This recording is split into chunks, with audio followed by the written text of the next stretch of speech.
the entire time. All of a sudden has to go into the game, and he allows a sack to Hassan Reddick. No, Driscoll went in there early. And I know he's got Suopeta next to him, so it's a backup right guard, it's a backup right tackle. But my God, Jack Driscoll, you were awful yesterday. Just an embarrassing performance. You go in there, and I got Chesty all last week. I was saying alternate line, Eagles by 20. There was no way they should have lost that game. Their starting corners were out. They're the worst rushing defense, one of the worst rushing defenses in the NFL.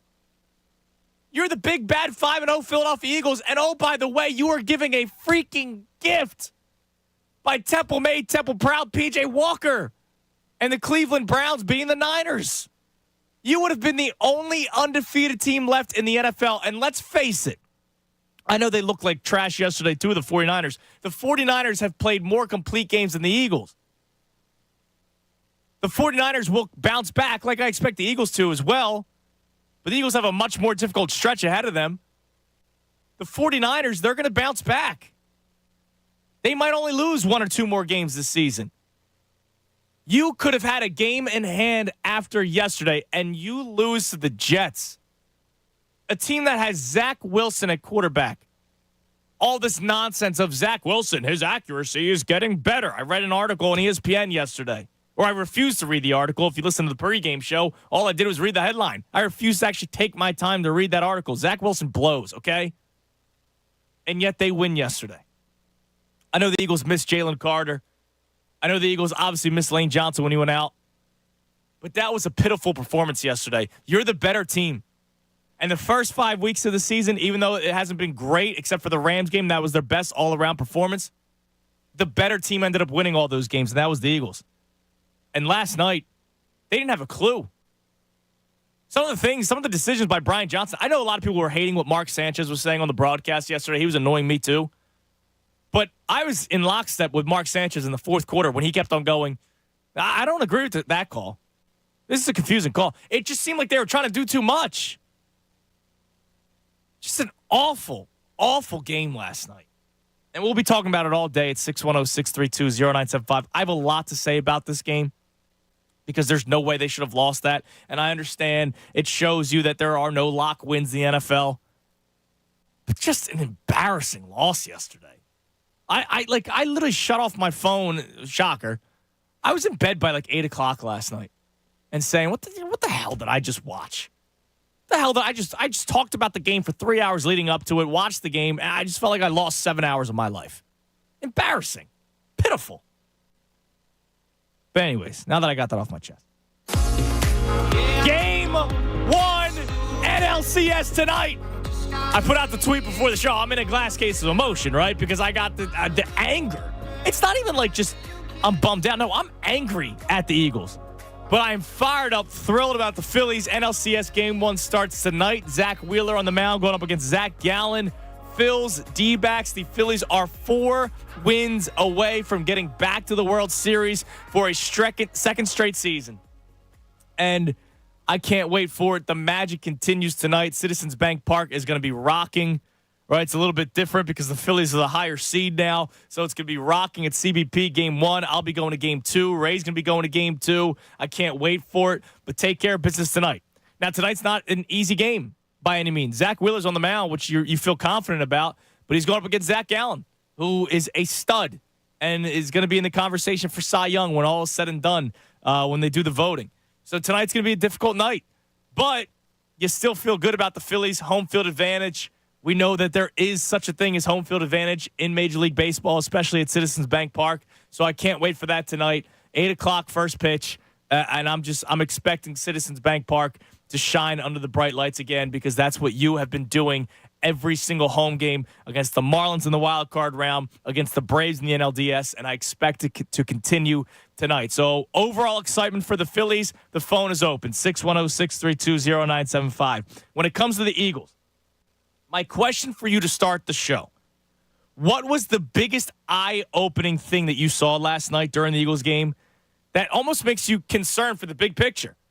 And the big picture is obviously getting back to the Super Bowl. Nobody said going into the season that they weren't going to go back to the Super Bowl. I said this a couple weeks ago. I did not hear one caller.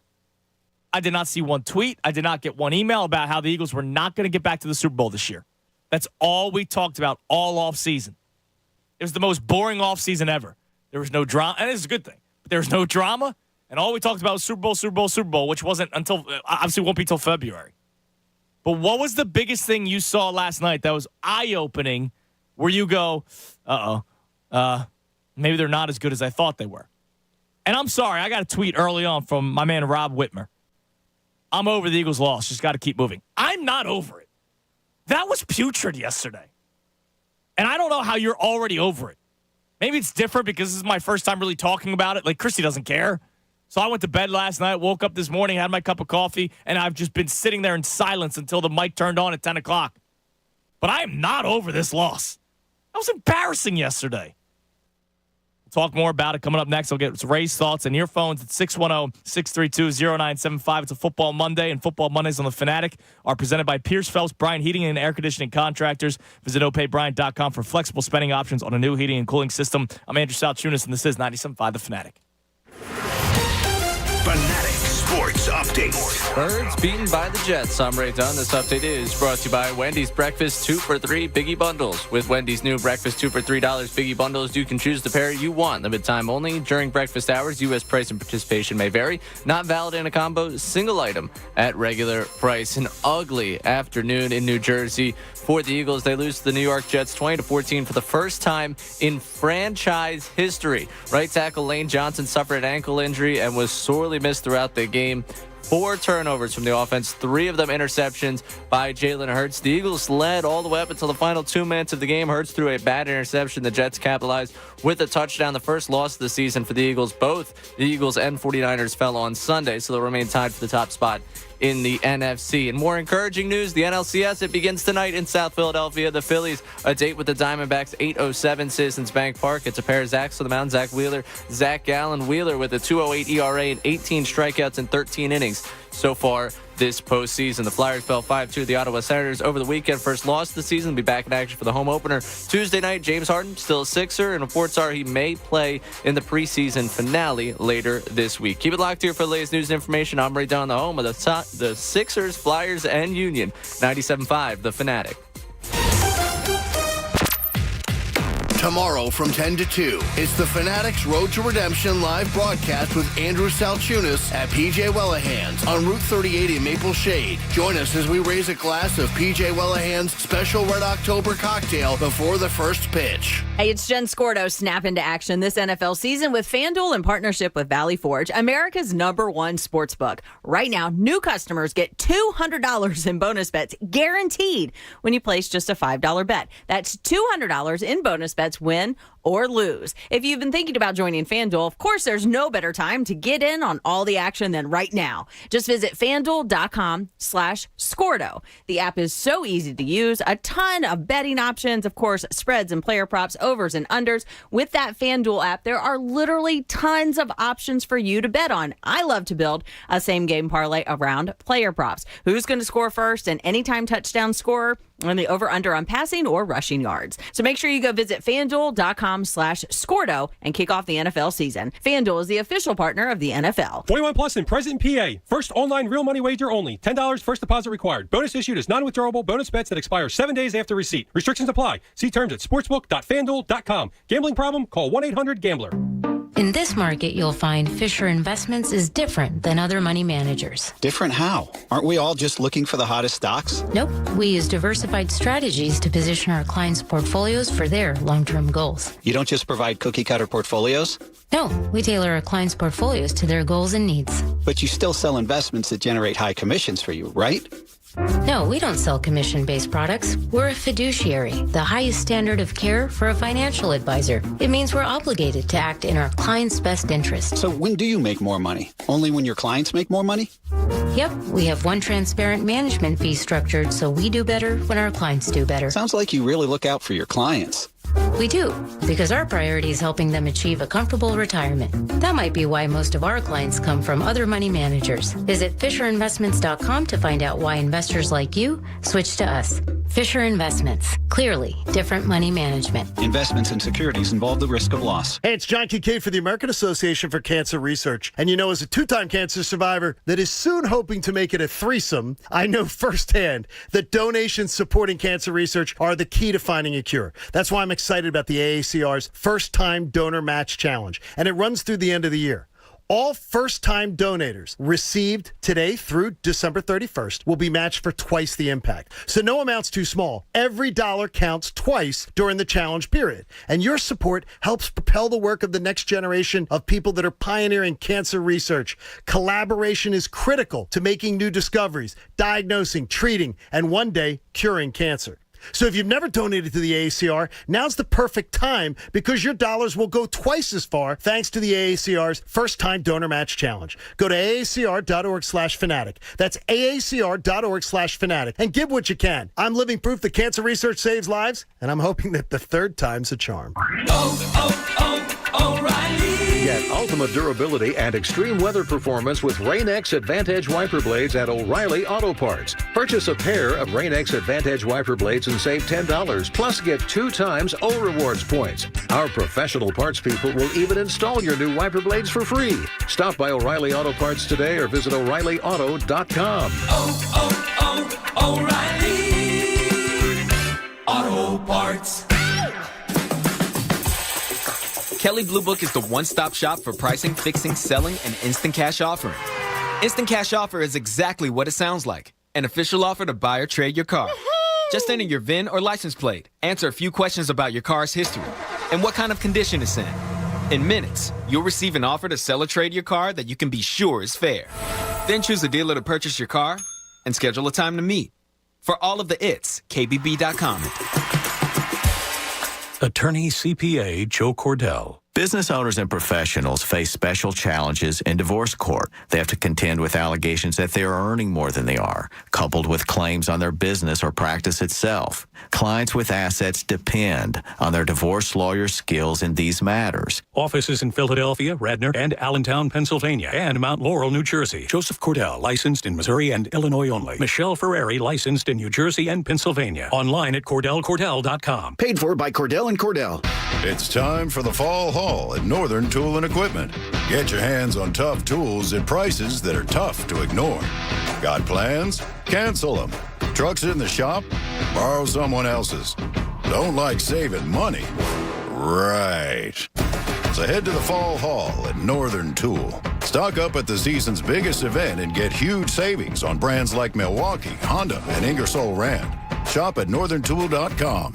We're made for this. Fall savings are here and prices are falling at Barlow Buick GMC in Woodbury. With a huge selection of vehicles in stock and low financing options available, now is the time to get a new vehicle from Barlow Buick GMC. At Barlow, they treat their customers like family and always provide honest pricing and dedicated service. Stop by the dealership in Woodbury or visit them online at barlowautogroup.com. See what sets them apart from the rest. Experience the new Buick GMC. We are professional grade. In sports, if someone misses their assignment, your team is in deep shit. The same is true for your building's water and wastewater pump system. If one pump goes down, you'll be knee-deep in, well, you get the picture. Trust Pump Man Philly to troubleshoot, repair, rebuild, and maintain the commercial, industrial, or municipal water and wastewater pump system in your building or facility. Call Pump Man Philly at 833-559-PUMP or visit pumpmanphilly.com. Pump Man Philly, the guys to know to fix your flow. We interrupt your scheduled ads with an announcement. Wawa has pizza. Forgot your anniversary? Wawa has pizza. Feeding a crowd? Wawa has multiple pizzas. Awake after midnight? Wawa has pizza until 3 a.m. Trying to make a good impression? Wawa has pizza and it's freshly made. Go ahead, tell everyone Wawa has pizza. It's freshly made, tastes great, and you can get it late. Right now, there's a $0 delivery fee when you order any Wawa pizza at Wawa.com or your favorite delivery app. Your next Wawa run comes with twice the grab-and-go energy whenever you need it.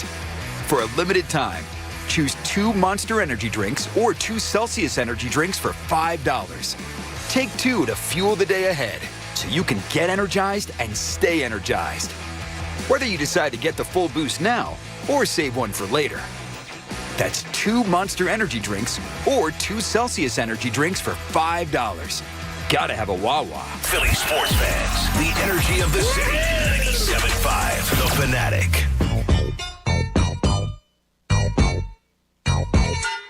1020, 97.5, The Fanatic.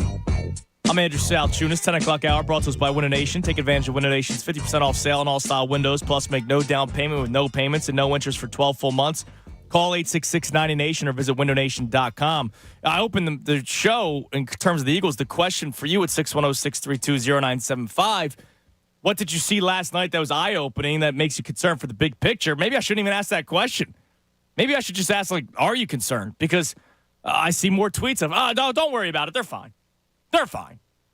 Yeah, don't worry about it. I'm over it. NLCS game 1 tonight. Look, I can handle both. The Phillies don't play till 8 o'clock tonight. And you know me, Mr. Chunas train. I'm with Ray. We'll both be in attendance tomorrow. I could talk Phillies for 4 hours. But I also have to get a lot of stuff off my chest about that Eagles game yesterday that was pitiful. And then I get the responses of, the Niners lost to the Browns. The Bills barely beat the Giants. I don't care. I don't care about what the Niners did. I don't care about what the Bills did. What I do care is what the Eagles did. But you know what? I do kind of care about what the Niners did because the Niners losing puts you in the driver's seat in the NFC. And let's face it, home field advantage. We talk glowingly about Citizens Bank Park and how much of an advantage there is when the Phillies play at Citizens Bank Park during the playoffs. You know the same is true for the Link. You know the same is true at the Link. And we're all of a sudden going to say, don't worry about it. No, you put yourself in the driver's seat. And I saw a great tweet during the break. Forgive me, I'll try to find it. But that loss also puts the Cowboys right back in contention. We were making fun of the Cowboys with 2 losses. You should be 6-0 and still have a 2-game lead over the Dallas Cowboys. Now, all of a sudden, you're only up 1. And I know the Cowboys have looked like a mess this year. But last night did not look good for the Eagles. Yesterday was terrible. Maybe I'm the lunatic that's so upset. I don't know. Here's one of the things that's bothering me. Nick Sirianni after the game talking about the pass-heavy offense. I don't think it ever got into a point where it was like, hey, bleed the clock, right? We were up 14-3, but I don't. There was a lot of time left in the game there. You don't take the air out of it there. I think in the 4-minute drive, we were up 14-12, knowing that a field goal could beat us. So we had to continue that drive, and try to convert on that 3rd down. So that's just what we thought was the best available for us at that particular time. And I didn't feel like we were in a 4-minute mode quite to say, I know the clock said 4 minutes left and lower, but still, when you're up 2, you're playing that pretty aggressive. It's not just about that final drive or second to last drive, Nick. Jalen Hurts threw the ball 45 times yesterday. You could say he dropped back to pass over 50 because I know he ran the ball 8 times, and a couple of them were just scrambles. They weren't just design runs. I know DeAndre Swift only had 10 carries for 18 yards. Kenneth Gainwell, we talk about not wanting him to touch the ball. He had 2 carries yesterday. Here's the deal, Nick and Brian Johnson. Jack Driscoll sucked yesterday. I hate to be mean. He was god-awful yesterday. And every time Jalen Hurts dropped back to pass, the guy coming off the edge on the right side was in Jalen's face. You know how you combat that? You run the football a little bit more. Maybe you didn't get the ground game going because you barely went to it. I don't want to sound like a caveman and say run the football, run the football, run the football, but sometimes you go back to the roots. You have the best rushing offense in the NFL. You have an incredible offensive line, and even with the backups, you don't then just drop back every single time and let Jalen Hurts run for his life. I mentioned that Jalen Hurts sucked yesterday. He did. But at the same time, I also go, tough day for him with Jack Driscoll protecting him. Or can I even say that word, protecting, because he wasn't. So, no, I'm not over yesterday's loss. I will be at 8:07 tonight. Or maybe when I'm putting Coop to bed, right? Maybe that's when I'll get over it. But right now, to start the show, I'm not over it. I'm so excited for Phillies and Diamondbacks game 1 tonight. We will be talking about that as well. Please, if you just have sheer excitement for the game tonight, I do want to hear from you at 610-632-0975. But am I the crazy one? Same phone number. Am I the crazy one for being a little upset today? Because apparently I am, and I don't get it. Ray, good morning. What's up? I'll say morning. I don't know. I don't know about good. Fine. Hello. Morning. How are you? I'm pissed off. Like, and this is not me doing radio, yell and scream guy. Like, no, it's how I truly feel, man. That game was awful. They should have put their foot on their throats a million times, and they just kept letting them come back and come back and come back, and it's against Zach Wilson. Oh, yeah. my God. Yeah, and the one thing from the Sirianni cut we just played there, and the one thing about him is there wasn't consistency in the message as to what they were doing, because the plays that led up to the interception were a pair of runs. So if it wasn't about bleeding clock right there, you had a first down, all right, you run, it didn't work. Now it's 2nd and long. If you really are playing with the thought of, hey, we need to extend this lead, we need to make sure that they don't get the opportunity to get a field goal there, I don't understand the 2nd and long run. I really don't. Like, you go back-to-back runs, and then you decide, okay, we're not actually bleeding clock, we're going to throw the football. I don't understand the consistency of the messaging with them in that final drive. There's a lot that goes into what went wrong. Jake Elliott missing a gimme. Yeah, that one kills you. That was killed you. And Hurts, like you said from the beginning of the show, we have to be honest with it. As soon as I fired off a tweet last night that I was disappointed in Hurts. So he was disappointed. Oh, you get crushed. I got the disappointed. He was carrying them. First half of the game, sure, I think he was solid. But then again, when it's a one-score game, and this is following the game script from last year, one of the things that I wanted to see all season long, once you get into a one-score game with them, they go, well, Hurts' legs will take us to the finish line. Hurts' legs will take us to the finish line.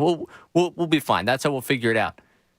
I didn't like the decision-making. Obviously, the banner conversation with that is the interception, because it was just a very poor decision on his part. He stared right at him the entire time. Like it was not a good football game from this team. Quite obviously. It's a frustrating football game, and I think we have to be honest with ourselves with what we've seen through 6 weeks. They've won 5 games. That's fantastic. That's awesome. We've seen flashes of what they can be. That's great. It's never going to be as easy as it was last season. But at the same time, you're holding them to the standard of a team getting to the Super Bowl, and right now they have shown you shortcomings that could hinder them from that. They have the ceiling of a Super Bowl team. But there have been things that you've seen so far through 6 weeks that would hinder that significantly. And the offense was supposed to be the driving force of this team all season. Yeah. You brought back most of your offense. And they've won. They've been a good offense in 2 games this year. Correct. They haven't been a good red zone offense at all. They've hardly had the offense drive. I know when we see the defense they play, it makes people upset in this area. The defense has put you in more games than the offense has put you in so far this season.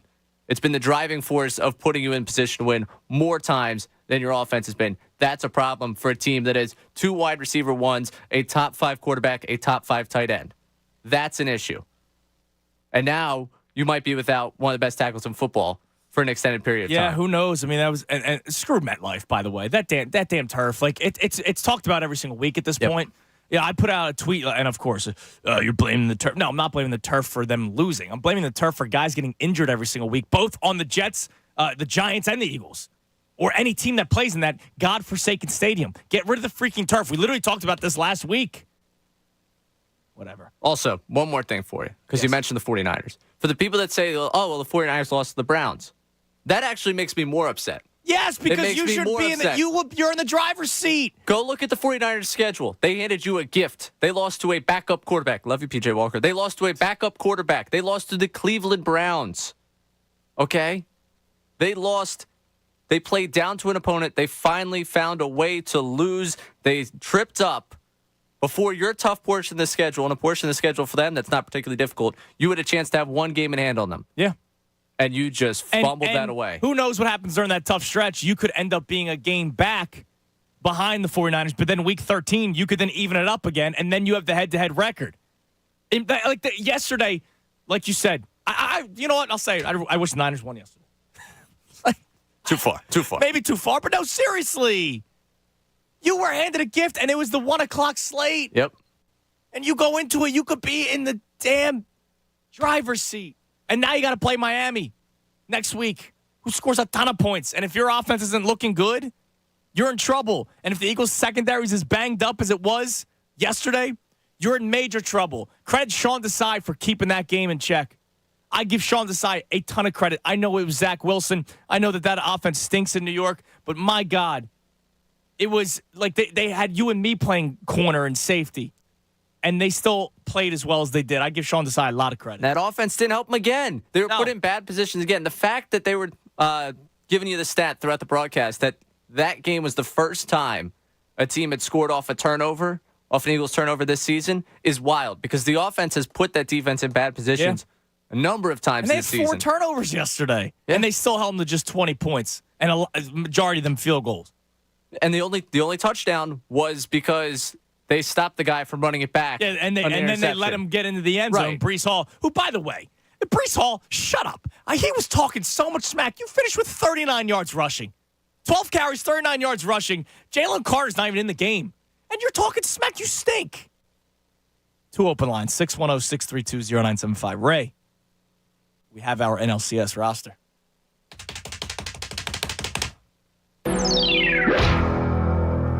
The NLCS roster for the Phillies is out. And the big question is there a new name on the list? Your right-handed pitchers. Sir Anthony Dominguez, Jeff Hoffman, Orion Kerkering, Craig Kimbrell, Michael Lorenzen, Aaron Nola, Taijuan Walker, Zach Wheeler. Your left-handed pitchers. Jose Alvarado, Christopher Sanchez, Gregory Soto, Matt Strom, Ranger Suarez. And if you didn't see it over the weekend, Walker and Sanchez both pitched in simulated games over the weekend, and Rob Thompson said they both looked rusty. So that makes you feel great. Going into Game 4, they'll probably piggyback. My guess would be Game 4, Walker and Sanchez, and I imagine Walker would be the starter, then going into Sanchez because Sanchez with more experience out of the pen. Your catchers. JT Realmuto, Garrett Stubbs, obviously. Your outfielders.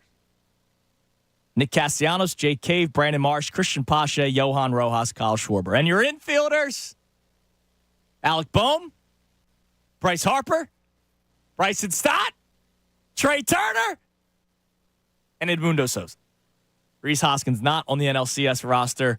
I didn't think he would have been. I know Rob Thompson was asked about it, and he's like, yeah, he's doing everything except fielding. The talk all along was World Series. It was never NLCS, but I know a lot of people were hoping to see Rhys Hoskins on the NLCS roster. But I think they've been pretty steady with that this entire time, saying that he probably won't come back until the World Series. So no Rhys Hoskins on the NLCS roster. I'm sure he'll stay in Clearwater and keep working because that's where he's been. Was he up at all during the NLDS? I don't remember seeing him in the dugout. Yeah, because he's in Clearwater, continuing to work, continuing to be ready. They have a bunch of players in Clearwater staying ready in case they need to get called up in case of an injury. But I imagine he'd be ready for the World Series if that were the case. But no Rhys Hoskins on the NLCS roster. Okay, we'll get back to let's go to the phones. Man, I don't know if I'm going to get over this by the end of the show. I hope you do. I hope we transition to Phillies excitement. Now, Phillies excitement will be on the table at the whole show. The whole show, Phillies excitement is on the table. We don't have to just yell and scream about the Eagles. But I can't help myself because the Eagles were an absolute mess yesterday. And they should be the only undefeated team left in the NFL. They should be the number 1 seed in the NFC right now. And they completely peed away an incredible opportunity. Let's go to Justin in Woodbury. Justin, you're on the Fanatic. Hey, morning, gentlemen. What's up, Justin? Yeah, I'm not over it either. That was a disgrace yesterday.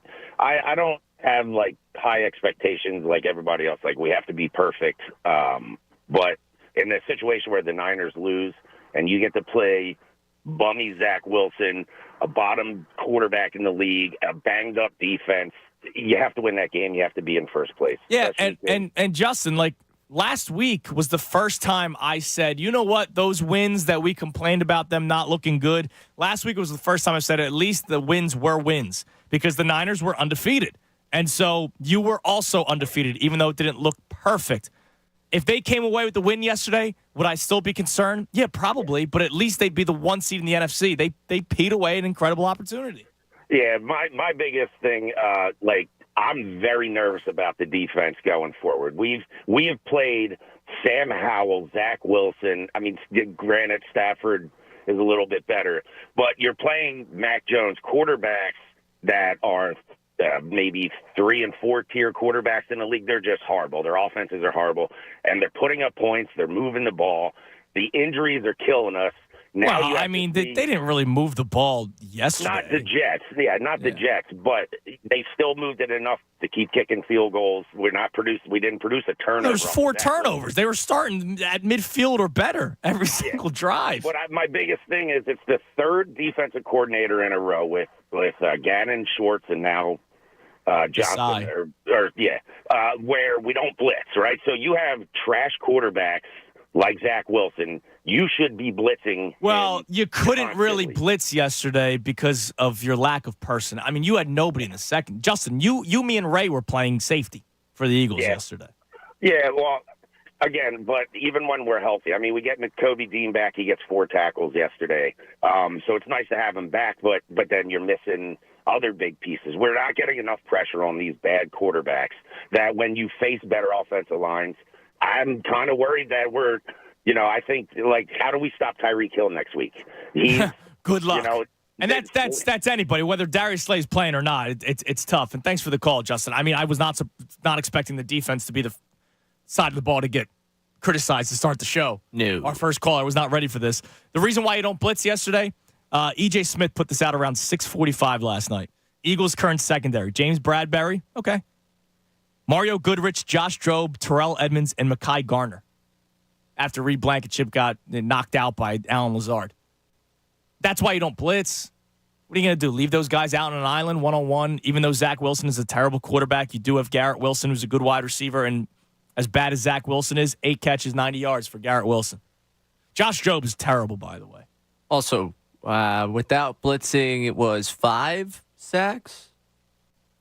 Oh, yeah. I mean, Hassan Reddick had a good day yesterday. The defense was not – I was not ready for a defensive critical call to start the show. 20 points allowed in today's NFL where you're playing with backups in the secondary and you've been put in bad positions consistently by your offense, and the only touchdown you allowed was because it wasn't a pick six and you were laying the guy into the end zone to score so your offense could get the ball back.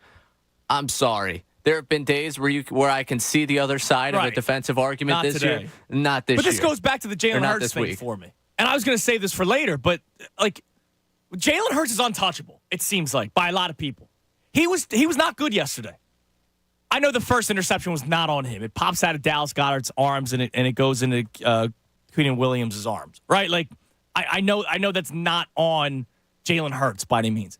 But Jalen Hurts is not good yesterday. Draw him back to pass. Immediately running. Now, again, Jack Driscoll, terrible job at right tackle yesterday. That last interception that he throws, eyes were in one spot the entire time. We're going to play some interesting audio from the Jets locker room coming up in a little bit that will make it seem even worse, okay? This kind of gives you flashbacks of Todd Bowles in the playoff game against the Buccaneers a couple years ago. The final play of the day where Mark Sanchez points it out, he had Devontae Smith streaking downfield, and yet he's hopping to his left, taking his time, and then he wants to chuck it up downfield, and then there's 3 guys there. Jalen Hurts was not good yesterday, but it seems like we're afraid to criticize him for some reason. I forgot that the city of Philadelphia was normal when it came to the quarterback. No, when a guy has a bad game, point it out. It's what we're supposed to do. It's fair. Man, first call of the day comes out to the defense. Oh, my God.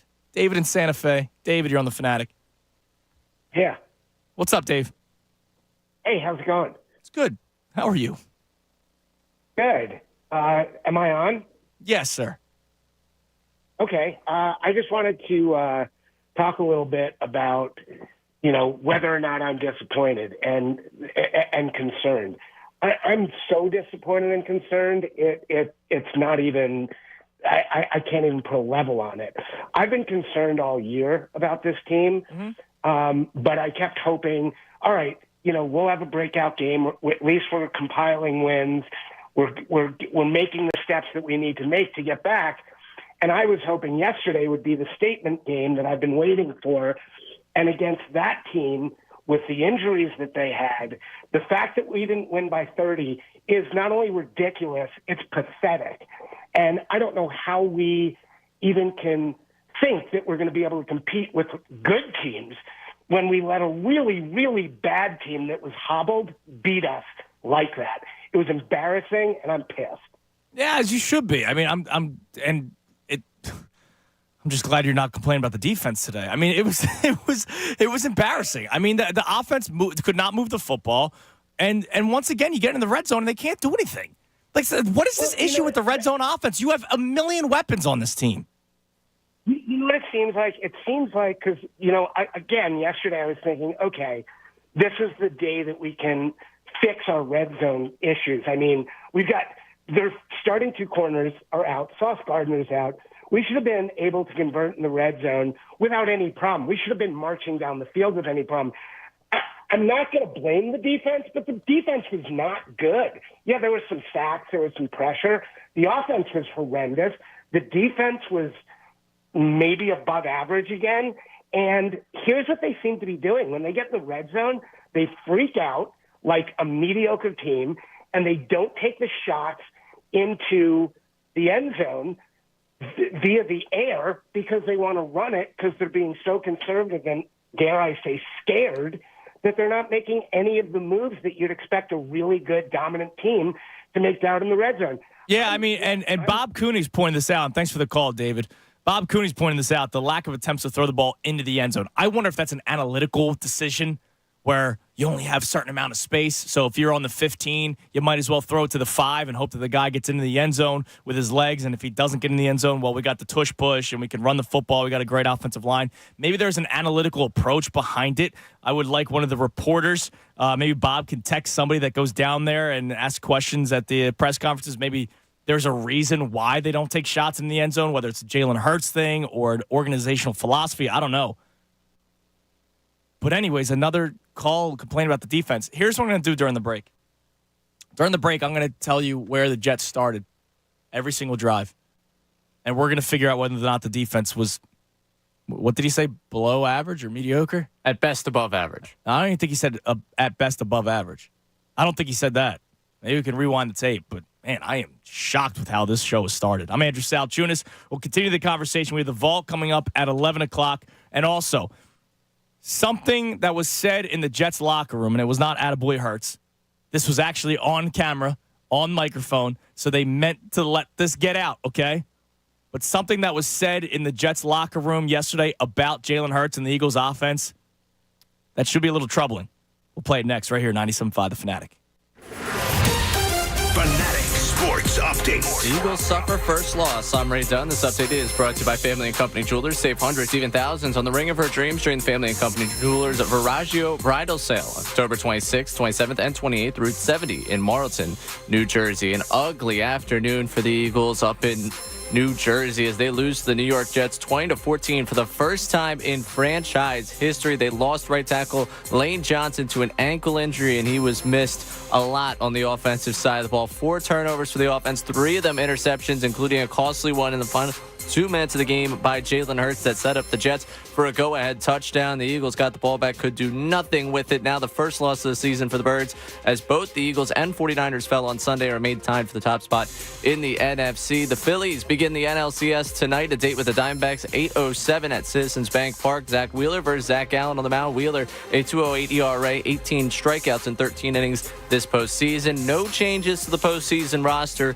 between the divisional series and the championship series for the Phillies. Flyers fell 5-2 to the Ottawa Senators over the weekend. First loss of the season, back in action for the home opener on Tuesday night. James Harden, who is still a Sixer, may play in the preseason finale later this week. According to reports, this update is also brought to you by Discover, and introducing Discover Cashback Debit, a game-changing checking account with cashback. Eligibility and terms at discover.com/cashback debit. Discover Bank, member FDIC. Keep it locked here for the latest news and information. I'm Ray Dunn for 97.5 The Fanatic.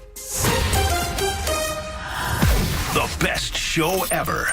Opinion and conversation on Philly's hot sports topics. Tyrone Johnson, Ricky Batalico, and Jennifer Scordo. This afternoon at 2. 97.5 The Fanatic and 97.5thefanatic.com. The NFL season is going strong, and DraftKings Sportsbook is hooking new customers up with an offer that's even stronger. Bet $5 on any game this week to score $200 instantly in bonus bets. And DraftKings isn't stopping there. All customers can take advantage of a sweetener offer every game day this October. DraftKings has the best features, including same-game parlays, player props, and more with fast and easy payouts right at your fingertips. Get in on the game day greatness. Download the DraftKings Sportsbook app now and use the code Fanatic. New customers can score $200 instantly in bonus bets when you bet $5 on the NFL. That's the code Fanatic. Only on DraftKings Sportsbook, an official sports betting partner of the NFL. The crown is yours. You must be 21 or older. Pennsylvania only. Bonus bets expire 168 hours after issuance. Eligibility and deposit restrictions apply. Terms at sportsbook.draftkings.com/football terms. Gambling problem? Call 1-800-GAMBLER. Hi, it's John Kincaid for my friends at Window Nation. You know, fall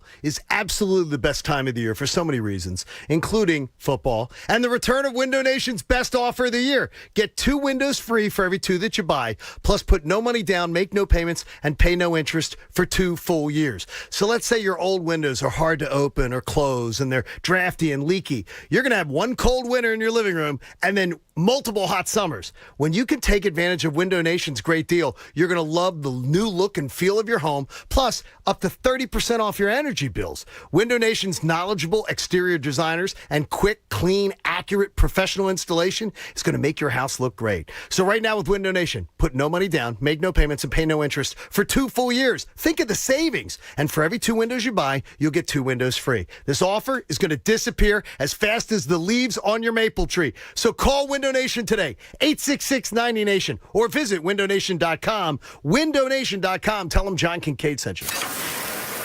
This is the lunch rush at your local deli. Orders are flying in. Online, on the phone, and in person. Order for Nick. So is it possible that fast internet could help your business outrun the rush? It is with Comcast Business. Up-leveling your speed with gig speed Wi-Fi, powering all your devices, and fast downloads and uploads, powered by the next generation 10G network. With Comcast Business, next-level speed isn't just possible, it's happening. Comcast Business, powering possibilities. Get started with fast speeds and advanced security for $39 a month for 12 months with no annual contract. Plus, ask how to get up to a $600 prepaid card on a qualifying gig bundle. Call or go online to learn more.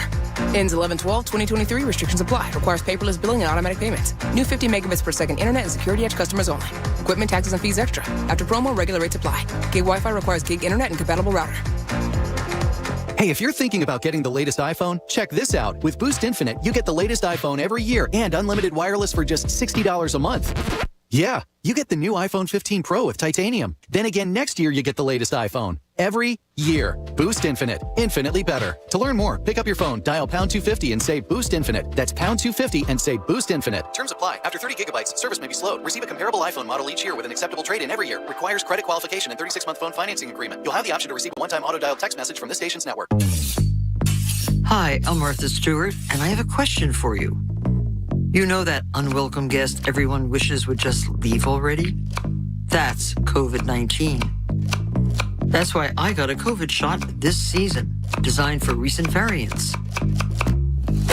Got it? Learn more and schedule this season's updated COVID-19 shot at vaccines.gov. Sponsored by Pfizer. eBay Motors is here for the ride. So minivans, sedans, JDMs, roll out. Go ahead, feel your engine. Admire that perfectly installed exhaust. Your vehicle's moving along this freeway like it was made from fresh installs and a whole lot of love. And with eBay Motors, you get over 122 million parts to keep it running. And with eBay Guaranteed Fit, they'll be the perfect fit every time. Plus, at these prices, well, we're burning rubber, not cash. Keep your ride or die alive at ebaymotors.com. Eligible items only. Exclusions apply. When my daughter gets a cold, I have a secret weapon. DayQuil Kids Berry from Vicks. DayQuil Kids is specially formulated to treat kids' most bothersome cold and cough symptoms quickly. And the best part is that DayQuil Kids Berry tastes really great. Aren't you supposed to be resting? Maybe. DayQuil Kids Berry. The kids' berry-licious daytime congestion, coughing, stuffy head, stuffy nose, just for kids. Medicine. Safe for kids 6 years plus. Now is not the time to call it quits on your lawn maintenance. Fall's actually the time to give your lawn a little extra love, so that come spring, you're going to have that lush green lawn that you covet. Well, Paul B. Moyer & Sons in Doylestown and Jamison, PA, has been providing weekend DIYers and professional landscapers with outdoor power equipment, parts, and repairs for nearly 100 years. If you've been considering a zero-turn mower, look no further than a Gravely zero-turn that's guaranteed to mow the distance. Shop in-store or online at my friends, paulbmoyer.com. Guys, how would you like to lose weight, have more energy, and be up for more action in the bedroom? Hi, this is Dr. Avi Donapel from Iron Mountain Men's Health. You've heard about our safe, effective, and affordable treatments for ED and low T. Now our physicians can also prescribe Ozempic, which could help you lose up to 15% of your body weight. Learn more about this winning game plan when you book your free consultation at ironmountainmenshealth.com.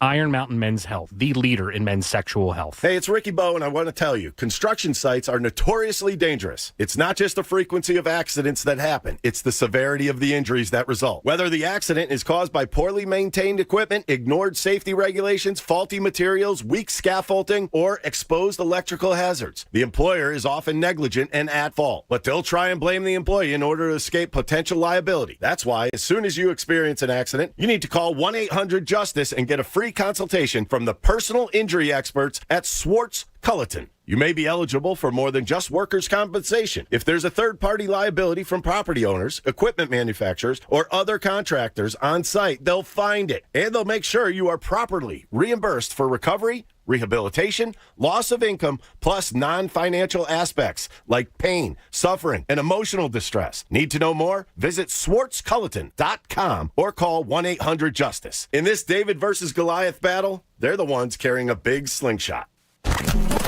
WPEN Burlington, Philadelphia, a Beasley Media Group station.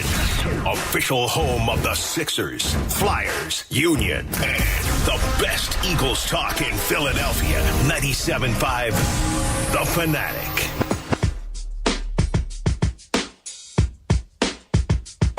$10:51, 97.5, The Fanatic. I'm Andrew Salchunas. If you can't tell, I am excited for tonight. Game 1 NLCS. Phil's Diamondbacks. I'm thrilled, fired up, but I'm still very emotional after last night's loss for the Eagles against the New York Jets. Just an embarrassing, pitiful, terrible performance by the Birds. Now, Ray, before we play this clip from the Jets locker room yesterday, safety Tony Adams said something that should concern a lot of people because, again, it sends flashbacks to Todd Bowles in the playoffs a few years ago when the Eagles got beat up by the Bucs. So I went through where the drive started for the Jets because through our first two callers of the show, the defense was criticized. And this is my weird thing. Like, are we afraid to say anything bad about Jalen Hurts? Like, it's okay to say that Jalen Hurts did not play well yesterday. It's okay to say Brian Johnson didn't have a good game plan. It's okay to be critical of Nick Sirianni. That's all okay. We don't have to just complain about the defense all the time because we were used to it last year about Jonathan Gannon. The defense played great yesterday. Here's where the Jets started all their drives yesterday, except for the final one where they knelt the ball twice. On their own 25, first drive out of the gate, they gained 12 yards and punted. On their own 25, they drove downfield, kicked a 43-yard field goal. So, a lot better than the first one. Then they started in Philadelphia territory on the 45. They gained a whopping 5 yards, turnover on downs. Then they start on their own 25. They go across midfield again, 42-yard field goal. Then they start their own 49, so 2 yards away from Eagles territory, 35-yard field goal. They start on their own 7. They end up punting. They start on the Philadelphia 36. They're able to get all the way to the 20 and kick another field goal. They start on their own 38. They lost 5 yards. They punted. They start on their own 27. They gained 8 yards and punted. And then their final drive that mattered, Eagles 8-yard line, scored a touchdown. So all the drives where they had good field position to start, they at least got 3 points. Except for one when they started on the 45 of the Eagles and turned it over on downs. The Eagles gave the Jets good field position basically every single drive that led to a field goal. Not even a touchdown, a field goal. And yet our first two callers are critical of the defense today? Did we watch the same game? Apparently not. I'm so confused. Did the defense force turnovers yesterday? No. But they kept Zach Wilson to 186 yards, and in the running game, Breece Hall had 39 yards and was talking trash. Just so strange. The problem yesterday was the offense. And one of the worst plays of the game was the interception at the end that brought the Jets down to the Eagles' 8-yard line, in which they scored a touchdown the next play. Tony Adams, after the game, was interviewed by Josina Anderson. And not good for the Birds. And Jalen Hurts, take a listen. Our coaches came to the sidelines like, we're going to call this. I want you to show in the B gap, show like you're playing, like you're coming, like you're blitzing, and then pop out of there, and he going to throw it right to you. And I just did exactly what my coaches say. I ain't do nothing special. I was just where I was supposed to be when I was supposed to be there, and the ball just fell in my hands. So Tony Adams, the safety of the Jets, was told by his coaching staff to fake a blitz and then to drop back, and he will throw it right to you. So Todd Bowles, remember, in the playoffs a few years ago, said he can't read a defense. Now, is this a Jalen Hurts thing? Is this a offense looks the same every single play where you will not be shocked if this play happened? I don't know if this is a Jalen Hurts thing, a Brian Johnson thing, or a Nick Sirianni thing.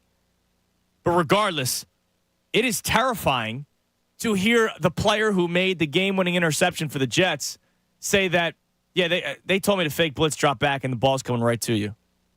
Seriously, that's not good. And something needs to change, especially before this stretch of games that the Eagles have in front of them. The Eagles should be 6-0 right now, and they're not. And now all of a sudden take on the Dolphins. The Commanders in D.C., say what you want, they do play them tough. Cowboys, Chiefs, Bills, Niners, Cowboys, Seahawks. They have a tough stretch ahead of them. If defenses know what they're doing in real time like that, that needs to be fixed immediately. Immediately. Let's go to Lex in South Philly. Lex, you're on the Fanatic. Good morning, guys. What's up, Lex? Yeah, I've seen this loss coming. The Eagle offense not look good at all. You saw this loss coming to the New York Jets. Yes. Every game is a close game. Their passing scheme just doesn't seem to be functional or threatening to any team. And that's a concern. They got to fix that, and they got to fix that fast. The defense, like you said, they played good. I'm not going to say they was great, but they gave the team, the ball back when they needed it. It was 3rd and 7. For some reason, Hurts threw the ball. All we needed was 7 yards to milk the clock. Game was over. We was up 2. Yeah, and that's what we played that clip from Sirianni. Yeah. They said they were never going to go away from the pass-heavy offense, which I think is a mistake when your right tackle is a turnstile and the guys are getting past him every single play. Exactly. So for him to throw that ball, that can't happen because you said these guys can't even score in the red zone. Like, we putting ourselves in the worst of spots, man, and it's crazy, man. Thanks for taking my call, guys. Yeah, of course. I don't believe him, though. I don't think he saw that loss coming, unless he had a ticket and he could show it to me. I don't believe Lex. Lex in South Philly, he could have walked over to Live Casino, FanDuel Sportsbook, and maybe he took the Jets. Maybe he took Jets outright. But I don't believe him. He probably would have said that against any of the first 5 games. Before Gardner and Reed were out, I believe him. After that, I'm sorry. If you remember Jeff McClain last week, he said he wouldn't be surprised if the Eagles lost this game. He said it because we didn't have him on Tuesday. I think he was on Wednesday or Thursday. Yeah. And, hey, good for him. He saw something. He said they're going to lose eventually, and this could be the game. But for the life of me, Craig James, who I used to make fun of when he was on the Eagles. He was on the practice squad of the Jets. The only reason why he was playing was because their 2 starting corners are out. You let Craig James beat you. Craig James. Now, here's the deal. A.J. Brown had another 100-plus yard performance. First time in Eagles franchise history, an Eagles wide receiver has 125 yards receiving or more in 4 straight games. And yet, it still wasn't enough. I would rather just keep throwing it. Like, stop trying to spread the wealth. Go to A.J. Brown every single play. I'm hard-pressed to find a worse Devontae game, too. Yeah, no, he had that drop in the middle of the field.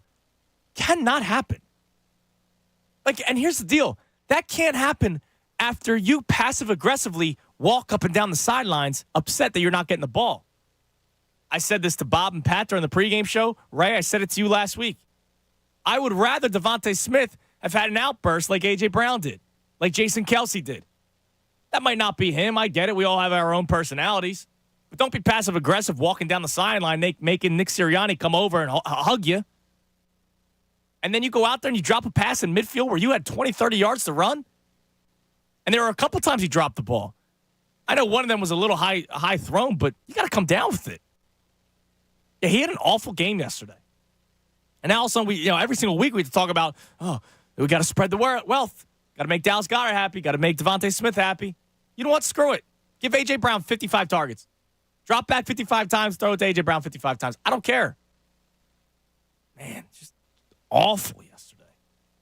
Get to the vault in a second. Let's go to Ralph in Levittown. Ralph, you're on the Fanatic. What's up, dude? What's up, Ralph? What's happening? Bad game yesterday. Yeah, terrible.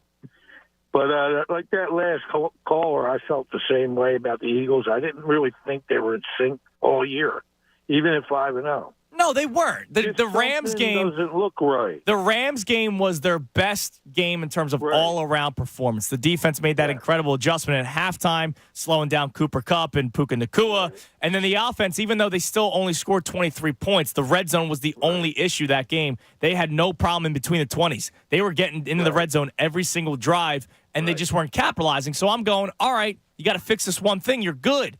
And then yesterday, it was an issue all over the place. It fell apart, right? I just think this Miami game is going to be really tough for them because they're going to need to score a lot of points, and they got to get it in a week fixed because I really think that Miami's going to score a lot. Yeah, you need to. You need to. Now, the Jets, look, let's face it. They're going to have to go with them. The New York Jets have a very good defense. They do. Right. But, man, to only score 14 points and to score 14 points in the first half. In the second half. Yeah, to get blanked in the second half, that's terrible. Yeah, that was horrible. But we got the Phillies to look forward to. So. Dude, thank God. What are you doing tonight for the game? Tonight, I am going over to Parks. Ah, nice. All right. Cool. And I am putting in my sweet bet and then my regular bet. Okay. Sounds good, Ralph. I think Arizona is really young. And I'm hoping that age-wise, I'm hoping that the Phillies experience just not. Yeah, and that's like the Marlins series, right? Marlins are a good little team, and they have good pitchers. Right. And then they come into Citizens Bank Park, and they had no shot. Right. Exactly. I'm hoping it's the same way. Yeah, me too, Ralph. Trust me, I'm hoping too. We'll obviously be talking Phillies all show long as well. I know the majority of the conversation has been about the Eagles today, but we do have game one tonight.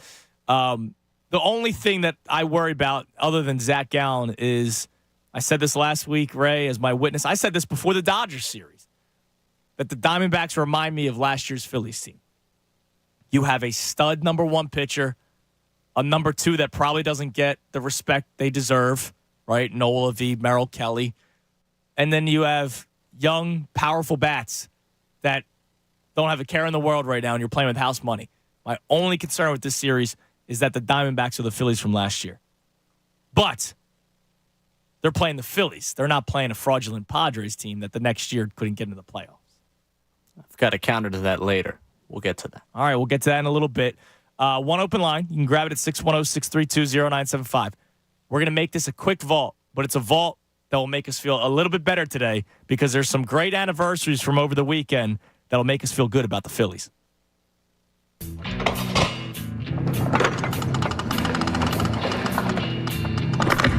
You know, when we began opening this vault nearly 2 hours ago, we had no real idea what we'd find inside.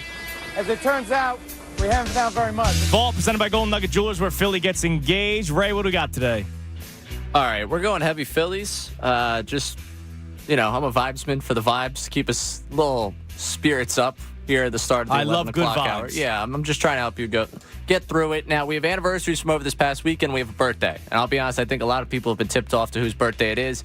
Big deal for him tonight. We'll see if he can do something with it. We'll get to his birthday. But this weekend, October 15th, pretty solid date in Phillies history. October 15th in 2008 was Game 5 of the 2008 NLCS. I like that. So, the party got started really quickly in that one. Jimmy Rollins leading off against the Dodgers. Eighth pitch of the at-bat. And Rollins shoots one into deep right center. What a start for the Phillies, 1-0, as they strike first here in Game 5.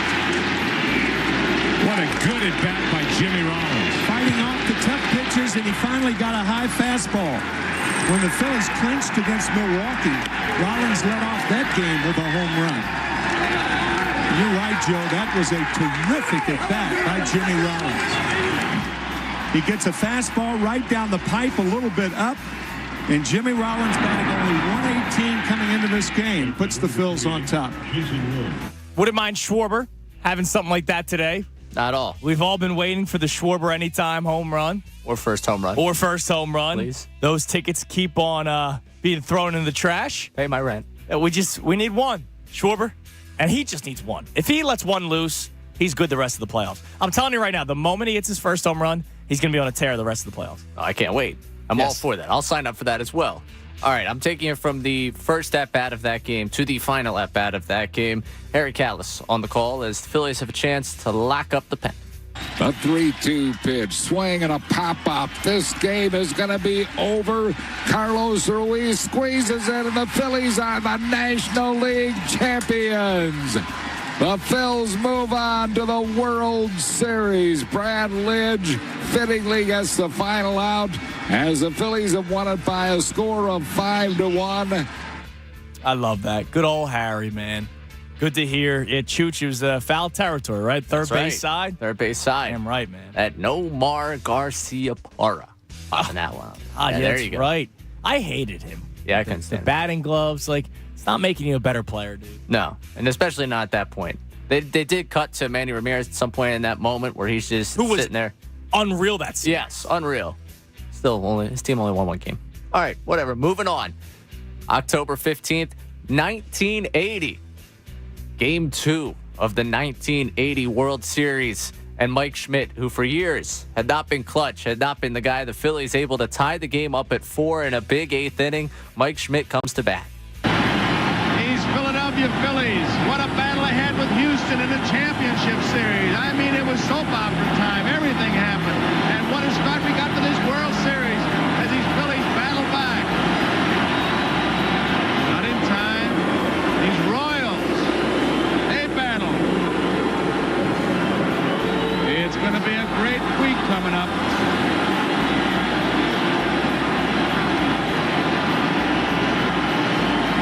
One out.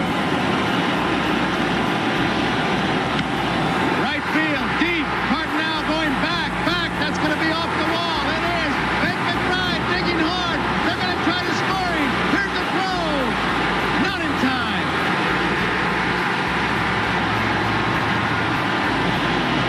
I love that. Love that. Today's Harper's birthday, right? Today is also Harper's birthday. So Harper has a Schmitty moment tonight. Like that? Right? Where he drives in a run or two early on. Man, pour a little on top of Zach Gallen early. Because you know how these aces are. You can get to them a little early, then they settle in. And let's look out. Get to them early today. Would be all for that. But right there, Mike Schmidt giving a 5-4 lead. Game 2, 1980 World Series. The vet crowd, you can hear it. Nice and loud. Yeah. Pretty cool to see. Now, you mentioned Harper's birthday. I've got 3 Harper moments. How about that? Let's go with the generic ones. All right, we're not going too deep in the vault, too deep into your memories for this one. I'll take you back to 2019. It's an August night. They're in the Powder Blues trying to complete a comeback against the Cubs. Bottom of the 9th inning, the bases are loaded, 1 out. And Bryce Harper will face Derek Collins. Just about everybody on their feet here at the ballpark. You look at the nervous adrenaline rock. 2-2, and the bases loaded, and 1 out. Oh, deep to right field, way up there, and way out. Second deck, 1-run home run. Grand slam, Bryce Harper.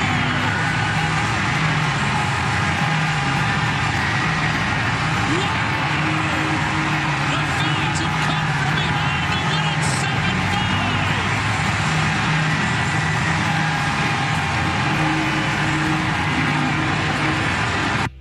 Now think about that for a second. That was like Harper's first big moment in a Phillies uniform. It was an August game. The team didn't make the playoffs that year. That place was rocking. Now imagine if that happened in a playoff game.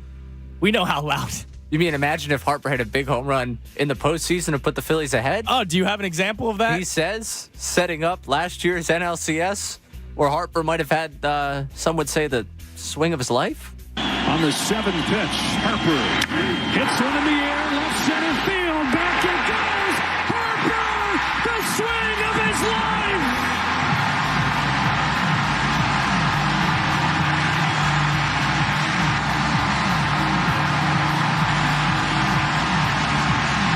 Bryce Harper has the Phillies on the verge of the World Series. And this is what I was talking about. He can go the other way. The ball was not up. The ball was out over the plate. He's strong enough. He's done it before. I was at 3 of 4 of these games in the vault. The only one I was not at was 1980. I was not born yet. Clincher against the Dodgers, the Cubs game, and the swing of his life. Well, I know where you were for the final game that we have showcased here.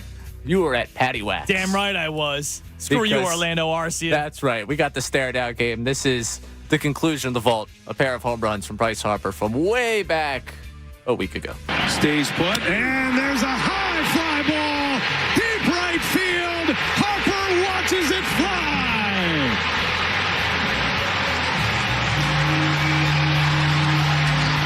An electrifying moment here, a 3-run blast to put the Phillies in front. He has done it so many times. Big game. Harper, high fly ball, center field. He's watching. Harris turns. Harris leaps, and it's gone. Harper with a rainmaker. And another stare down. All-time put it on the table moment. After the comments comes out of Orlando Arcia, attaboy Harper, he comes back with 2 home runs and stares him down. Incredible. Great job on the vault, as always. We have 2 open lines. Getting fired up about tonight's Phillies game 1 of the NLCS, but also reacting to yesterday's pitiful performance by the Eagles. Now, I have a tweet that I'm going to read to you to start the other side. And it is a perfect example of why I can't be critical of Jalen Hurts. I love him.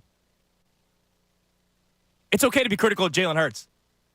And it's okay to be critical of Jalen Hurts without going overboard and saying he sucks. But we also can't go overboard in terms of defending this guy. I'll read a tweet next to explain what I mean. 610-632-0975. Andrew Salchunas. And I'm taking you till 2 o'clock right here on 97.5 The Fanatic. Now, let me tell you about roofing. Roofing's important, right? Like, you don't want to have a hole in your roof and then all of a sudden there's water leaking through it. I've told you the story before. I had a roommate of mine in college who the roof was literally bubbling down from the amount of snow that was melting, and he was an idiot and poked it with his pencil and then all came down. You need a good roof. You don't want some crappy roof that's just put up there, and then the second there's a big storm, your house is destroyed. Well, with New Look Home Design, you're not getting that, but you're also getting great deals. New Look Home Design is a GAF Master Elite contractor. This status is only offered to less than 2% of roofing contractors in North America. For multiple reasons, you get this GAF Master Elite contractor, okay?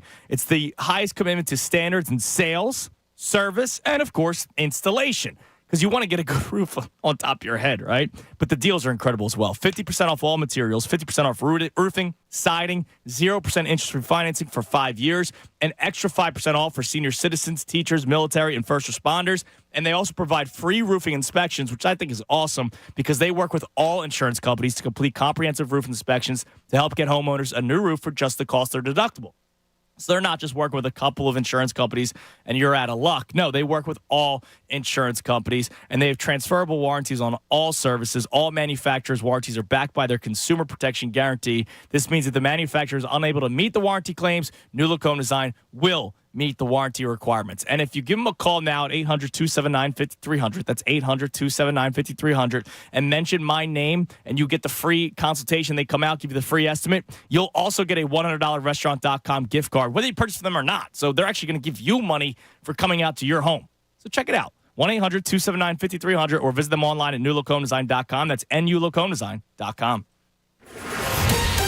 Fanatic Sports Update. Birds beaten by the Jets. I'm Ray Dunn. This update is brought to you by AutoZone. Get in the zone. Free battery testing, free battery charging, and replacement batteries that fit your needs. That's what makes AutoZone America's #1 battery destination. Get in the zone. AutoZone. An ugly afternoon in New Jersey for the Eagles. They lose to the New York Jets 20-14 for the first time in franchise history. Right tackle Lane Johnson suffered an ankle injury and was sorely missed by the offense. The offense just looked at Sink, did not score a point in the second half. 4 turnovers, 3 interceptions by Jalen Hurts, and a costly one late in the game. The Eagles led in the last 2 minutes. Hurts threw a bad interception as the Eagles tried to convert on a 3rd down, and the Jets capitalized with the touchdown to take the lead. This is the first loss of the season for the Eagles. Luckily, the 49ers also fell on Sunday, so they did not lose any ground on the top spot in the NFC. As for some encouraging news, well, the NLCS begins tonight in South Philadelphia. The Phillies, a date with the Diamondbacks, 8:07 Citizens Bank Park. Pair of Zacks on the mound. Zach Wheeler versus Zach Gallen. Wheeler, a 2.08 ERA, 18 strikeouts in 13 innings so far this postseason. No changes to the postseason roster for the Phillies from the NLDS. The Flyers fell 5-2 to the Ottawa Senators over the weekend. First loss of the season. Back in action for the home opener Tuesday night. James Harden, who is still a 76er, may play in the preseason finale later this week, according to reports. Keep it locked here for the latest news and information. I'm Ray Dunn on the home for the Sixers, Flyers, and Union.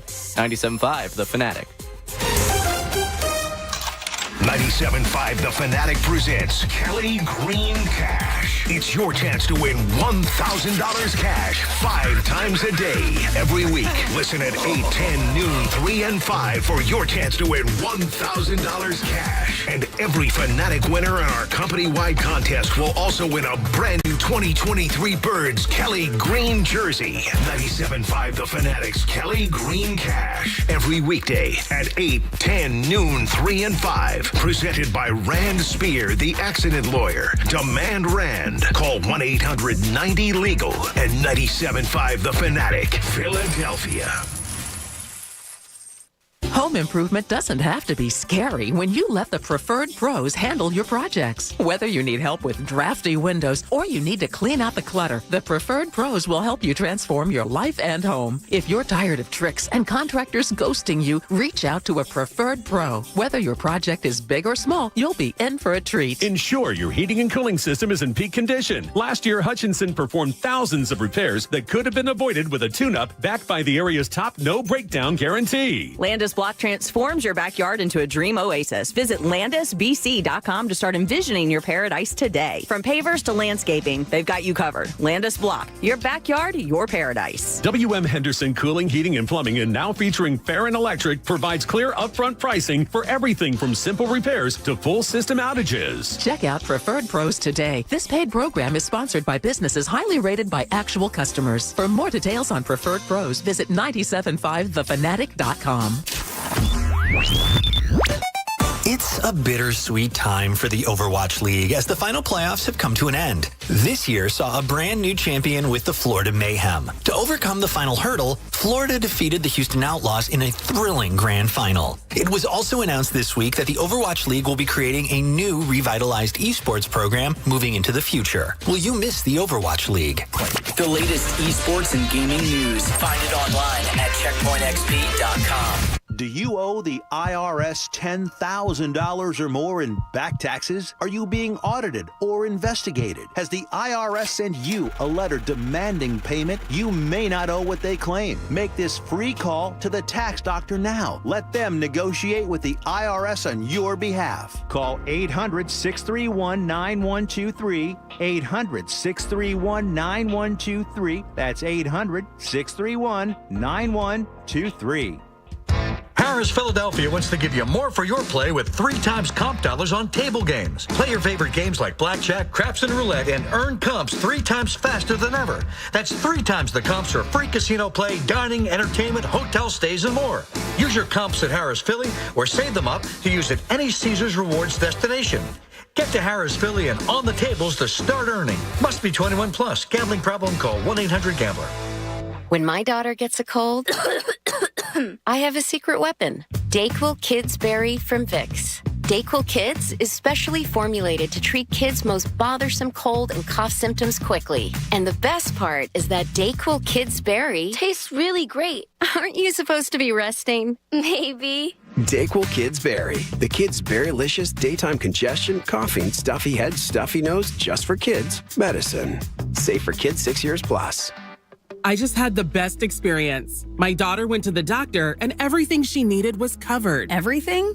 What insurance do you have? Kids Partners, the CHIP plan from Jefferson Health Plans. It covers doctor and dentist appointments, ER visits, prescriptions, and more. Plus, my daughter can also get a new pair of glasses. They even offer free gym memberships. Visit hpplans.com or call 866-599-0809 to learn more about Kids Partners, a part of Jefferson Health Plans. By the time you're finished listening to this Pepsi Zero Sugar, you'll be 15 seconds closer to kickoff. Stock up now because game day is so close you can almost taste it. Football watching. Better with Pepsi. We all know Philly sports is big business, and we've got you covered every weekday with the Fanatic's Business of Sports reports that are powered by Pico for Business. For information on how your company can save with Pico's incentives, go to pico.com/business. Listen to 97.5 The Fanatic everywhere on Alexa at 975thefanatic.com, the Fanatic app, and now on Odyssey. In this market, you'll find Fisher Investments is different than other money managers. Different how? Aren't we all just looking for the hottest stocks? Nope. We use diversified strategies to position our clients' portfolios for their long-term goals. You don't just provide cookie-cutter portfolios? No. We tailor our clients' portfolios to their goals and needs. But you still sell investments that generate high commissions for you, right? No, we don't sell commission-based products. We're a fiduciary, the highest standard of care for a financial advisor. It means we're obligated to act in our client's best interest. So when do you make more money? Only when your clients make more money? Yep, we have one transparent management fee structured so we do better when our clients do better. Sounds like you really look out for your clients. We do, because our priority is helping them achieve a comfortable retirement. That might be why most of our clients come from other money managers. Visit FisherInvestments.com to find out why investors like you switch to us. Fisher Investments. Clearly different money management. Investments in securities involve the risk of loss. Philly sports. We're born into it. 97.5 The Fanatic. 11:21, 97.5 The Fanatic. I'm Andrew Salchunas. 11 o'clock hour brought to us by Golden Nugget Jewelers, where Philly gets engaged, and it is a football Monday. Football Mondays on The Fanatic, presented by Pierce Phelps Bryan Heating and Air Conditioning Contractors. Visit nopaybryant.com for flexible spending options on a new heating and cooling system. We have two open lines. You can grab them at 610-632-0975. My original question was, did you see anything last night during the Eagles game that made you concerned about the bigger picture, which is the Super Bowl? But I have another question that I want to ask, and it's regarding Jalen Hurts. Are we allowed to be critical of Jalen Hurts? Yes or no? That's the question. Yes or no? Because I feel like I'm not allowed to be. I feel like if I am critical of Jalen Hurts, I think he's the worst quarterback in the history of the world. But then on the flip side, it's the people that aren't critical. Oh, it's okay. He's fine. He's fine. There's nothing to be worried about. Let me make this clear. I'm going to read this tweet that I sort of teased going in the break. I still think Jalen Hurts is a very good quarterback. I said going into this season that I thought he'd take a slight step back from last year. Not revert to the quarterback we saw 2 years ago where they had to run the ball 60 times to win football games. I just didn't think he would be the second best quarterback in the NFL, the second best player in the NFL, because he finished second in MVP voting last year, right? I didn't think he'd be that again this year, but top 5 quarterback still, maybe top 7. And that's still good enough when you have the talent around him and, the talent defensively when healthy, that you might still be able to get to the Super Bowl, especially in a wide-open NFC, except for the San Francisco 49ers. So I talk about Jalen Hurts today and how he did not play well yesterday. Now, I don't like the game plan. I didn't like that they dropped him back 50-plus times. I did not like that Devontae Smith was dropping passes wide open in the middle of the field. I don't like that DeAndre Swift was fumbling the football. I did not like that Dallas Goedert got the ball punched out and it was charged as an interception to Jalen Hurts when it shouldn't have been. But anyways, I'll leave that aside. Kebab checks in. Chunas, Hurts can't read a defense? Terrifying? He made a terrible throw, but it was one bad quarter. Okay, here's the deal. I didn't say he can't read a defense. But there is something concerning when Tony Adams, the safety of the Jets, was told by his coaching staff, fake a blitz in the B gap, drop back, he's going to throw it right to you. It's concerning when the smartest people, when it comes to talking football, which is the coaches. I know why didn't they do this? Why didn't they do that? Let's be honest, coaches in the NFL, people who cover the NFL, are probably better NFL minds than we are. All right? I just so happen to have the platform behind a microphone. I think I know a thing or two. But I like to rely on what the coaches have to say. And when the opposing defensive minds knew that Jalen Hurts was going to throw it in that spot, that's kind of concerning to me, that they could read it ahead of time. So that could be Brian Johnson. That could be Nick Sirianni. Could also be Jalen Hurts. They could have seen something throughout the game where they go, we know where he's going to go to in this spot. So don't get upset with me because I'm pointing it out. Don't get upset with me that I'm playing audio of the safety of the Jets who had the game-winning interception tell you exactly what happened. And don't lie to yourself and say Jalen Hurts was fine yesterday except for one bad quarter. They scored 14 points in the first half and were shut out in the second half. And he had the ball in his hands a lot. Now, I've also made I don't want to say excuse because, people take excuse the wrong way. But I am defending him when it comes to the lack of protection. Jack Driscoll played a historically bad game yesterday for me. He was awful. He goes out there, and Jalen Hurts had to avoid pressure every single snap. And in the plays where he didn't have to avoid pressure, I do think he had in the back of his mind, I don't have much time because Jack Driscoll's the right tackle. Am I saying he's seeing ghosts? No. But it's hard when you have your mental clock, right, the pocket clock, knowing that Lane Johnson's out and Jack Driscoll, who's playing terribly, is the guy that's trying to protect you. So I'll give Jalen Hurts the benefit of the doubt in those situations. But we can't lie to ourselves and be like, oh, no, he's fine. Don't worry about it. He's okay. It's everybody else's fault but his. It could be a joint thing.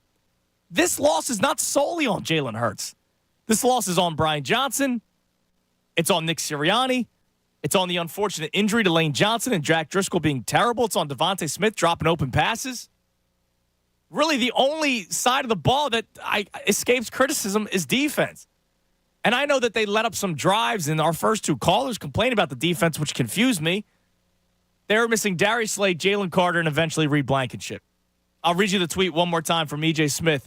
This was toward the end of the game. E.J. Smith put out a tweet of the current secondary for the Philadelphia Eagles after Blankenship got hurt. Bradbury, Goodrich, Jobe, Edmonds, Garner. I bet you a lot of you don't even know who Mekhi Garner is. He was one of the safeties for the Eagles toward the end of the game yesterday. And yet they still held the Jets to 20 points, and the only reason why they scored a touchdown was because they started that final possession on the 8-yard line.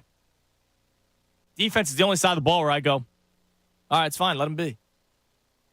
And it's just a shame because they start the game with the 19-play drive that leads to a touchdown. And I go, all right, 7-0, feet up. This is going to be one of those put the notepad away early, put the pen down. I'm talking about the actual writing pen. Enjoy yourself. And yet they just let the Jets hang around constantly. And it's just terrible. Now let me go to Austin because he wants to talk about this reading the defense. What's up, Austin? What's going on, Tunis? What's going on? Listen, I understand we can criticize Jalen Hurts. Yeah, and let me make this clear one more time. I'm sorry for cutting you off. Like, I saw on Twitter yesterday after the Eagles lost. It was an embarrassing loss. I put out a tweet. It's embarrassing when this game won for the Phillies start. And I got responses of, shouldn't have paid him. I can't believe they paid Jalen Hurts. Jalen Hurts stinks. He's regressed. And it's like, whoa. On the flip side, we don't have to go overboard here. Right. I get that. I just hate that the angle that you took was to bring up the Ty Bulls can't read defense thing. I understand what the guy said yesterday, but you can't succeed in this league without not being able to read a defense. Right. And the gap in between that Ty Bulls statement and what happened yesterday is almost 2 years. Yeah, and he played like an MVP last year. I understand that, but we can't go automatically to. But, Austin, I wasn't just saying about Jalen Hurts. I was also saying that that's problematic for the Eagles' offense.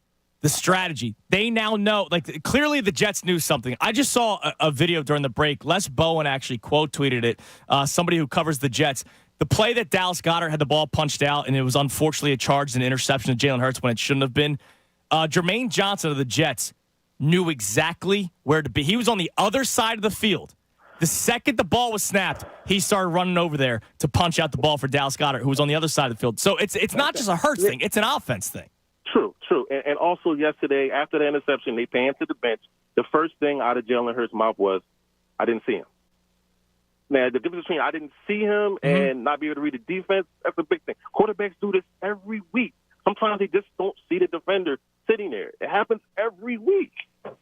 Yeah, it does. And look, I mean, I can look at the other top quarterbacks in the NFL. Like Josh Allen only put up 14 points against the Giants last night. Joe Burrow has not been himself this year. Right? Like, I get all that. It happens. Let's take this one game. You can kill him all you want. He had a terrible game. I'm all for it. But let's not go overboard with the. I understand. Austin, I hear. And I don't think he can't read a defense, period. And thanks for the call, man. I don't think he can't read a defense. My point of playing that clip, and if you go back, just go on YouTube and rewind it 30 minutes. I straight up said that this could be a multitude of issues. Right? You heard me say it. I heard you say it's because Jalen Hurts can't read a defense. I'm saying it's problematic that he was not able to read it on that play.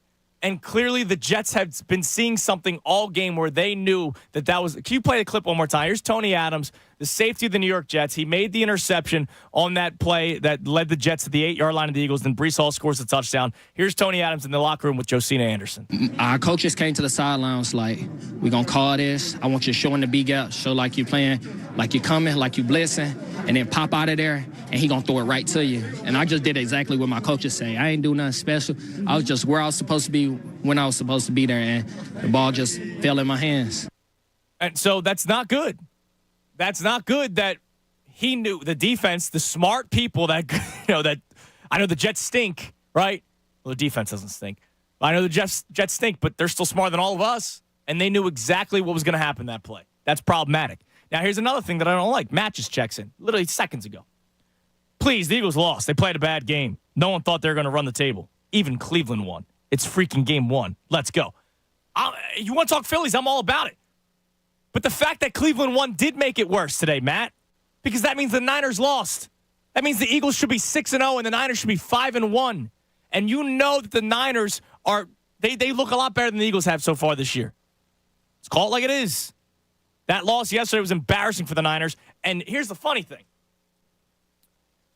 Go to your timeline. You probably made a joke about the Niners.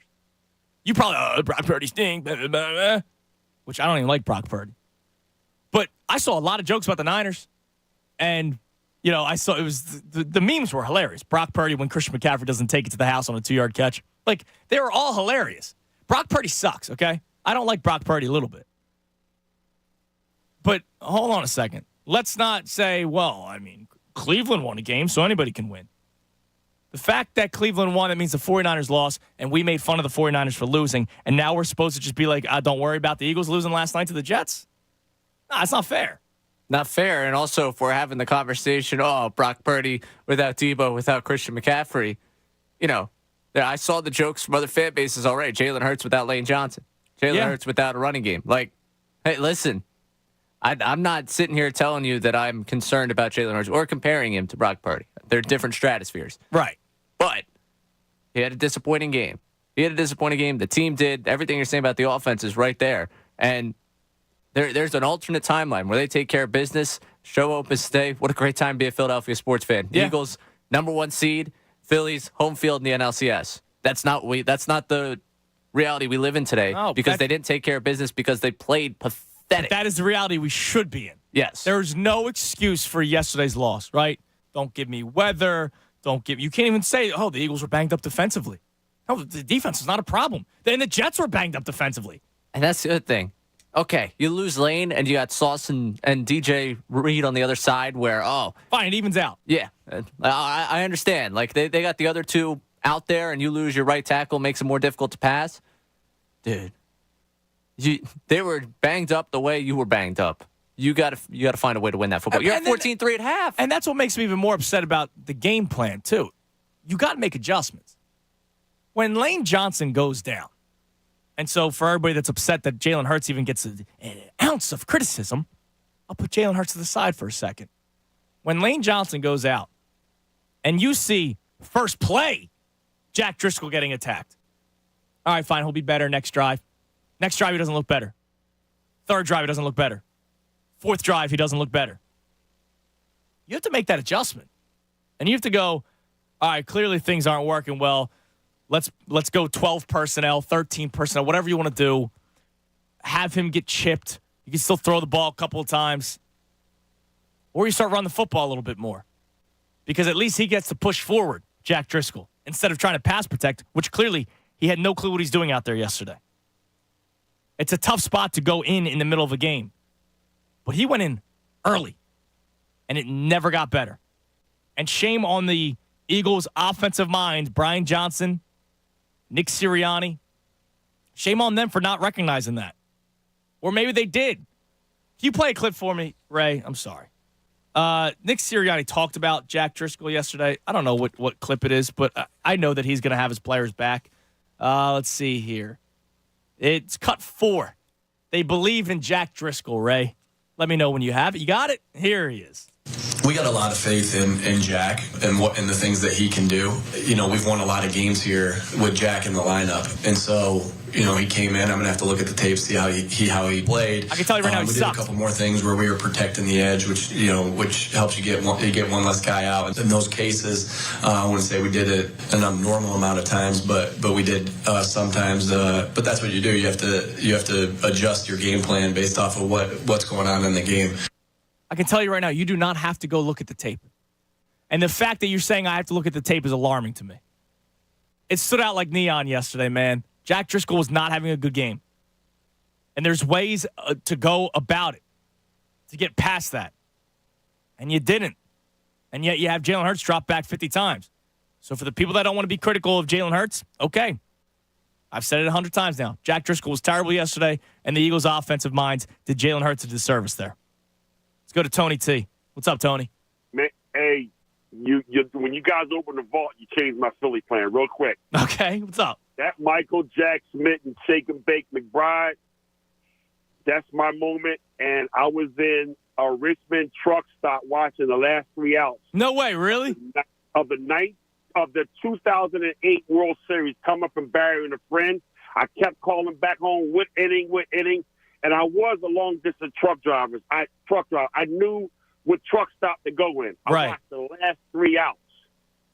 That's awesome. And plus, of course, because it's a World Series, it's on any TV. It doesn't matter what area you're at. Okay. Now let's get to the Eagles. Mm-hmm. It's okay to blame Jalen when they lose, because yesterday the blame falls on him trying to throw a football into a square peg. I blame Nick Sirianni. That DB who pulled out of the B gap, Jalen has to tell his running back, I'm going to give you the ball, and you run at that B gap. You don't throw the ball into a square peg. So I have a problem with you bashing Jalen when he screws up, because he screwed up yesterday. But I do have a problem with anybody who bashes him when they win. And the turf was not the reason why Lane Johnson got hurt. They rolled up on his ankle. No, the turf wasn't Lane Johnson, but the turf is problematic, wait a man. minute. I thought one of you guys said it, but they went to a 12-13 personnel, but the tight end on that side did no service. Lane Johnson gave up 6 sacks in 11 years. This guy gives up 3 sacks in 1 game. And 11 plays. 11 plays. So that's the issue about yesterday's game. And you're right. San Francisco gave the Eagles a gift, and they dropped the ball. No, they gave the gift right back. They said, "Here, I don't want this. Thank you." They dropped the ball. I don't want it. Now they go 6-0. Dallas lose tonight. You 2 games up, 3 games up on 3 them. games, yeah. You 2 games up on San Fran if you go 6-0. So I don't care about what Buffalo did. I don't care about what Cleveland No, did. it's the teams that matter. It's the Eagles and then the teams that you're fighting with, and it's San Francisco and Dallas. And thanks for the call, Tony. I appreciate it. And the Eagles dropped the big ball yesterday, man. They dropped the ball yesterday, and they deserve to be criticized. And I don't understand why, And look, to Tony's point, if the Eagles do win and Jalen Hurts doesn't look good, we still have to point it out. And that's what the case was the first 2 weeks of the season. He didn't look great, and the Eagles won games, and you said, all right, at least they got the win, right? A win is a win, especially when you're fighting for the number 1 seed with the San Francisco 49ers. Yesterday, they lost. And so, even if the Eagles pulled out the win, I would still be like, all right, this didn't look good, but hey, at least a win is a win. I still would have pointed out where it didn't look good. I mean, that's how we're fair to ourselves, right? Checks and balances, however you want to call it. Yeah. Like when things don't look good, you still have to be honest with yourselves. Like the Eagles are 5-1, and the Eagles have played one stellar game. So one complete complete game because the defense against the Bucs was ridiculous. But one game where you felt like, all right, and it was last week. It was last week, the one game where I go, finally, we got the full team we've been waiting for all season long. And you come out 1 week later, and you look like that? Terrible. One open line. You can grab it. We have the cash contest coming up at 12, so your next chance to win $1,000. Continuing the conversation on the Eagles. And seriously, about Jalen Hurts. Are we allowed to be critical of Jalen Hurts? Because it feels like every time you even put out a little bit of criticism on him, a war starts. But I also, let's be honest. Those of you who tweeted at me yesterday complaining about his contract and saying that he had a fluke season, you sound just like you did in June and July with the Phillies. Like, stop that. We don't have to go overboard. Either way. Don't have to go overboard with the hate and don't have to go overboard with the protection. He's not a child. He's a good quarterback that had a bad game. And let's point it out. It's only fair. I think Jalen Hurts wants you to point it out. If we've known anything from Jalen Hurts, hearing him speak, he would want you to be critical of him. He wouldn't want you to just let him slide. Be fair with yourself. 610-632-0975. Cash contest at 12 o'clock. Also, we'll get a look at some of the numbers. Zach Wheeler versus the D-backs. And Zach Gallen versus the Phils. And a major issue that a lot of you may have. I'll explain what coming up next right here, 97.5 The Fanatic. Fanatic Sports Update. Eagles suffer their first loss. I'm Ray Dunn. This update is brought to you by UPSJobs.com. Ready to shift your future? Make great pay as a seasonal warehouse worker, package delivery driver, or tractor trailer driver for UPS. Apply at UPSJobs.com/shift.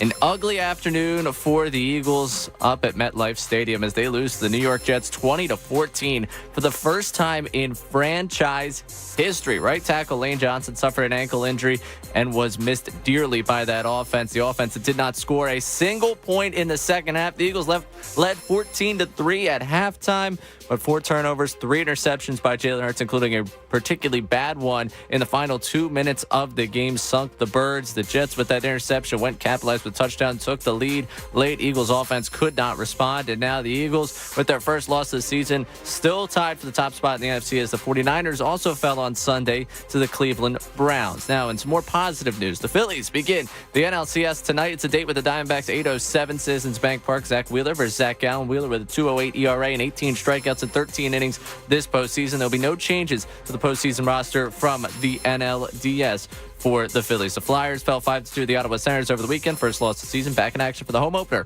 on Tuesday. Keep it locked here for the latest news and information. I'm Ray Dunn on the home for the Sixers, Flyers, and Union. 97.5 The Fanatic.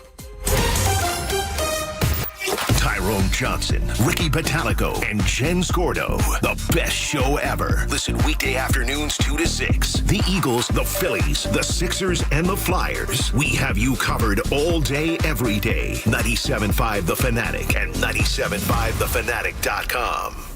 Hey guys, it's Andrew. Snapping action this NFL season with FanDuel in partnership with Valley Forge, America's #1 sports book. Right now, new customers get $200 in bonus bets guaranteed when you place a $5 bet. That's $200 in bonus bets, win or lose. And if you've been thinking about joining FanDuel, well, there's no better time to get on all the action. Just visit FanDuel.com/Fanatic. The app's super easy to use. There's a wide range of betting options, including spreads, player props, over-unders, and more. I love messing around with the anytime touchdown props because those are a big payout, especially if you have 4 or 5 together in a parlay. Use the $5 on it. If it hits, great. If it doesn't, you got the $200 in bonus bets. So visit FanDuel.com/Fanatic and kick off the NFL season. FanDuel, the official partner of the NFL. 21 plus and present in PA. First online real money wager only. $10 first deposit required. Bonus issued as non-withdrawable bonus bets that expire 7 days after receipt. Restrictions apply. See terms at sportsbook.fanduel.com. Gambling problem? Call 1-800-GAMBLER. Hi, it's John Kincaid for my friends at Window Nation. You know, fall is absolutely the best time of the year for so many reasons,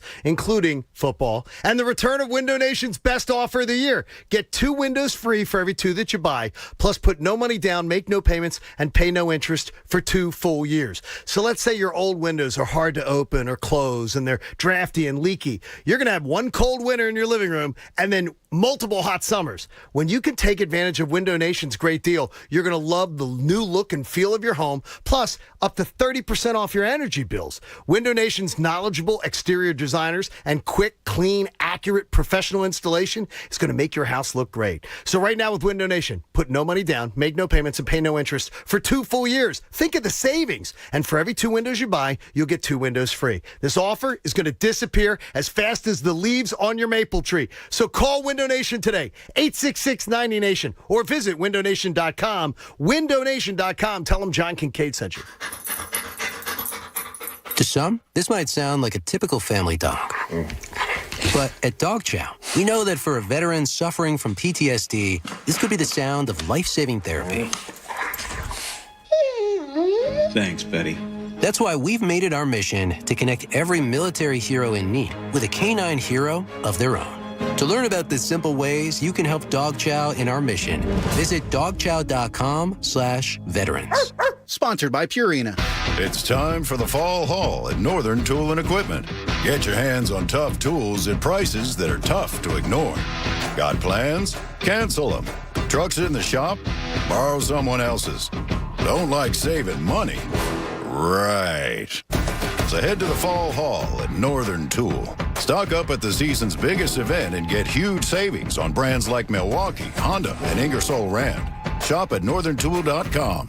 We're made for this. Can't sleep with this cold. Honey. Honey? Honey, you need NyQuil Severe Honey. NyQuil Severe Honey gives you powerful cold and flu symptom relief with a dreamy honey taste. Feeling better, honey? Honey? I'll take that as a yes. Try NyQuil Severe Honey for powerful cold and flu symptom relief. NyQuil Severe with honey flavor. The nighttime sniffling, sneezing, coughing, aching, fever. Honeylicious, best sleep with a cold. Medicine. Use as directed. Keep out of reach of children. Kelley Blue Book is the one-stop shop for pricing, fixing, selling, and instant cash offering. Instant cash offer is exactly what it sounds like. An official offer to buy or trade your car. Just enter your VIN or license plate, answer a few questions about your car's history, and what kind of condition it's in. In minutes, you'll receive an offer to sell or trade your car that you can be sure is fair. Then choose a dealer to purchase your car and schedule a time to meet. For all of the its, KBB.com. Hey, if you're thinking about getting the latest iPhone, check this out. With Boost Infinite, you get the latest iPhone every year and unlimited wireless for just $60 a month. Yeah, you get the new iPhone 15 Pro with titanium. Then again, next year you get the latest iPhone. Every year. Boost Infinite. Infinitely better. To learn more, pick up your phone, dial pound 250 and say Boost Infinite. That's pound 250 and say Boost Infinite. Terms apply. After 30 gigabytes, service may be slowed. Receive a comparable iPhone model each year with an acceptable trade-in every year. Requires credit qualification and 36-month phone financing agreement. You'll have the option to receive a one-time auto-dial text message from this station's network. I just had the best experience. My daughter went to the doctor and everything she needed was covered. Everything? What insurance do you have? Kids Partners, the CHIP plan from Jefferson Health Plans. It covers doctor and dentist appointments, ER visits, prescriptions, and more. Plus, my daughter can also get a new pair of glasses. They even offer free gym memberships. Visit hpplans.com or call 866-599-0809 to learn more about Kids Partners, a part of Jefferson Health Plans. I'm John Morgan of Morgan & Morgan. I'm about to tell you a secret that'll make the insurance companies madder than a wet hen. Major insurance companies use a software called Colossus to tell them what the firm you hire is likely to settle your case for. Google it yourself. They know which law firms can lowball and take the last best offer, not us. Google our firm and see billions recovered from those very same insurance companies. They know who we are, and now you know it too. Morgan & Morgan. Visit forthepeople.com for an office near you. Franklin Mint Federal Credit Union offers free checking without the fine print. That's right, straightforward and simple. Enjoy no minimum balance requirement, free online statements, free fraud monitoring services, and get an instant issue debit card. Open your free checking account at fmfcu.org/no fine print or at an FMFCU branch. Franklin Mint Federal Credit Union. Membership eligibility applies. Federally insured by NCUA. WPEN Burlington, Philadelphia, a Beasley Media Group station. Official home of the Sixers, Flyers, Union, and the best Eagles talk in Philadelphia. 97.5, The Fanatic.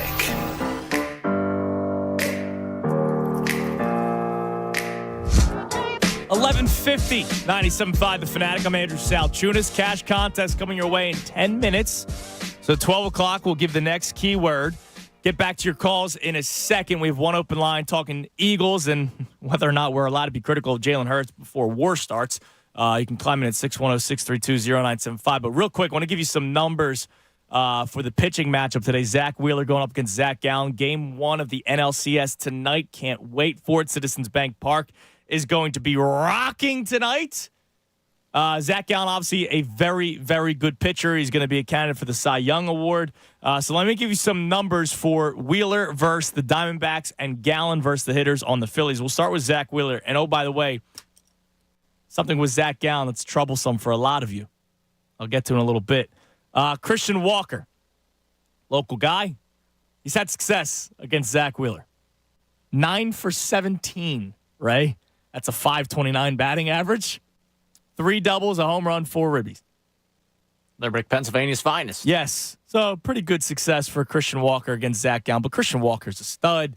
Tommy Pham, 5 for 11 with a home run in his career against Zach Wheeler. Ketel Marte, he's 4 for 10 with a double and a home run. How about that Evan Longoria? Still around. Can't believe it. He's 2 for 9 with a double in his career. Did you see? Hasn't been to an LCS since 2008. Makes sense. I mean, the Rays never got back. The Giants never got there because of Gabe. Chance to open and close the book on Evan Longoria? Yeah, that'd be great. That'd be fun. You could do that. Geraldo Perdomo, 1 for 7 with a double. Corbin Carroll, the young kid that we always have an eye on. He's a good ball player. He's 0 for 5 in his career against Zach Wheeler. So, really, the big one is Christian Walker. We're sorry, Tommy Pham, batting average-wise, 5 for 11, but I don't expect him to kill the Phillies tonight. At least I hope not. But a lot of guys are hitting around 200, a little bit better than 200, some lower than 200. Pavin Smith, 1 for 9 in his career against Zach Wheeler with a home run. But just not the greatest numbers for some of these Diamondbacks hitters against Zach Wheeler, except for Christian Walker, so something to keep an eye on. On the flip side, Zach Gallen on the year, 17-9, 3.47 ERA, which is incredible. Which Zach Wheeler's not that much worse, 3.61. Wheeler actually has a better whip than Zach Gallen. Gallen had 8 more strikeouts on the season. But against members of the Phillies for Zach Gallen, if this damn mouse would cooperate. Trey Turner in his career, 4 for 8 with a double and a home run. Bryce Harper, the birthday boy, 4 for 12 with a double. That's the only extra base hit he's had. Kyle Schwarber, 1 for 7. That one being home run. A home run. That is correct. Bryson Stott, he's 2 for 6 in his career, just 2 singles. Maybe you give Garrett Stubbs a shot. He's 1 for 5. That's right. Alec Boehm, 0 for 5. Brandon Marsh, 2 for 4. Nick Castellanos, 1 for 4. JT Realmuto, 0 for 3. So not really a big sample size against Zach Gallen, but we know that he is a very, very good pitcher. And the limited sample size, he's pitched well against the Phillies. The most at bats, Trey Turner, 4 for 18. He had a double and a home run. The one thing for Zach Gallen, for a lot of you, where do you stand in terms of your fandom today? Obviously, you're a Phillies fan. But I know there's a lot of Zach Gallen fans out there. He's a local kid, Somerdale, New Jersey. Went to Bishop Eustis. I played baseball with his cousin. So the family's pretty big, too. And when I put out a tweet this morning saying I'm in a glass case of emotions between the Eagles' loss and the Phillies' excitement, his cousin actually responded to me saying, "You're in a glass case of emotions?" Because he's a diehard Philadelphia sports fan. But his cousin is the starting pitcher on the other side. And, look, is it one of those I hope the Phillies win 1-0 kind of deals? And the run is scored in the bottom of the 12th when it's the opposing pitcher? I'm not surviving 12 innings. No, neither am I. But I know it's tough. Zach Gallen, local kid. I mean, it's one thing, Chas McCormick last year. He bats once, every 2 or 3 innings. Aaron Nola, Austin Nola. And I know Austin Nola. I know they're not local kids, but imagine the family members. All right, well, they only need to see Austin face Aaron Nola 3 times. This guy's going to throw 100 pitches tonight. Probably seen him twice, too. It's got to be tough for a lot of the Zach Gallen fans around here because he is a local kid, but stay true to yourself, all right? I'll be honest. I've got the opposite because I'm the Pennsylvania side of this thing. I went to high school with Christian Walker's sister. Oh, okay. So from my area, I'm sure there are a lot of people that have been following him along and root for his success. All right, so Phillies win 2-1 for you people. He hits the home run. Hits solo shot. But Zach Gallen's replaced by the bullpen in the 9th, and Schwarber finally cashes in on the ticket. Game-winning 2-run home run. Still not the first home run of the game. We all cry. Well, just do anytime home run. Just stay true to yourself. You are a Phillies fan, okay? When's the last time you talked to Christian Walker's sister? High school. Exactly. Just been rooting for the family, though. Nice people. Just okay. Not tonight, though. When's the last time you talked to the family? That's what I mean. That's what I'm saying. I have the Screw Christian Walker. Yeah, no. Tonight, yes. This series, yes. You don't know. Say it. Because everybody, Chas McCormick, good ball player. And then he makes that catch off Real Muto last year, okay? We were too nice to Chas McCormick last year. And I think, like I said about Jalen Hurts wants you to be critical of him because that's the person he is. I bet you, they're Philadelphia fans. Screw him. Screw him. Come on, man. I hope I'm not offending the entire Zach Gallen, Christian Walker family. You definitely are. Yeah. So we apologize. Stay tuned. Phil's in 4. All right, let's go back to the phones. Cash contest in 4 minutes. Let's go to Terrell in Philly. What's up, Terrell? How's everybody doing today? I'm excited for tonight, but right now I'm miserable. I am too. I'm a little concerned about the Birds. Before I get to my point, I'm not calling to talk about the defense, but I am concerned after listening to you read off the list of cornerbacks playing when we got a guy that's been killing everybody.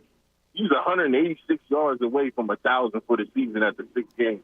I am concerned about that. This weekend is concerning. My problem was our first 2 callers of the day criticized the defense for yesterday. The defense is not a problem. I was like, whoa. Hold on a second. I didn't think we'd mention the defense unless it was a kudos to you, Sean Desai. I can't believe our first 2 callers were critical of the defense. You know what I am concerned about, though? So, especially the offense? Jalen Hurts and Brian Johnson. Mm-hmm. I'm worried because I just read a stat. Jalen Hurts has more turnovers than Daniel Jones, Sam Howell, and Dak Prescott. Yeah. And that's concerning to me. Yeah, he's got, 7 touchdowns and 7 picks. Now, look, yesterday's first interception wasn't on him. That ball gets popped out, and it's charged as an interception. But, yeah, I mean, look, he's not playing great this year. He had 2 very good games. I thought yesterday would be 3 straight great games, and we'd feel very good about him moving forward. But then he had a bad game yesterday. And it's okay to point that out without people freaking out. Yeah, I am, hopeful that he'll bounce back because we've seen him bounce back before. Of course. We've seen him play good. But he got to do it, and, we do got to call out the offensive coordinator because he should be putting his quarterback in better position when you got defenders talking about they know what Jalen Hurts is going to do. Right, and that I don't know if that's right on Hurts. I think that could be a Brian Johnson, Nick Sirianni issue where the defenses know exactly what you're doing. I mentioned another play, Jermaine Johnson, who plays for the Jets. He read out that Dallas Goedert screen, which ended up getting punched out, and that was the interception. Like that stuff's bad when the Jets know exactly what's going on. And, we do got to get the Jets defense some props because they did the same thing to Josh Allen and Patrick Yeah, they're Mahomes, 3-3 because of the defense, right? Yeah, like they're not 3-3 because of Zach Wilson. Yeah, so, I expect, I did expect the defense to play good yesterday. I didn't expect us to lose, though. Yeah, I hear you, Terrell, and I appreciate the call. I expected the Jets front. So yesterday during the pregame show, right, we did a segment on, all right, we all feel great about this game. How is it that the Eagles do lose today? Like, let's try to figure it out. And I went first, and I said there's two things that the Jets do today in order to win. I'll start with number two. Number two was Breece Hall runs for over 100 yards. That didn't happen. 12 carries, 39 yards, and he was talking trash. Just the weirdest. Eight of those 39 yards was the touchdown where they literally let him get in the end zone. Like, what is he doing? Did you see him? Oh, yeah. Yeah, he was barking at members of the Eagles. Like, who are you barking at? You're having a bad game today.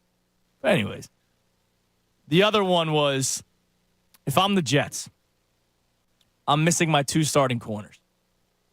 I can either drop back more people to try to help them out, or I can go, you know what?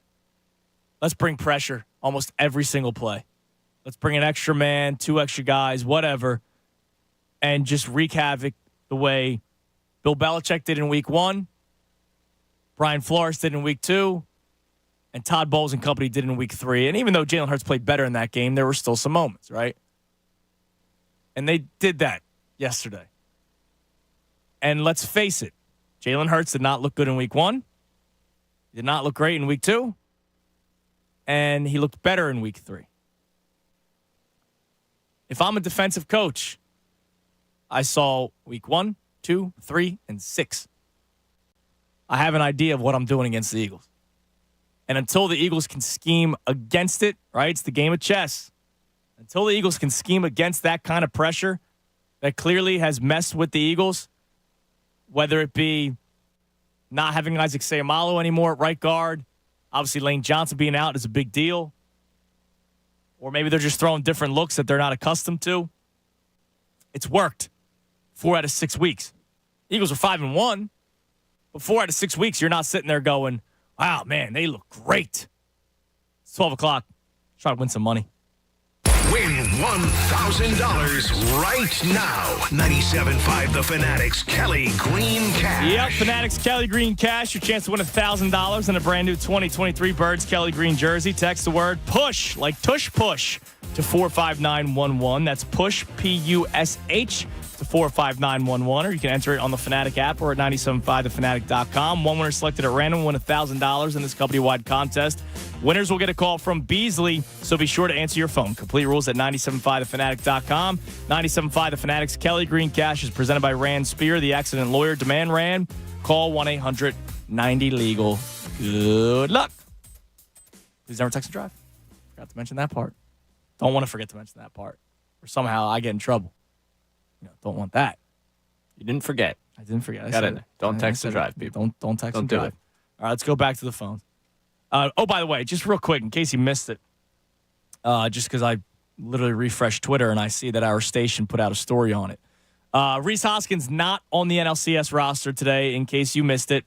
It's the exact same as the NLDS, right? I didn't see any changes. Exact same. Yep. Okay, yeah, exact same. All the pitchers remain the same, catcher, infield, outfield. And if Reese Hoskins does return, it'll probably be for the World Series. So you just got to get to that part. That's all. Interesting to see how they end up managing that, because not sure where you go position-wise with them right now. Fit them in, but conversation for another day. Unless you take a pitcher off. Right. And who?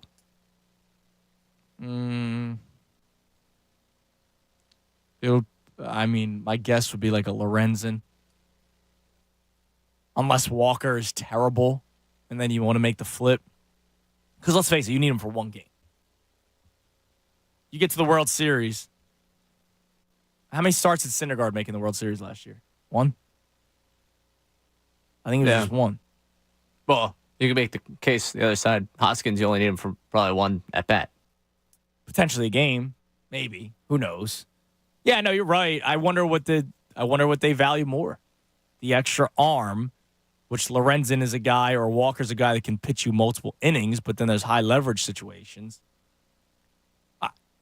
Massive Rhys Hoskins guy. Just asking the questions here. No, I know. I'm trying to think. Like, if you were to, it's a great point. I didn't think of it this way because, originally it was, Rodolfo Castro. Yeah.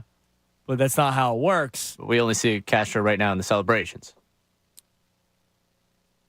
You know what? You know you take off, and I know he can play infield and outfield. You take off Jake Cave. No, seriously. What does he bring you? He bats left-handed? Okay. Yep. That just leaves Stubbs as your only left-handed bat. Coming off the bench. Again, massive. And you Stubbs obviously guy. have to leave Stubbs because you need a backup catcher. It's Jake Cave. And if it's a left-handed starter that day, Marsh is still available on the bench because he's not going to start. Right. I mean, Jake Cave, I don't expect to see Jake Cave once in the entire playoffs. I don't expect to see him. I don't. Situationally, I guess it would be a right-hander where you just were looking for the chance for pop from the left side. Yeah, what pop does he provide? So I'm not telling you he's Matt Stairs setting one He deep provides into the pop night. in the Lehigh Valley, but not much, not much for the Phils. The only other guy I could potentially make a case for, and I know this is going to drive a lot of people crazy, would be Kerkering. Because, you've used him in big lead situations, except for the Ranger Suarez game 1 against the Braves, where you had to use 6 relievers. I mean, that's really it. Yeah, I'd rather leave Cave off than Kerkering. If you could get the roster I'd rather keep Kerkering than Cave. Like, Jake Cave's my first one to go, but if Rob Thompson values that left-handed bat, then the question is, all right, who's the pitcher that goes off? Because you're not going to take off Sosa in case he needs to go out in the field. He's your only other infielder that can play middle infield. Right, and also, not positive with the IL reshuffle. The way they got Kerkering on the roster, it could end up being a situation where because he's technically an injury replacement. That's right, yeah. So he could end up coming off it for Rhys Hoskins. That would be a potential guess of mine. Yeah. Because Lorenzen, even though he's not been great, he's a guy that can pitch 2-3 innings, which I wonder if that's valued more than 1 inning of Orion Kerkering, who you haven't used yet to pitch in a 1-run ball game. And I know nobody wants to hear that. I don't want to hear it. Me neither. He's a young kid that's basically a phenom for you, and we've already been talking about a closer of the future for the Phillies. I would rather him be a part of this. Correct. But I wonder if he's the guy, because you're not taking off Sir Anthony. Nope. You're not taking off Jeff Hoffman. Nope. You're not taking off Nola, right, or Wheeler. So then the question is it Walker or Lorenzen? And because of Lorenzen's ability to pitch out of the pen as well, that's a pretty big deal for them. And then you're not taking off any of the lefties. I don't need to see Matt Strahm anymore, but let's face it, he's going to be there. He closed you. He did. I can't believe it. I still can't believe it. I can't. And I did not breathe the entire time. All right, let's go back to the phones. KD in Atlanta, or KB in Atlanta. What's up, KB? Yo, what's going on, man? How you feeling? I'm all right today. I was a little pissed off last night, but I'm feeling better. I got my Phillies gear on, so I'm good. Yeah, I mean, I got the Phillies jacket on today, and I'm fired up for tonight's game. And I think I'll be honest, I'll probably feel better at 2:00 because I got 4 hours of venting out of the way. Right. But I had no one to vent to last night, so this is my chance. Yeah. So for me, I have a lot of concerns. Mainly on the offensive side of the ball. I don't understand how anybody who watched that game could blame the defense who, consistently after being put in bad spots, held the Jets to field goals. And the one touchdown they gave up, they allowed him to score so that the offense could have more time. Exactly. I put most of my blame on 3 things. So Jalen Hurts, first of all. I mean, you're the quarterback of this franchise quarterback. You gotta, get blamed. I mean, rightfully so. Brian Johnson, I'm realizing that I don't know. I can't call him a bad coordinator yet. He's new, but I know for sure he's a downgrade from Shane Steichen. I know that for sure. he has a lot of growing to do when it comes to play calling. And I believe that Jets player being told by his coach, that was a coach versus coach matchup. They realized, okay, I can see what he's going to do here. When Jalen Hurts isn't really put in the best situation, they can almost see what he's going to do. So I feel like that's a Brian Johnson thing. 75. I'll give 75% blame to Brian Johnson, then 25 to Jalen Hurts. And then the focus. Like, you got A.J. Brown stopping on a go route. Like, if he would have kept running, that's an easy touchdown. Yeah, that was a bad play, and that's a good ball by Jalen Hurts, right? Like exactly. Right. I'm not one of these people that will just sit here and criticize Jalen Hurts just to criticize Jalen Hurts. If A.J. Brown keeps on running, that's a touchdown. Yeah, and Devontae Smith drops a wide-open ball. Wide open. I mean, it was a lot of focus problems. Like, I think they overlooked that team. I think Brian Johnson didn't prepare them correctly with a good game plan. They didn't stick to it, at least. So it was a lot of blame to go around. Defense is the last thing I'm talking about. They played really good with what they had, given the circumstances. So, I mean, offense got to get it together. It's concerning. Especially going into this week, right? Like, the defense can only do so much against the Miami Dolphins. And thanks for the call, brother. The defense can only do so much against this Dolphins offense. And so you're going to need a score. Like, you're not going to win scoring 14 points. No. Probably not going to win scoring 23 like you did last week against the Rams. Those red zone, like, they'll be going for it a lot on fourth down. Well, especially if they keep getting these third and longs. I mean, we talked about it a couple weeks ago, whereas how long the third downs were. Oh, dude. They flashed the graphic during the broadcast. It was, 9.6 was the average yards to go on third down? That's not sustainable. I think it was after last week. It was after the Rams game, because even though they looked better, I think it was the Rams. I don't know. I think it was Commanders. Okay. But it was just under 50% of the drives, or 50% of first downs, it was 2nd and 8 or longer. Yeah. And then if I did 2nd and 7, it was like 50%. That's not good. No. It's not good. The play call was just. I know Hurts and his threat to run's great. The quarterback design runs just seem so forced. One-score game. It's been a calling card since last year. One-score game. Hurts legs take us to victory. Like, that's just been what. I mean, think about the last drive against the Colts a season ago. Think about the close game with the Bears. Yeah. Think about, go back and look. Hurts, when he gets close to double digits or double-digit carries, all of those are one-score games, because late in the game, you know what? Our greatest weapon is the fact that our quarterback can make things happen on his own. Let's just go do it. And I don't know if it's him moving towards that and him making the decision that I'm gonna go win this game for us, or them saying, we know that the strength and what he can do. Let's just have him run loose. It's not just the fourth quarter. I'll go to the first drive. They score a touchdown, right? So great. 3rd and 10. 3rd and goal on the 10-yard line. Jalen Hurts, left end for 7 yards. Great. But it was hey, just get us a little closer, Jalen. And then what was the next play? Hurts, design run. Touchdown. Now, that's great. It's not always going to work, but it seems like they are okay with going, all right, it's 3rd and 10. Jalen, just get us 6 yards, and we'll try to make a 4th and 4 work. And it might be a good strategy. It might not, especially if teams start scheming up against it. But that was the very first drive. It worked. But you can't do that a whole game. It worked, and then you scored one more touchdown the rest of the game. You were very close to another red zone opportunity that did not amount to anything. Yeah, 3rd and 10. All right, we got one open line. Yeah, one open line. Usually around 12:20, we go over the around the league. I'll make it quick. Just look at some of the scores, because obviously there was a big one yesterday that involved the 49ers, and then the Eagles punted it away in a way that I truly still can't fathom. Less than 12 hours later. Anyway, snapping action this NFL season with FanDuel in partnership with Valley Forge, America's #1 sports book. Right now, new customers get $200 in bonus bets guaranteed when you place a $5 bet. That's $200 in bonus bets, win or lose. And if you've been thinking about joining FanDuel, there's no better time to get in on all the action. Just visit FanDuel.com/Fanatic. The app's super easy to use. There's a wide range of betting options, including spreads, player props, over-unders, and more. You got Monday Night Football, so you can use that $5 bet to get the $200 in guaranteed bets. And use that $200 on Phillies baseball, as the Phillies are in the NLCS. So a lot of ways to bet on the FanDuel sports we got with all kinds of sports. But, of course, football is so much fun to bet on. Anytime touchdown, first touchdown score, over-unders for yards or for team totals. So much fun. Just visit FanDuel.com/Fanatic and kick off the NFL season.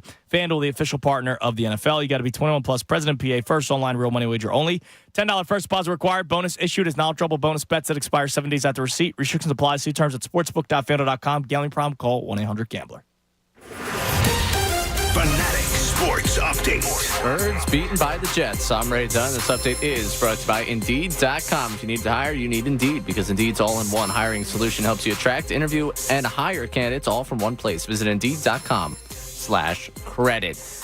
It was just an ugly one for the Birds, especially that second half as they lose to the New York Jets 20-14 for the first time in franchise history. Right tackle Lane Johnson went down, suffered an ankle injury, and was sorely missed by the offense. An offense that did not score a single point in the second half. Birds went into halftime up 14-3 again. Yeah, they lost 20-14 to the Jets. 4 turnovers by the offense, 3 interceptions by Jalen Hurts, including a costly one in the final 2 minutes of the game, with the Jets capitalized and scored a go-ahead touchdown. It's the first loss of the season for the Eagles. Both the Eagles and 49ers fell on Sunday.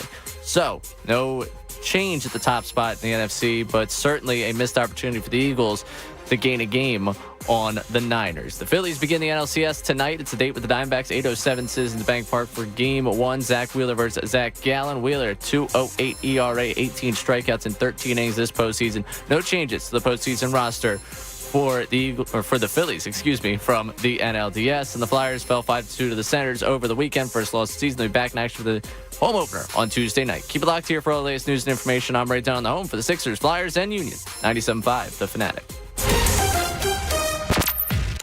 Join Bob Cooney, Pat Egan, and Connor Thomas tomorrow from 5 to 7 for happy hour at the new PJ Wellahan's at 200 Ridge Pike in Conshohocken. Come out to say hi, enjoy PJ's delicious wings, and get ready for the first pitch. Individual rates, coverage, offerings, and savings may vary, subject to terms and conditions, not available in all areas. If you're a small business owner, listen up. Pi Insurance wants to give you one of those aha moments, the kind that could save you money. Workers' comp is probably one of the biggest costs you face. But did you know that insurance providers have flexibility in setting their prices? That's right, but many don't bother giving small businesses the savings you deserve. Instead, you can get lumped in with other businesses and overcharged. Pi Insurance was created to change that. With Pi, you get a quote tailored specifically to your business, and you could save up to 30% with no hassle and no hidden fees. Plus, when you sign up for pay-as-you-go billing, your premium is based on your actual payroll, not an estimate. So your workers' comp audit experience is simplified. Take 3 minutes to see how much you could save with Pi Insurance. Ask your agent for Pi or go to trypi.com. That's TRYPIE.com. You expect your home to protect everything you love, but you don't expect the ways water is breaking down your crawl space and damaging your home. Musty smells, sagging floors, mold are just a few signs your crawl space is compromised. But there's one way to get answers to all your concerns. A free home inspection from BQ Basements and Concrete. We put water back in its place. Go to basementsbybq.com. License number PA 158514, 13 VH 11822-900. Hey, at Total Wine & More, you'll love what you find this Halloween. Me thirsty. Oh, hey, Frankenstein. Did you enjoy that Cabernet? Oh, good. Want margarita? Well, all the villagers are raving about this tequila. Ooh. And we have it at the lowest price in town. Economical. With the lowest prices for over 30 years, you'll always find what you love and love what you find. Only at Total Wine & More. Drink responsibly, B21. This could be the start of a break-in. Stop. This is Simply Safe. Or the end of one. Police are on their way. Introducing the latest innovation in home security. 24/7 LiveGuard protection, only from Simply Safe. Now, agents can see and speak to intruders through our new indoor camera to help stop crime in real time and for fast police response. Get 20% off any new system with Fast Protect monitoring at simplysafe.com/radio. There's no safe like Simply Safe. Hey, if you're thinking about getting the latest iPhone, check this out. With Boost Infinite, you get the latest iPhone every year and unlimited wireless for just $60 a month. Yeah, you get the new iPhone 15 Pro with titanium. Then again, next year you get the latest iPhone. every year. Boost Infinite. Infinitely better. To learn more, pick up your phone, dial pound 250 and say Boost Infinite. That's pound 250 and say Boost Infinite. Terms apply. After 30 gigabytes, service may be slowed. Receive a comparable iPhone model each year with an acceptable trade-in every year. Requires credit qualification and 36-month phone financing agreement. You'll have the option to receive a one-time auto-dial text message from this station's network. Ricky Bo here for Alpha Men's Center. Did you know that most men over age 50 have ED? Over 60%. Don't let that number get you down, because Alpha Men's Center has a 96% success rate treating ED. Yes, 96%. Right now, your first consultation is only $99, which includes the visit, blood work, and test dose. Schedule yours today at alphamencenter.com or call 484-685-1235. Get off the sidelines and back in the game with Alpha Men's Center. By the time you're finished listening to this Pepsi Zero Sugar, you'll be 15 seconds closer to kickoff. Stock up now because game day is so close you can almost taste it. Football watching. Better with Pepsi. It's a beautiful day here at the Weekend Getaway. Oh no, looks like a loose stair. And he is out. Injuries can come out of left field. If you've been injured, call Morgan & Morgan, America's largest injury law firm and proud sponsor of your Philadelphia Phillies. O'Reilly. Get ultimate durability and extreme weather performance with Rain-X Advantage wiper blades at O'Reilly Auto Parts. Purchase a pair of Rain-X Advantage wiper blades and save $10, plus get 2 times O Rewards points. Our professional parts people will even install your new wiper blades for free. Stop by O'Reilly Auto Parts today or visit O'ReillyAuto.com. O'Reilly Auto Parts. I don't consider myself a spokesperson for H&H Heating and Air Conditioning because I'm a customer, and I love singing their praises. And right now, for a limited time, when you visit DelcoHVAC.com, you can schedule a gas furnace tune-up for just $59, and it includes a free carbon monoxide check. Let's say you need a new system. You can ask about special financing or up to $1,200 in rebates on qualifying systems that are subject to credit approval. See the dealer for details. It's H&H Heating and Air Conditioning, an independent trained dealer. The Hoke brothers will do you right. Find them online at DelcoHVAC.com. That's DelcoHVAC.com. Adam Schefter plays on one station in Philly, 97.5, The Fanatic. Hello.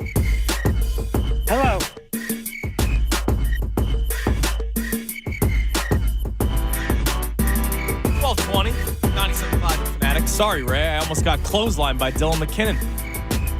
That Dylan. Gotta watch out for him. All of a sudden, he pops out of the studio, your studio, as I'm in full sprint back here. Yeah, we were having a good conversation, good time in here. Yeah, well, that good conversation led to almost my death, Ray. I apologize for that. In some weird, warped way, this feels like my fault. I see what you guys are doing here, getting comfortable in this slot, and all of a sudden you try to take me out this quick. I'll be honest with you. I just got here, bro. No, it's okay.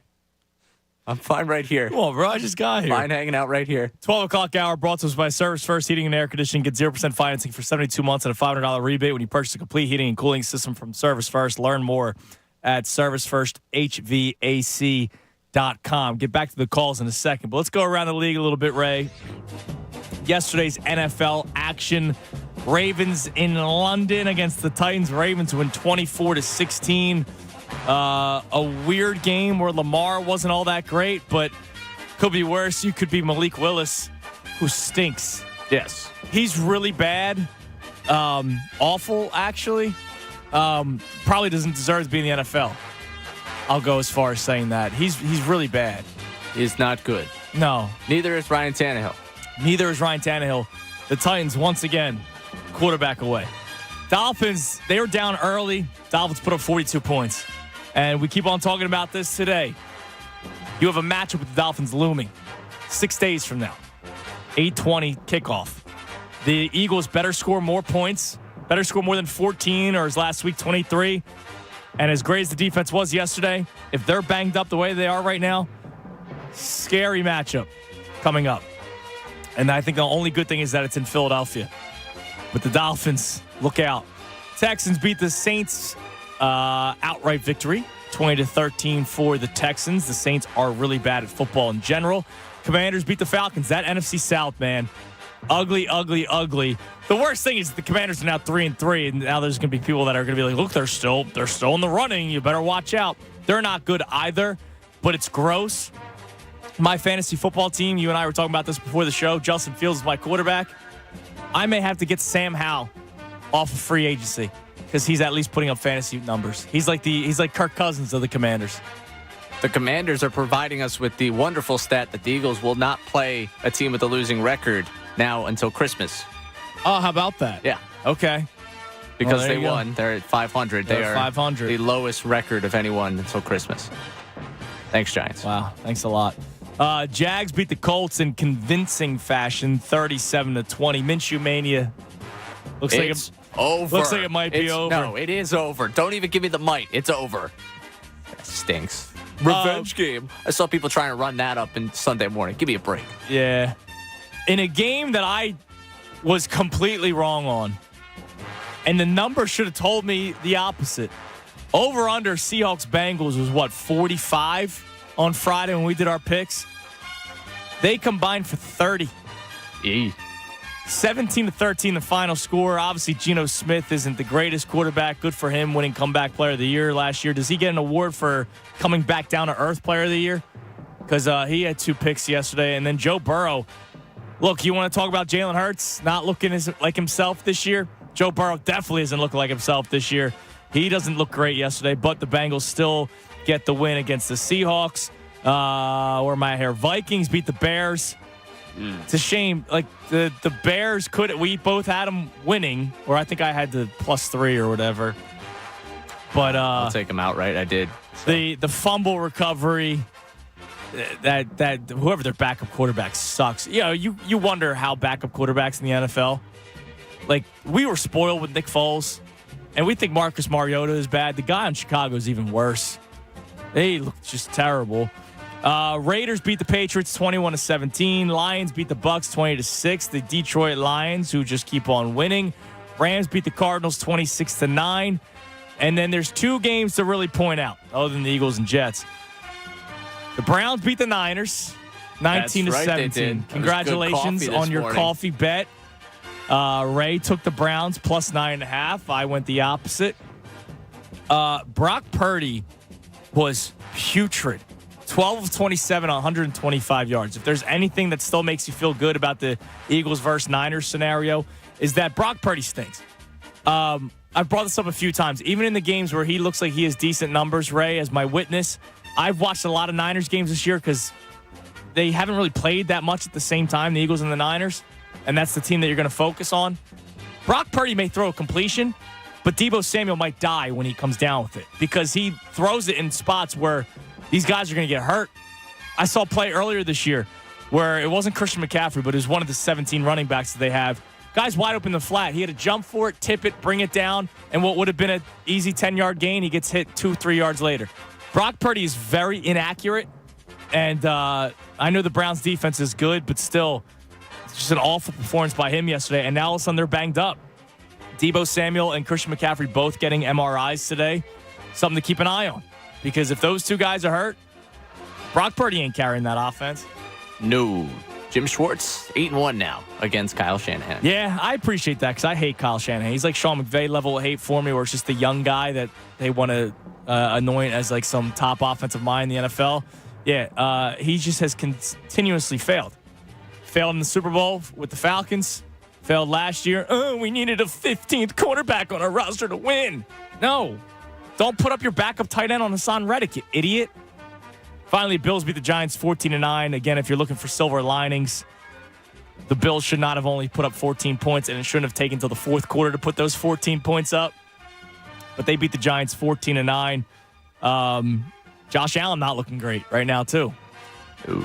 Shouldn't have taken until the last play of the game where controversy might have struck there. Yeah. Of Giants having a chance to win that one. Yeah. You know, the Giants stink. Bills probably should not have just put up 14 points. Just a weird Sunday.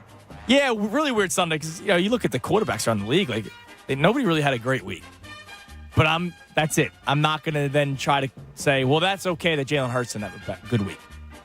No, Jalen Hurts is our quarterback, and I'm going to be critical of our quarterback. And that's it. All right, it's around the league. Your scores. All right, let's go back to the phones. Let's go to Julian in Jersey. What's up, Julian? Hello. Hello. Yeah, hi, I have a point and question to make. Yeah, what's up? Yeah, hi. So, question: why do you think the Phillies are going to win 2-1? First of all.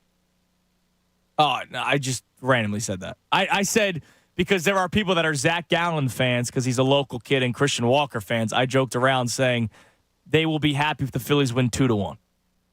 Well, did you know? I hate to burst your bubble. It's just, did you know that Zach Gallen was drafted by the St. Louis Cardinals, and in fact, wants to play for the St. Louis Cardinals. In fact, I don't know if you knew that.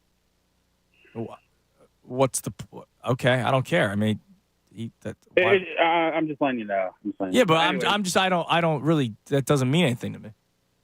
Okay, but no, it's good to know 2-1. Although my point I wanted to make though was I don't necessarily think A.J. Brown is going to be productive as a wide receiver as per se Justin Jefferson. Take, for example, Justin Jefferson accumulated up to 1,800 receiving yards one year, and now we're seeing it unfold this year. He's projected to have 1,900 yards this year. He's with over 600 yards. Who? A.J. Brown, and he's dropped the ball.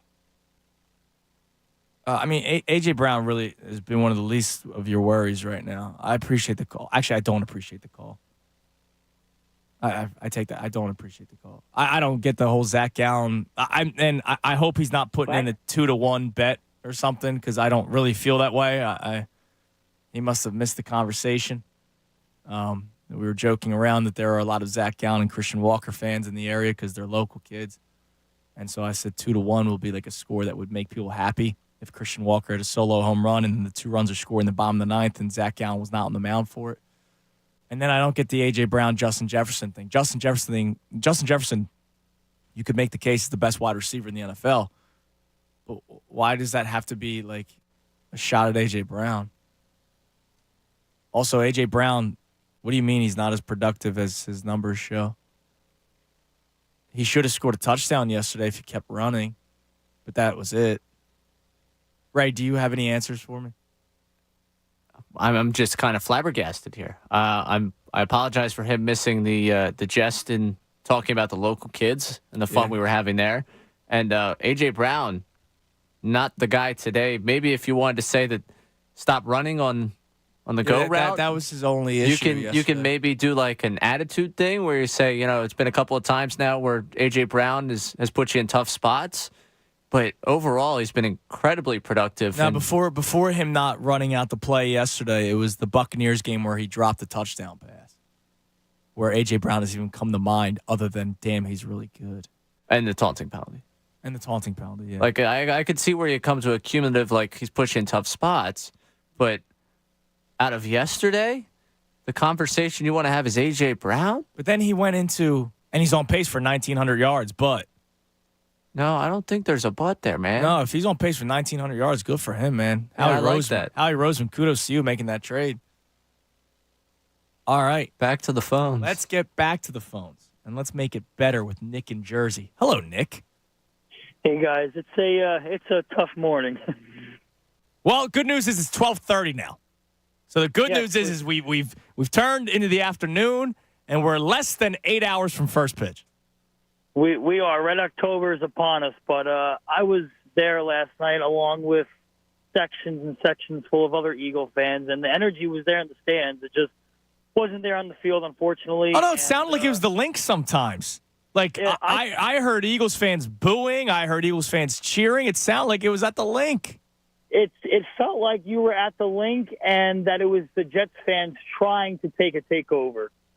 That's how many Eagle fans were there, and we can point the blame at different people and whatnot, but in the end, it does come back to the offense, and it does go down to Jalen Hurts because he is the leader of that offense. You could look at, the Devontae Smith drop or the Swift fumble and all the other mistakes, but in the end, it points to Jalen Hurts, and there's nothing wrong with criticizing him because we criticize Bryce Harper when he makes bad plays. We criticize our top guys, and that's why. Yeah, like Harper was criticized for that double play the other day, as he should have been. But why is Jalen Hurts off limits? It doesn't make any sense to me. You can criticize him. It doesn't mean that he's not our guy anymore. He's still our quarterback. And since Red October is tonight, I'm going to take a quote from Castellanos in a way. We didn't get sucker punched. We got punched right in our face. And now it's the response that matters against Miami Dolphins. Yeah, I mean, hopefully Jalen Hurts shows up and the Eagles' offense shows up. And, Nick, thanks for the call. If you beat the Dolphins, we're feeling great. feeling fantastic. Because if you can slow down their offense, wow, defense is really good. If you can win a shootout, you go, all right, obviously the defense is going to give up all those yards. Good for the Eagles to keep up with them or to be ahead at all points. But to his point about Hurts, like we don't have to go. Like, again, I got tweets last night, too, where it's like, how could say they should never have paid him this money? Where were you when the contract happened? Right? Like, when the contract happened, we're all celebrating it. Actually, not everybody was, but. Those people were mostly hiding. Yeah. They were just waiting. There's these people that have been in waiting for 2 years, really. Ever since the Tampa Bay game, they got their last, ran in. They spent the entire offseason saying he wasn't the guy, and then they just kind of hid. I was on the air when it happened with Ant. Mm-hmm. I think I was back there. Somebody texted Ant, like, they shouldn't have done this, blah, blah, blah. So he posed the question, and I was like, you guys are all insane. Like, you're always looking for a franchise quarterback. You have one. Why would you not pay him and then go back into the risk of trying to find another one? There are teams like the Cleveland Browns who still don't have a franchise quarterback. They're looking for one every single year. They might have found one in P.J. Walker. That's right. 5-3 as a starter in the National Football League. But why would you not pay Jalen Hurts? He got you the Super Bowl last year. Do I think he's going to be that quarterback every single season? No. But he's going to still be a top 10 quarterback. And the alternative is you try again in the draft. But the Eagles are too – here's the thing. If they didn't re-sign Jalen Hurts, extend his contract, they're not going to be bad enough. And so what? When his original contract's up after what? It would have been after this season or next season? Next season, I think. Next season. So then you would have been drafting like 20th, if not lower. Well, you got to see. I really like this guy out in the Big Ten right now. Yeah. He's young. He's gonna end up. Yeah, we're all GMs. Let's go to Tony in West Philly. Tony, you're on the Fanatic. Hey, good afternoon, guys. How you doing? What's up? Hey, so just quick points. I know I'm in the minority when I say this, but I dig the criticism. I don't coddle golden boy people, but I don't think Jalen Hurts has played that bad yesterday. And just hear me out. I was on Twitter yesterday during the game, first half. I saw a tweet, and they said, "Oh, Jalen's playing his heart out. He's not getting enough help." Now, I do think that interception was absolutely terrible. That was a terrible mistake, and that's where the criticism comes in. But in the beginning of the game, I mean, he was holding the team down. He made a bunch of good throws, a lot of drops, a lot of fumbles that he can't really right, and we pointed all that out, right? So A.J. Brown not finishing out that route would have led to a touchdown. Devontae Smith, there's not a guy within 10 yards of him if he makes that catch and he drops it. He had another bad drop later in the game. Jack Driscoll was abysmal yesterday, and Jalen Hurts basically had zero time whatsoever. And even when there were plays where he had time, I'm sure he had that mental clock of, oh, my God, somebody's going to be coming to me any second now because Jack Driscoll can't block anybody. So I think it was a combination. And clearly that interception, which was a bad throw, it's also bad that the Jets knew what was happening. So that's something on Brian Johnson as well. Right. But I think like last week, I remember when he missed Quez in the end zone, everyone says, "Oh, why didn't he throw to Quez?" Well, Quez had a drop earlier, so I feel like everyone's going to say he's a bad quarterback for that. Well, no, he's not looking for some of these guys because of how the game was going. But I told my homeboy Sparks, who's listening, that the Jets did have a pretty good defense. So I'm not into moral victories at all. But what I will say is, I mean, if the Jets are beating up on dudes like Mahomes and Allens of the world, this isn't the game that I would sit there and say, let's just excoriate them completely. Yes, it wasn't. We didn't get the win. That's the only difference. But I'm not saying don't look at the interceptions, but take the interceptions out. He had a pretty cute game, and he actually was handling the ball well in the first half. We just didn't get it done. Yeah, and my question wasn't like, hey, should Jalen Hurts be traded? No, it's just like I feel like there are people that are afraid to be critical of Jalen Hurts specifically. And my question is, why? Like, what is it because he is our franchise quarterback? Like Donovan McNabb, my God, the guy would get killed in this town. Yeah, but he wasn't. Yeah, they have different character traits, I think. No, I know, and you're right, Tony, and I appreciate the call. Like, Jalen Hurts is a lovable dude, right? Like, I like the guy. It's just, like, I just feel like we are so careful with what we say about Jalen Hurts. And why is that? And maybe that's something that we converse on the rest of the show. Like, why is it that it seems like we're afraid to be critical of Hurts?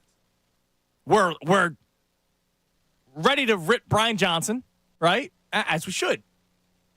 Ready to rip Nick Sirianni? Hell, our first 2 calls of the day blamed the defense for yesterday. What? But anyways, we're ready to do all that. Trade Joel Embiid, do another process, right?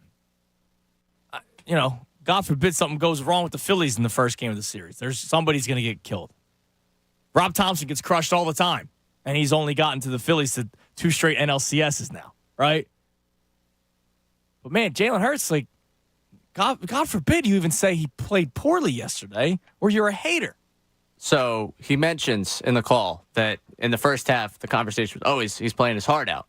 First half, he's 18 of 25 for 172 yards, 2 total touchdowns, and the 1 interception that wasn't his fault. Right. Good first half. Second half, 10 for 20 for 108 yards and a pair of interceptions, and they don't score a point. Not good. You're the quarterback. Yeah. There's other things going on, absolutely. Play calling, injuries, wide receivers not helping you out. You're the quarterback. Yeah, at some point, you're not hearing us coming on the air going, this loss is solely on Jalen Hurts. Like, no, I'm not doing that. But it's okay to say in the second half he did not play well. Right, and in the biggest moment of the game. Because what's the one big thing? Even the people that don't like Jalen Hurts, the one big thing they give you, well, he puts you in the position to win. Right. He's not the one that takes you away from it. Like, the worst you get from people at this point was the game manager label in the not necessarily positive way. Because there's a positive way to say that, but you get the people that say, oh, well, takes care of the football. He gets it done. He hasn't taken care of the football this year and did not take care of the football on that play. He's fallen away. He throws it where I guess he doesn't see the defender. And ultimately, it's a horrible interception at a horrible time that sets the Jets up to win the game. Yeah, and that's okay to be critical of. So he's got 7 interceptions this year. He's lost, 1 fumble? Remember the Patriots game? Yeah, at least. I think it's just 1. And if it is 2, then it's 2. He has 5 rushing touchdowns. So 12 touchdowns to 8 turnovers. Like, that's not a good season. No. 5 and 1's great. And turning the ball over, but then coming back and driving you downfield and scoring a touchdown, that's awesome. I love how resilient he is. You take a step back, he's not having a great season. The standard is the standard, as he would tell you. He says it, and that's why I don't get it. I'm sorry for yelling, but that's what I don't get with some of you. You're afraid to be critical of Jalen Hurts, and yet he himself will be critical of himself. He wants to be coached. We all cried. So many people. Oh, how dare Nick Sirianni yell at him on the sideline? He wants that. They have talked about it publicly. It confuses me sometimes, man. Yeah. All right. We'll continue the conversation. Also, Phillies hype today. All right, like, we do have a big Phillies game tonight. 8:07, Zach Wheeler, Zach Gallen. The rosters came out. No Rhys Hoskins on the NLCS roster, which I know it's sentimental. I'm okay with it. Like, do you feel a certain type of way that he's not on it? No. Other than the cool story? Right. It would be a cool story. Yesterday felt like almost a nod to the sense that he might be there with Thompson saying, I don't want to give anything away. Right. So, battle me reading between the lines on that one. But I don't know. Like, he's going to pinch hit for you. And that's it. Better be at Citizens Bank Park. Yeah, that'd be great. And I like, there's still a chance for the World Series. I know. Which would be awesome. But all I'm saying is, like, I'm not sitting here saying, oh, my God, there are Rhys Hoskins away from the World Series. No. Like, maybe I don't have a soul. Maybe I put all my heart and energy into my wife and my son. Like, maybe that's what it is. Oh, wow. I'm a great family man. I'm a great family man, but I'm not a sentimental sports fan or something. I don't know. Yeah, I want to see him out there. No, it'd be cool, but, like, when it came out, did you see the roster before I read through it? Yeah. Okay. Did you feel a certain type of way? I was like, yeah, like, I guess for me it's disappointing, but overall it's like, I don't, like, legitimately the question I had yesterday when they were talking about, like, when the conversation online was happening, what's the roster going to look like? Is Rhys there? In my head, I'm like, how are they shuffling this to make it work correctly? Like, there's a legitimate case to be made that his space here, if he's going to be a 1 pinch hit, 2 pinch hit, not be able to play in the field. Is it worth it? Does he have a space on this roster? Right. And that's from someone who's been one of the biggest Rhys Hoskins supporters throughout his entire career. Like, I love the guy. I want to see him get the opportunity one more time. Feels wrong that it'll end the way it ends, if that's truly the way his Phillies career ends.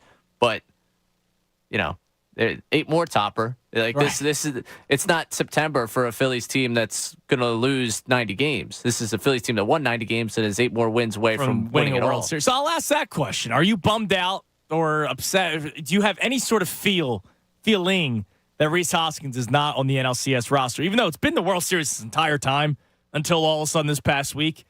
But do you feel any certain type of way that Rhys Hoskins was not put on the NLCS roster? And this is without knowing still what the doctors are saying. But I just go, so be it. Like, go Phils. Phils in 4 or in 6. Probably in 6. Just win. 610-632-0975. I'm Andrew Salchunas. We're right back here on 97.5 The Fanatic. But it's that time of the year again. The birds are chirping, right? The leaves are falling, but you still have the nice brown leaves, right? You got the beautiful photos of the fall. That means love's in the air. That's right. It's engagement season. Andrew Salchunas here to tell you about a very special event coming up. And you're going to want to check this out, all you lovebirds. If you're looking to pop the question, make sure you mark these dates down on your calendar. October 26th, 27th, and 28th. So the first day is 10 days from now. It's the Family and Company Jewelers Viraggio Bridal Show. I love that they do this for you every single year. Family Company already has the largest selection of Viraggio engagement rings. And I know this because that's where I went to get my engagement ring for my now beautiful wife, mother of my child. I've made a lot of stops at Family Company Jewelers. Engagement ring, wedding band for her and for I, first anniversary gift, first Mother's Day gift. I go to Family Company Jewelers for all these big gifts because they know what they're doing. But not only do they have this incredible selection of Viraggio engagement ring styles and settings, for 3 days only, they're bringing an all-new inventory. Brand new designs that are not even available to the public yet. You got to check this out. And there will be a Viraggio rep on site to help you custom design the perfect one-of-a-kind ring. This is your chance to save hundreds, maybe even thousands on the ring of her dreams. So head over to Family Company Jewelers. You'll see my man Angelo there, but you're also going to see the Viraggio rep there, which will be even better, even though Angelo's pretty damn good himself. Check them out, Route 70 in Marlton, New Jersey, October 26th, 27th, and 28th for the Viraggio Bridal Show. Visit FamilyJewelers.com for more information. Book your appointment now. Family Company Jewelers, South Jersey's diamond destination.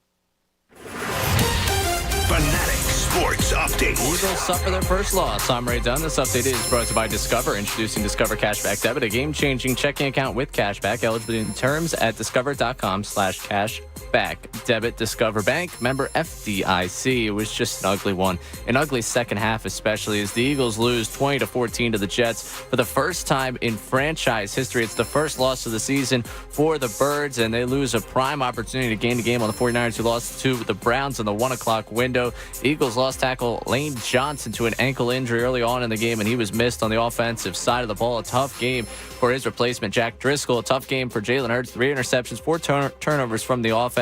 Eagles led in the last 2 minutes, and Hurts threw a bad interception. Jets capitalized with a go-ahead touchdown. And just an all-around difficult one for the Birds, but a chance to redeem the city at least tonight and put the positive vibes back out there. Phillies begin the NLCS tonight at Citizens Bank Park. A date with the Diamondbacks. It's Battle of Zach's on the mound. Zach Wheeler versus Zach Gallen. Wheeler with 2.08 ERA, 18 strikeouts in 13 innings this postseason. No changes to the postseason roster from the NLDS for the Phillies. Flyers fell 5-2 to the Ottawa Senators over the weekend. First loss of the season. Back in action tomorrow night for their home opening. Catch that game on 97.5 The Fanatic. Keep it locked here for the latest news and information. I'm Ray Dunn, the home for the Sixers, Flyers, and Union. 97.5 The Fanatic. Phillies Sports Tonight. Discussion on the big stories we've been talking about all day. Coming up tonight at 6 on 97.5 The Fanatic and 97.5thefanatic.com. Home improvement doesn't have to be scary when you let the Preferred Pros handle your projects. Whether you need help with drafty windows or you need to clean out the clutter, the Preferred Pros will help you transform your life and home. If you're tired of tricks and contractors ghosting you, reach out to a Preferred Pro. Whether your project is big or small, you'll be in for a treat. Get the quality electrical repair services you need. When you choose Horizon Services, an electrician will be on time, fully stocked for same-day repair or next-day installation services. Are you dreaming of a backyard oasis? Are you looking for a pool installed in one day? Look no further than Pool Designs. Contact Pool Designs today to create the perfect pool for your home. Paul B. Moyer. From blowers and trimmers to chainsaws and mowers, Paul B. Moyer and Sons in Doylestown and Jamison, PA have the best in outdoor power equipment, including parts and service. Visit in person or shop online. Check out Preferred Pros today. This paid program is sponsored by businesses highly rated by actual customers. For more details on Preferred Pros, visit 975thefanatic.com. Hey, it's Ricky Metallico to tell you about our friends at Schwartz Culleton. You've heard their ads and their iconic phone number for years, 1-800-JUSTICE. When you've been injured in a car accident, there is no greater resource than an experienced lawyer.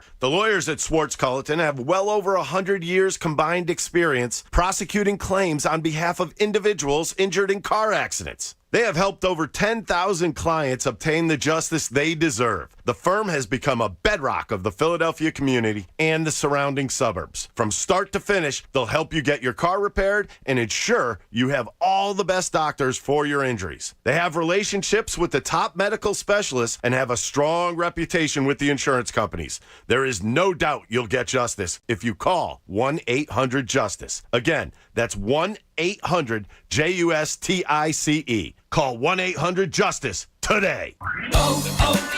O'Reilly. Get ultimate durability and extreme weather performance with Rain-X Advantage wiper blades at O'Reilly Auto Parts. Purchase a pair of Rain-X Advantage wiper blades and save $10. Plus, get 2 times O Rewards points. Our professional parts people will even install your new wiper blades for free. Stop by O'Reilly Auto Parts today or visit O'ReillyAuto.com.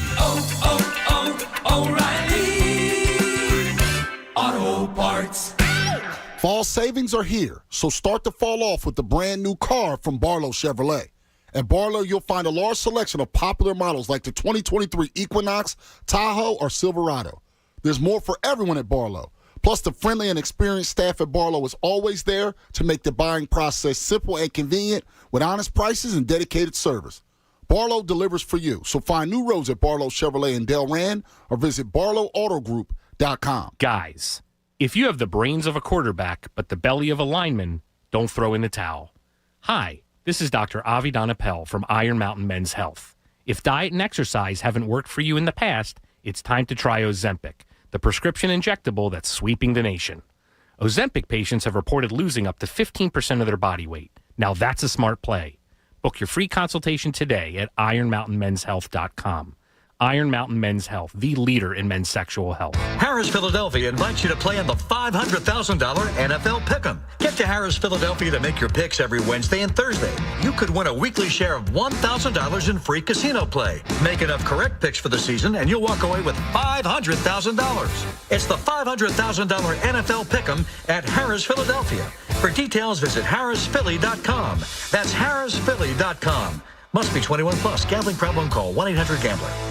Hi, I'm Henry Winkler. My eyes are very important to me. My eyes connect me with things I love. I loved my late father-in-law dearly. He always lit up a room, but his vision dimmed with age. He had age-related macular degeneration, or AMD. And since partnering with Apellis, I've learned there's an advanced form of the disease called geographic atrophy, or GA. His struggle with vision loss made me want to help others know about GA's warning signs. For some, straight lines seem wavy, like when looking at a door frame. For others, blurry or missing spots can make it hard to read or see loved ones' faces. Many have trouble seeing in low light, making driving at night difficult. GA gets worse over time and cannot be reversed. If you've been diagnosed with AMD and notice vision changes, don't wait. Talk to your eye doctor about GA today. Learn more at GAWon'tWait.com. That's GAWon'tWait.com. WPEN Burlington, Philadelphia, a Beasley Media Group station. Official home of the Sixers, Flyers, Union, and the best Eagles talk in Philadelphia. 97.5, The Fanatic. 12:51, 97.5 The Fanatic. I'm Andrew Salchunas. It is a football Monday. Unfortunately, after the Eagles lost. Well, Football Mondays on The Fanatic, presented fortunately by Pierce Phelps Bryan Heating and Air Conditioning Contractors. Visit nopaybryant.com for flexible spending options on a new heating and cooling system. Reacting to the Eagles' loss yesterday, the question of why can't we be critical of Jalen Hurts? And I want to ask the people that are like super defensive of Hurts, I'm asking you specifically, why are you afraid to be critical of Jalen Hurts? All right? Hear me out. Why are you listening in your car right now, listening on your app at home, whatever, you're on the job, why are you afraid to be critical of Jalen Hurts? Guy hasn't had a great season. He hasn't been terrible, but he hasn't had a great season. It's now 6 weeks in, so the whole, don't worry, he's getting preseason. They didn't play at all. It's been 6 weeks now. He has 7 picks last year, which, more than last year already. So, what's the... I know the first one yesterday wasn't his fault. That wasn't on him because Dallas Goedert having it punched out and then it landing in the arm of someone should not be charged as an interception. But, okay, so he has 6 instead of 7. 6 interceptions last year, 6 interceptions this year. Why are you afraid to be critical of Jalen Hurts? He's not going to be offended. He might not hear it. He's not like Bryce Harper, I don't think, who listens to the radio every second. Or maybe Jalen Hurts does. I don't know. But, what's the shame in pointing out when guys aren't playing well?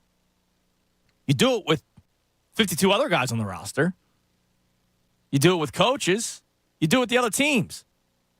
But for some reason, Jalen Hurts sometimes goes by like nothing happened.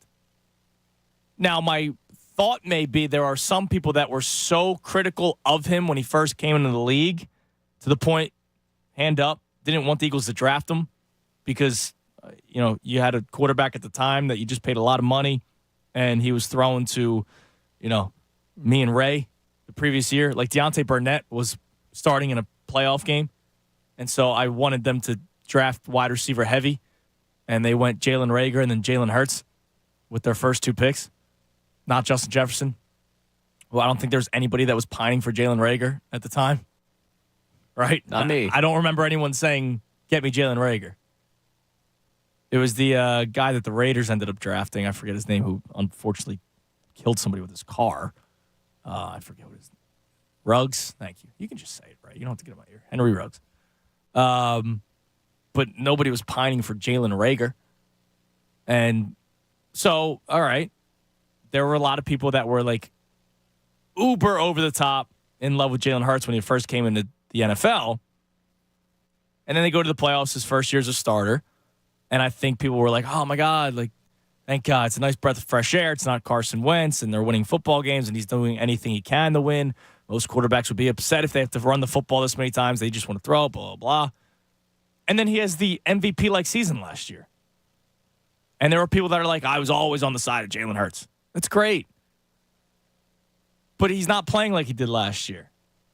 And yet when it's pointed out, it's like you're offended. I don't know why that is. Right, do you know anyone that's like the diehard Jalen Hurts fan, like from day one? I know one person. This is diehard Jalen Hurts. How would they act today? I think today they would be critical. Okay. I really do. It's just the personality of the one person. I don't think that they represent the larger Jalen Hurts contingent that we have right now. I don't know. I honestly don't know why. Maybe you're kind of right with the psyche of it. Like, oh, Jalen Hurts has proved all of us wrong before. He's going to do it again. Right. Which he might. Great mentality to have. But Monday morning quarterback in me says, all right, he did not play well yesterday. Yeah. By Tuesday, I'll be ready to have that conversation. Yeah. I think that. Well, by Tuesday, I'm reacting to Philly's game 1 win. Well, yeah, that's true. Over the Diamondbacks. That's true. Yes. Sorry. On a normal Tuesday. Right. I might be willing to have that conversation with you because it's not that you don't believe in the guy. It's that you're telling what you saw. Yeah. And what I saw wasn't great. And what I saw also wasn't fully on Jalen Hurts. Right. It was Jack Driscoll. It was game plan. It was A.J. Brown not finishing a route. It was Devontae Smith with the drop. So there's other reasons. Like, it's not like it was strictly Jalen Hurts' fault they lost either. But he does not deserve to not be criticized at all. That's just wrong. Let's go to Mark in Delaware. What's up, Mark? Hello, Mark? Hey, what's up, guys? How you What's doing? up, Mark? What's going on, man? All right. Hey, real quick, two couple of quick points. A lot of callers already mentioned it. So, yeah, we can be critical of Jalen Hurts. I'm a Bills fan, but here's why I'm not going to be critical of him. I'm going to kind of heat you guys up a little bit. He looked like Josh Allen to me because Josh threw 3 interceptions to the Jets. Week 1. He looked like he looked like Pat Mahomes because Pat Mahomes was a bad ref call away from throwing 3 picks to the Jets. Yeah, terrible ref call. They love those Chiefs, man.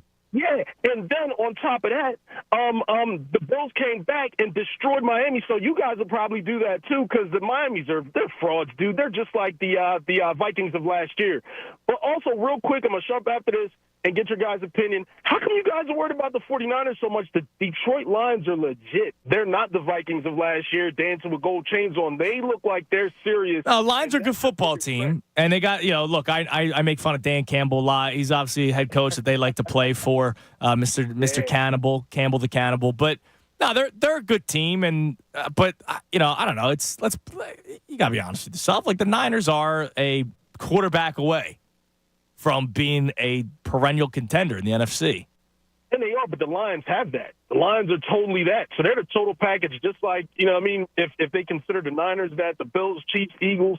So I think you guys are going to bounce back. And, be a little bit critical of Jalen, but he didn't look any different to me than the top quarterbacks yeah, and I get what you're saying, Mark, and I appreciate your perspective being a Bills fan, but, that's not what I'm doing today, right? Like, I'm being critical of the team that I follow on a daily basis, weekly basis, and they did not look good yesterday. And I know the Jets have a very good – they are 3-3 because of that defense. They are not 3-3 because of Zach Wilson. You guys won't face another defense like that. You guys should smoke Miami for me. I can't stand them. They're frauds. I'm guaranteed. Without Tyreek Hill, come on, Tua's letting him go the ball in 1 second because he's got Tyreek. He's not a great quarterback. He's just throwing it up. Anybody could do that. I could throw it up with my eyes closed and hit Tyreek Hill. I heard the message at NovaCare is let's do it for Mark in Delaware. That's what the Eagles are saying. Yeah, well, go Phillies tonight because, I don't believe in the D-backs. I'm more afraid of Houston, the Astros once the Phillies get to the series. If the Astros make it out, Mark, if the Astros make it out, Rangers take game 1. I don't know. I don't have a feel in that series. No. I thought going into the playoffs, Astros were clear. I thought the Astros were going to get back to the World Series. I thought it was going to be Phillies Astros before first pitch of any of the wild card games. Now, it's easy to say that after losing game 1, but I don't know. The Rangers are a good team. I just know Jordan Montgomery's going to be a rich man. Yeah, he's going to get paid. Yeah. He's going to get paid. Noel's going to get paid. And Blake Snell's going to get paid. A lot of money, those guys. Correct. But I think Snell's going to, I don't know, Snell's probably the top. He'll be the top one because I think he solidified himself to win Cy Young. Yes, I agree. His numbers down the stretch were I know. They're insane. Incredible. I'm just thinking about what teams are going to find. Like the innings, the mileage, he's shown you already wear and tear before, whereas Nola, you're projecting wear and tear. Right. Yeah, I got you. And, I don't know. I do think that these late, postseason, the fact that Nola and Montgomery are still going, yeah, there it does is some affect you a little bit. Some teams are going to buy in a little bit too late here. I think Montgomery made himself a ton of money. Also, apparently, Yordan Alvarez is dealing with the virus. So, is that right? Yes, that just came down. So I'll be interested to see if he's impacted because he was on another planet at the beginning of this postseason, and he was humble. And I do love the virus leak the night after he struggles against Montgomery. Of course. Oh yeah, no, you're not. Alvarez is sick. He wouldn't. Yeah, that's strike out 3 times. Yeah, that's why he was pitcher. bad. Yeah, but it'll be interesting. I mean, I enjoyed it. I enjoyed watching the NLCS. Be a nice little stress-free baseball for me because I think I respect both teams. I don't really have a good feel on my roommate asked me, I said, who do you prefer? It's I think there's reason to be concerned about both coming to you. Yeah, I mean their lineups are both ridiculous. Pitching too, and pitching's good. Yeah, it's going to be a tough series. Which either one that they face, it's going to be a tough series. So I mean, I don't really have a feel for that one. But I know the Phils are going to go back to the World Series, and that'll be fun. Let's go to Rob in South Jersey. Rob, you're on the Fanatic. What's going on, boys? Hey, Rob. Getting ready for game 1, guys. Going down to K-Line in a little while, but Are you going to the game or just hanging out? No, I'm going, man. I'm definitely going. Nice. But I would talk Birds. I think I have two answers to your question. I personally can criticize Jalen, but I think I know why people won't.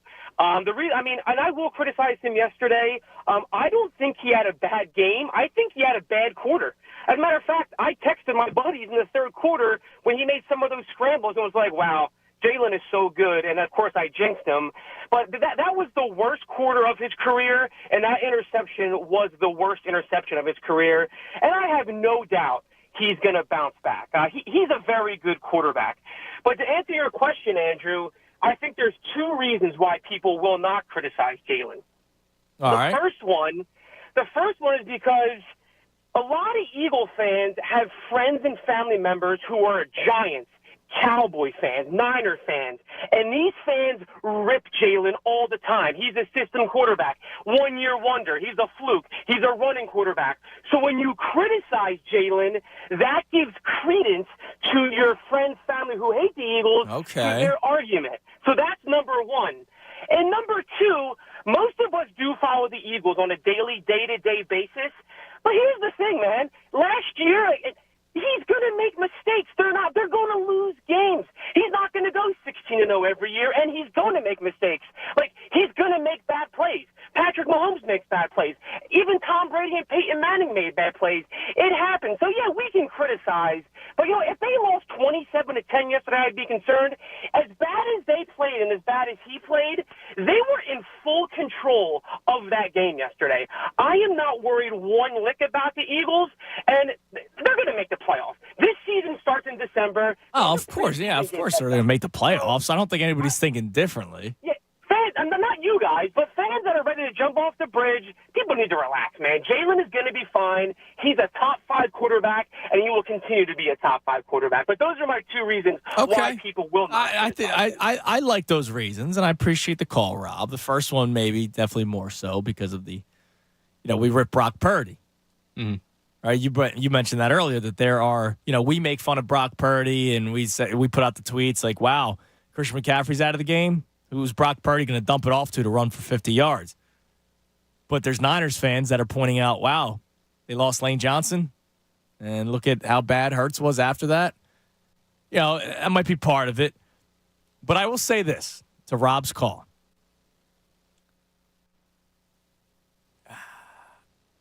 At least they're lucky it was the Jets yesterday. And here's what I mean by that. They only lost 20-14. If the offense looks the way that it did yesterday, this upcoming weekend, and let's say they lose 35-14, which I don't think they will, but if they lose to a Dolphins team that has a prolific offense, like 35-14, then the lack of offensive production is even bigger. It's one thing you lost 20-14, Jets scored a touchdown late because of an interception and then an 8-yard run where they didn't tackle the guy. But if it's a bigger margin, it might be a little more concerning for people like Rob. If Aaron Rodgers is on the other side of that game yesterday. Probably a little more concerning to you. We went through where the Jets started their drives. A lot of them were right around midfield, if not better. And the defense held them to just 20 points. Credit the defense for that. It's also because Zach Wilson stinks. Imagine if Aaron Rodgers is the quarterback, like you said, or imagine if you're playing the Miami Dolphins. Like the Dolphins, you don't want to give them midfield to start the possession. And one thing to what Rob said. The make the playoffs, bar is not the bar. No, it's not. It's Super Bowl. And that's the issue. And truthfully, I was sitting there last night thinking, wow, I really hope that come January, the reason the Birds get on a flight to San Francisco isn't because of this game.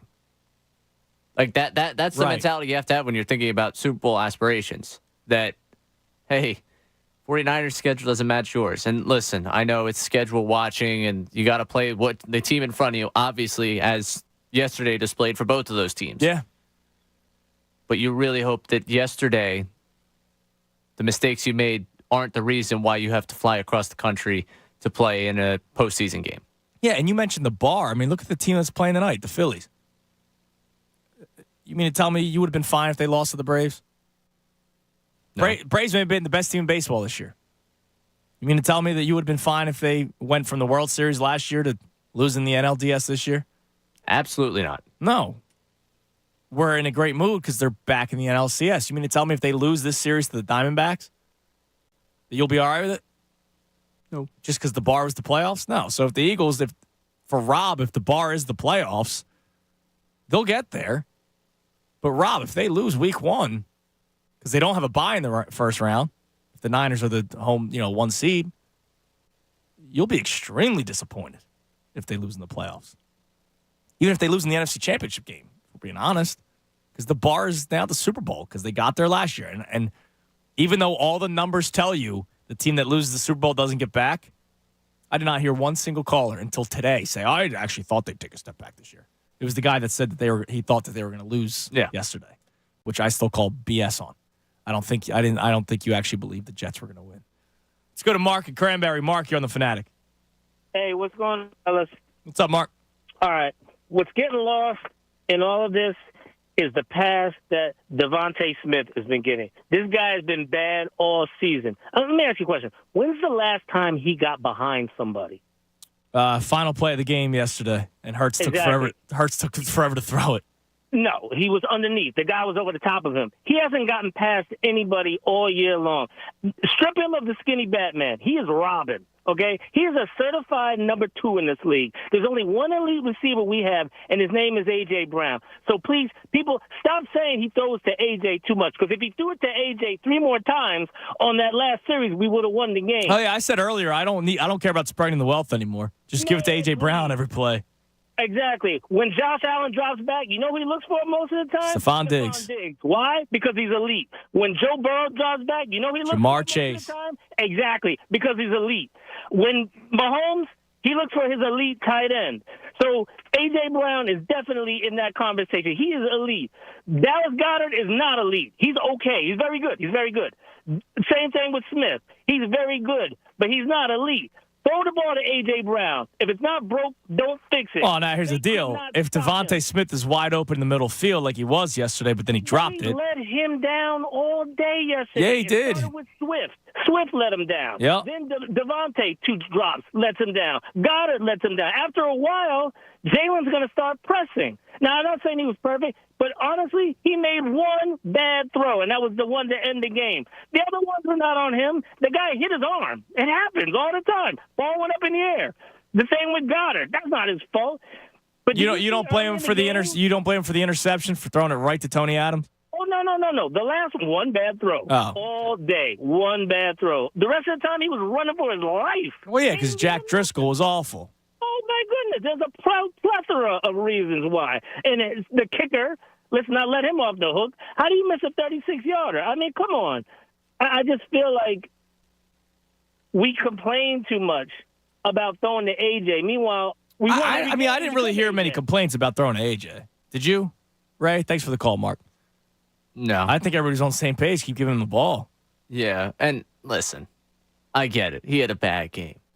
And he has not had the productive couple of weeks. But he was great. He actually had more production than A.J. Brown the first couple of weeks of the season. Yeah. The dude had 95 catches for what? 1,200, 1,100 yards last year? And he did beat his man on that final play. But Jalen Hurts, it was even Sanchez pointed it out. Yeah. So, he's hopping 3 times before throwing it. Yeah, and that was not the only bad throw that Hurts made in the game yesterday. There were multiple. Even on that last possession. To A.J. Brown, high. Brown, way too high. He's playing with happy feet. A.J. Brown freaked out. Yeah, he's playing with happy feet. He did not look composed. But that's my point, right? Mark will never be critical of Jalen Hurts. Ever. No, but he thinks he made the step to be critical of him because he said that last pass was a bad pass. Way to go on a limb there. Yeah, well, listen, I'm telling you, that's the way people feel. No, but like people are afraid to be critical of Jalen Hurts. That guy, it's Devontae Smith's fault. Devontae Smith did not have a good game yesterday either. No. Jack Driscoll did not have a good game. Jake Elliott. I mean, you could go down. Jake Elliott didn't have a good game. Brian but Johnson. Jalen Hurts also didn't have a good game, and it's okay to be critical of him. But we're afraid to be critical of him. It's okay to rip anybody else you want. He basically called Devontae Smith a bum. Pretty much. But he won't say Jalen Hurts had a bad game. Caught her straight too. Yeah, like what did Dallas Goedert do? Well, you shouldn't have to get punched out like that. Yeah. But, But also, that play was read like a book. Yeah. So I'll be curious to see that they got a problem offense. They do have a problem. Nick Sirianni, it looks like he's not speaking as of right now this show. I don't know if you've seen anything. I have not seen anything. I've not heard anything. So I've got things up to alert and everything. I have not seen a single thing. This entire studio right now is just different ways of alerting me if Nick Sirianni gets to a podium. I haven't gotten any text from PR or anything. So my guess is probably later on today during the best show ever. 1 o'clock hour brought to us by Ferguson HVAC Line Conklin. Attention HVAC contractors for equipment parts and supplies for every heating and cooling job. Visit one of Ferguson's counter locations in Ben Salem, King of Prussia, Pennsauken, or Westchester. Continue with the phone calls next. Also, we've been doing this before every Phillies playoff game. We got to build our SGP for tonight's game, Ray. That's right. We just won't do Kyle Schwarber first home run. Crushing me. But we got to keep on doing the anytime home run for Kyle Schwarber because at some point it's going to happen. And I'm telling you, once he hits one, he's going to be lethal the rest of the playoffs. So I'm Andrew Salchunas, and this is 97.5 The Fanatic. Fanatic Sports Update. Birds beaten by the Jets. I'm Ray Dunn. This update is brought to you by Boost Infinite. Hey, thinking of getting the latest iPhone? Then check out the amazing wireless offer Boost Infinite. For more, just dial pound 250 on your phone and say Boost Infinite. You'll have the option to receive a one-time auto-dial text message from this station's network. An ugly afternoon for the Eagles in New Jersey. They lose to the Jets 20-14 for the first time in franchise history. Right tackle Lane Johnson suffered an ankle injury in the loss and was sorely missed by the offense. Plenty of pressure from that side as Jack Driscoll had a difficult afternoon. Also a difficult afternoon for the turnover. 4 turnovers by the offense. 3 interceptions from Hurts. The biggest one in the final 2 minutes where the Eagles led. Hurts threw a bad interception. The Jets capitalized with a touchdown on the ensuing possession. Eagles could do nothing in the final possession for them of the game. It's the first loss of the season for the Eagles. 49ers also had their first loss of the season. So now it's the Eagles, Niners, and Lions tied at the top spot in the NFC. The Phillies begin the NLCS tonight. Date with the Diamondbacks, 8:07 Citizens Bank Park. Zach Wheeler versus Zach Gallen on the mound. Wheeler with a 2.08 ERA and 18 strikeouts in 13 innings. This postseason, no changes to the postseason roster from the NLDS to the NLCS. And in hockey news, the Flyers fell 5-2 to the Ottawa Senators over the weekend. First loss of the season. They'll be back in action Tuesday night. You can catch the home opener right here on these airwaves, 97.5 Fanatic. Keep it locked here for the latest news and information. I'm Ray Dunn on the home for the Sixers, Flyers, and Union, 97.5 The Fanatic. The countdown to the NBA season is underway. This is your home for the Philadelphia 76ers. Every game, home and away, is here. 97.5 The Fanatic and 97.5thefanatic.com. Hi, it's John Kincaid for my friends at Window Nation. You know, fall is absolutely the best time of the year for so many reasons, including football and the return of Window Nation's best offer of the year. Get 2 windows free for every 2 that you buy, plus put no money down, make no payments, and pay no interest for 2 full years. So let's say your old windows are hard to open or close and they're drafty and leaky. You're going to have one cold winter in your living room and then multiple hot summers. When you can take advantage of Window Nation's great deal, you're going to love the new look and feel of your home, plus up to 30% off your energy bills. Window Nation's knowledgeable exterior designers and quick, clean, accurate, professional installation is going to make your house look great. So right now with Window Nation, put no money down, make no payments, and pay no interest for 2 full years. Think of the savings. And for every 2 windows you buy, you'll get 2 windows free. This offer is going to disappear as fast as the leaves on your maple tree. So call Window Nation today, 866-90Nation, or visit windownation.com, windownation.com. Tell them John Kincaid sent you. My brother-in-law died suddenly, and now my sister and her kids have to sell their home. That's why I told my husband we could not put off getting life insurance any longer. An agent offered us a 10-year, $500,000 policy for nearly $50 a month. Then we called SelectQuote. SelectQuote found us identical coverage for only $19 a month, a savings of $369 a year. Whether you need a $500,000 policy or a $5 million policy, SelectQuote could save you more than 50% on term life insurance. For your free quote, call SelectQuote at 1-800-743-8080. That's 1-800-743-8080. Or go to SelectQuote.com. 1-800-743-8080. That's 1-800-743-8080. SelectQuote. We shop. You save. Full details on example policies at selectquote.com/commercials. Is it possible that fast internet could take your business to the next level? With gig speed Wi-Fi from Comcast Business, it's happening. Comcast Business, powering possibilities. Get started with fast speeds and advanced security for $39 a month for 12 months with no annual contract. Plus, ask how to get up to a $600 prepaid card on a qualifying gig bundle. Ends 11/12/2023. Restrictions apply. Eco bill and autopay required.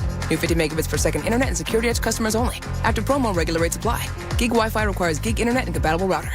Get in zone, AutoZone.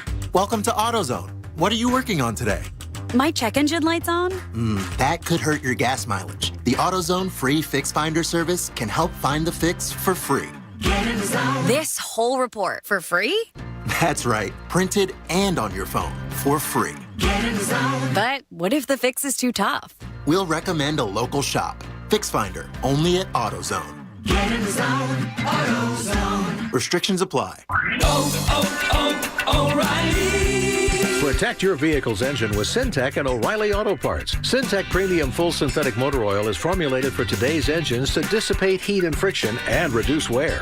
Get 5 quarts of Syntec Full Synthetic and a MicroGuard Select filter for just $33.99. Limit supply. See store for details. Get Syntec only at O'Reilly Auto Parts.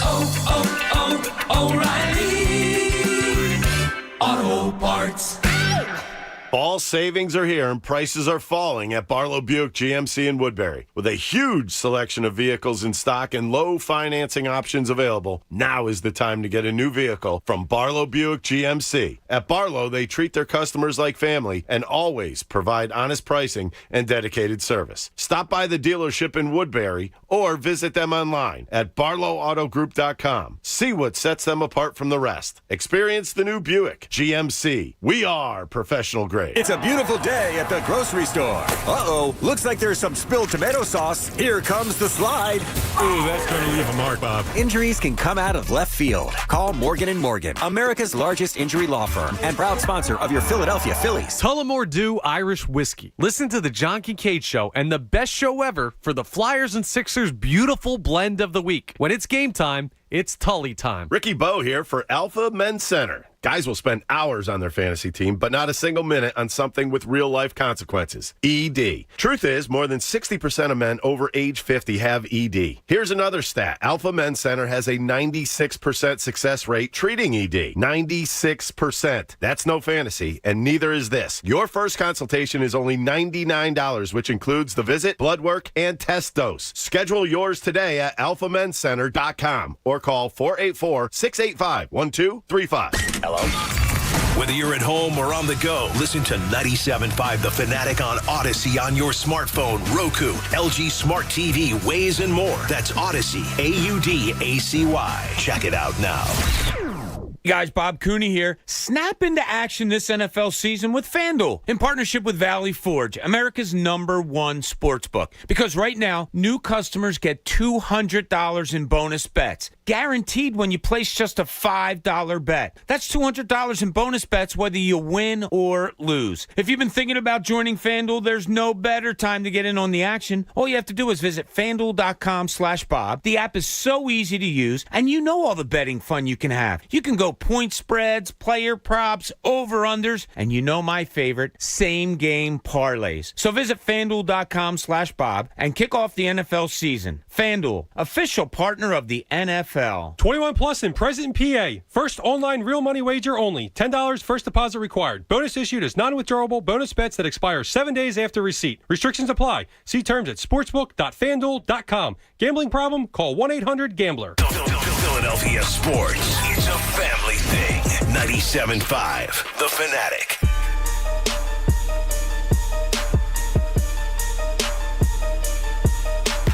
$121, 97.5 The Fanatic. I'm Andrew Salchunas. Nick Sirianni will be speaking at 3:15 today. So when you're listening to the best show ever as they continue the Eagles' reaction and getting hyped up for the Phillies game tonight, you'll be able to hear from head coach Nick Sirianni at 3:15, brought to us by Corporally's Bakery and Deli, every bit as good. Something cool on the Phillies front. I saw a story from Alex Coffey on the Inquirer. She interviewed Stacey Gallen, who is the mother of Zach Gallen. And I told you one of his cousins I actually played baseball with in high school, graduated with him. There's a big Gallen family, and of course, Zach has a lot of friends, I'm sure, from the area.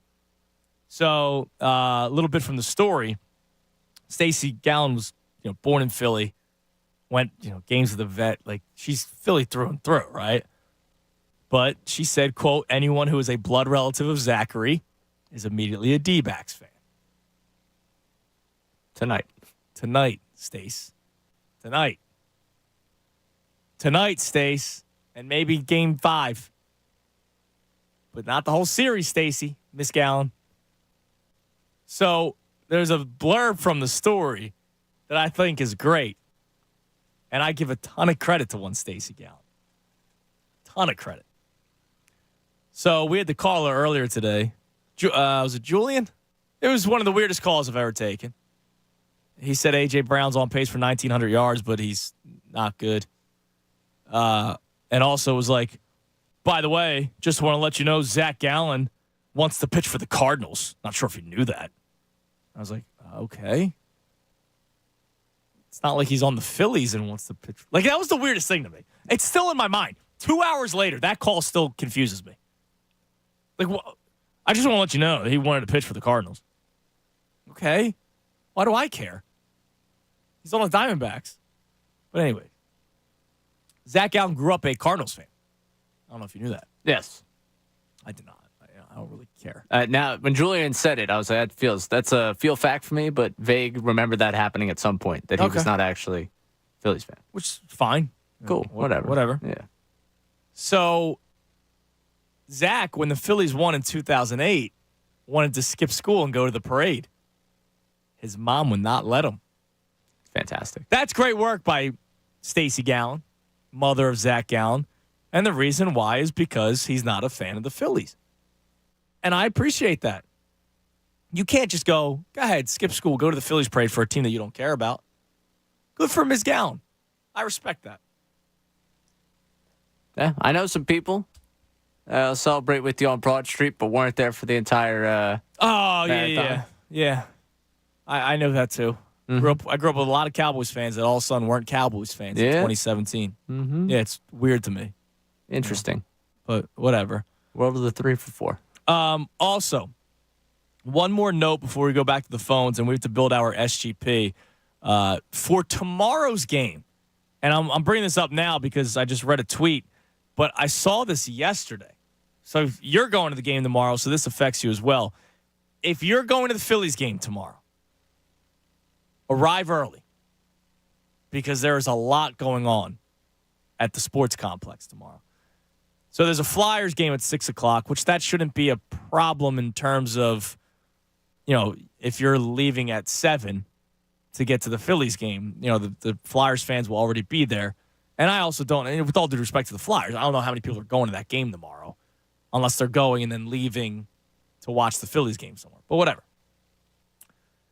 There is a friendly tomorrow between Mexico and Germany at Lincoln Financial Field, and it is sold out. So the link holds 80,000 people or so. Parking and driving will be a bitch tomorrow because that friendly starts at 8, and the Phillies game is at 8:07 tomorrow. So just to recap here, close to 70,000 in one, close to 46,000 in another. Yeah. And let's give them the 16, 17,000. Let's, people showing out New Era of Orange. Yes. Over 100,000 people will be at the sports complex. Correct. With the parking, that doesn't even count people who go down just to tailgate and then end up at Xfinity. It doesn't count the people that are Ubering down to Xfinity. Right. Let's go, 3,000 at Xfinity? I don't know what their normal number is for that. 5,000? Yeah, that's going to be problematic. So I'm just letting you know, if you're going to the Phillies game tomorrow, it's going to be packed everywhere. My dad and I are going tomorrow. So he was like, what time should we leave? And I was like, Christy's going to get home around 6 from work. I'll let her get settled and we should get out. Coming from Jersey. Now, you could take public transit. That's exactly what I'm doing. That's going to be huge for you. But especially if you're driving from any of the Philly or Jersey suburbs, like, be ready to be angry at a lot of cars. And I don't know how long a soccer game is per se. Is it also 2 hours, 3 hours? Like leaving 90 minutes and then 15 in between, about 2. Oh, okay. So I don't know how long halftime is. I barely watch soccer. I don't hide it from you. I say go Union because they're Philadelphia.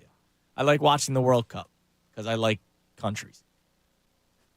I don't hide it from anybody. I'm not one of these people that pretends to like soccer all of a sudden because it's the new hot thing. Right? Like people do it. Oh, I'm a soccer fan. Like, no, you're not. You were ripping the sport a week ago. So and like I appreciate people that like soccer. I don't have any bones with soccer. I hate people flopping and everything, but whatever. It's just not my cup of tea, and that's okay. Just like baseball is not everybody's cup of tea. And so, just letting you know, tomorrow is going to be a pain in the ass if you're going to the games. So just be prepared. That's my PSA for you. All right? I will be prepared. Yes. Be prepared. I'm taking public transit. All right. I'm getting there early regardless. Let's go back to the phones. Let's go to Joe in West Philly. What's up, Joe? Hey, what's up, fellas? What's up, man? I want to talk about Jalen Hurts and the Eagles. I think the reason people don't want to be too critical of Jalen Hurts, because he came a long way. His criticism is much different. It isn't like he's like these guys in the top 5. You wondering if they're going to make it or not. He wasn't supposed to be in the league. He wasn't supposed to be a second-round pick.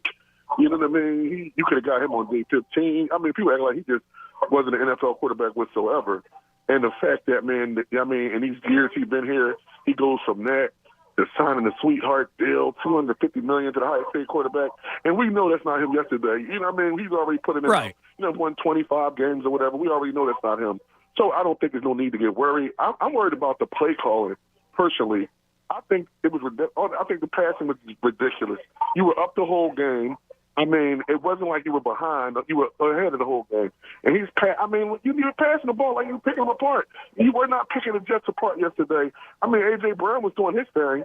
But I bet the other caller, I think we got to take a notch down our offense. Maybe we're not as good as we thought we were. Not saying we're not, you know what I mean? We're not the greatest, the greatest show on turf out there. A.J. Brown, yes. But, you know what I mean, everybody else is maybe, a step or two behind him. Yeah, I didn't like the plan of attack either. Now, let me ask you a question, going back to Hurts. So, are you saying all those things is why people are critical or why they're not critical? I said why they're not critical. Oh, okay. You know what I mean? Because, you see him go from absolutely nothing. It wasn't like he's a top 5 pick we criticizing. We were talking about he didn't belong in the league. He had a water gun arm. I mean, and he goes from that in that short time to $250 million. Yeah, and all that's beautiful, man. Like I love his story. I love the guy, but when he has a below average game, right? Especially in terms of who he is as a player, why are we afraid to point it out? I mean 5-0, 6-0, the Super Bowl. Well, now they're 5-1, and they could have been 6-0 and on top of the NFC, but now they're tied with the Niners.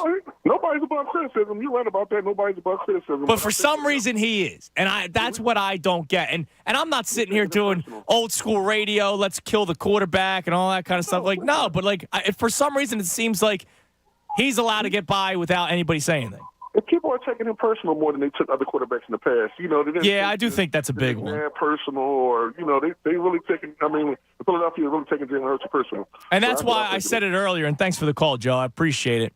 I said it earlier. There were the people that were like diehard Jalen Hurts supporters before he got to where he was last year, and then he played the way he did last year, and it was like, see, this is who I always thought he was going to be.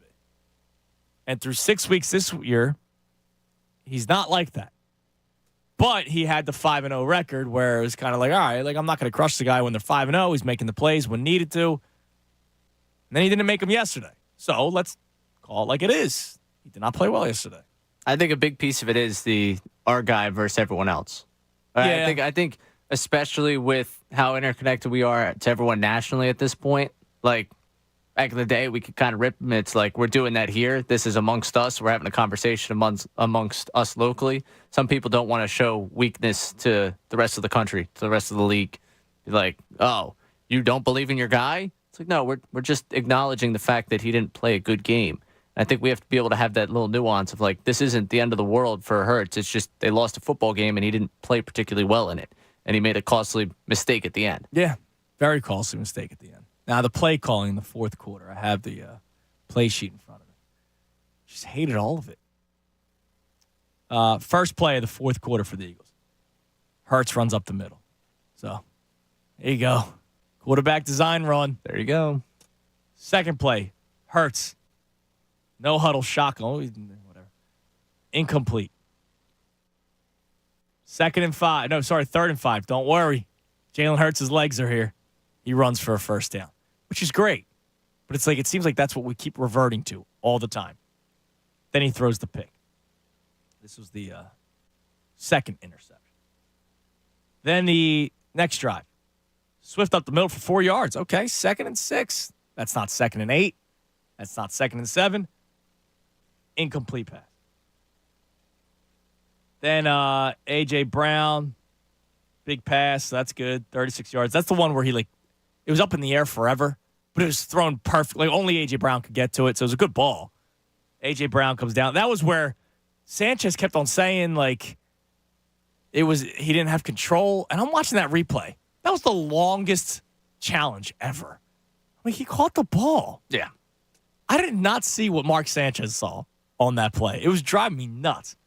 But, all right, you got a big play, 36 yards. Next play, Hurts runs, 11-yard gain. Following play, Kenneth Gainwell. How about it? Kenny G, 12-yard strong run at the jersey. His shirt was pulled off, right? And then it's back to Hurts passing, incomplete. Back to Hurts running, Hurts sacked. Like, you just back-to-back plays where Hurts runs for 11, Gainwell runs for 12. And then it's pass, and then it's Hurts scrambles, and then it's sack. And then their final drive before the Jets took the lead, obviously you had a pass on that last drive. This is where everybody was complaining, like, all right, you have 4 minutes left. 4-minute offense. This team is built for the 4-minute offense. Pass short left. Swift up the middle for 9. All right, let's just get out of here. Hurts, pass. Swift up the middle, no gain. Hurts, pass. Gainwell, run. Swift, run. Hurts, intercept. I don't get the fourth quarter at all. At least they ran the ball a few times before the pick. But I don't know. I mean, basically no gain on first down, 2nd and long. No, and that's not just on Jalen Hurts. It's a combination of things. That's what we've been saying from the beginning of the show, Mike. It turned into a Hurts conversation because every time I would say Hurts also is to blame, it was like, no, he's not. Well, yes, he is, to an extent. I'm not saying wave the magic wand and the contract goes away. I'm not doing that. There were people on Twitter yesterday that were like, wow, what a mistake signing him. Whatever. Let's go to Corey in Bucks County. Corey, you're on the Fanatic. Hey, guys. How are you? What's up, Corey? Nothing. I was just calling in because I heard Mark. I'm a Dolphins fan, FYI, but I heard Mark calling us fraud. Oh, yeah. So we got a battle amongst callers that aren't Eagles fans. Yeah. I'm not here to talk ish or anything. I don't understand the sentiment, like calling us the Vikings of last year. He's a Bills fan. Offense. He's a Bills fan. You get it. It's like if I would say that about the Cowboys. Yeah. I mean, fair enough. But at the same time, like this offense has put up, historic numbers. I don't care. Yeah, fair enough. We do have concerns on defense, but like, I don't know, man. I think it's going to be a great game. I'll be there this weekend. I'm super excited. How'd you become a Dolphins fan, Corey? So Dolphins were the first game I ever saw live as a kid, and then it just stuck with me. All right. Are you Philadelphia? Everything else? Yeah. I actually that confuses me. Yeah. Well, I'm not like a huge other sports fan. Like I enjoy watching the Phillies beat up on teams.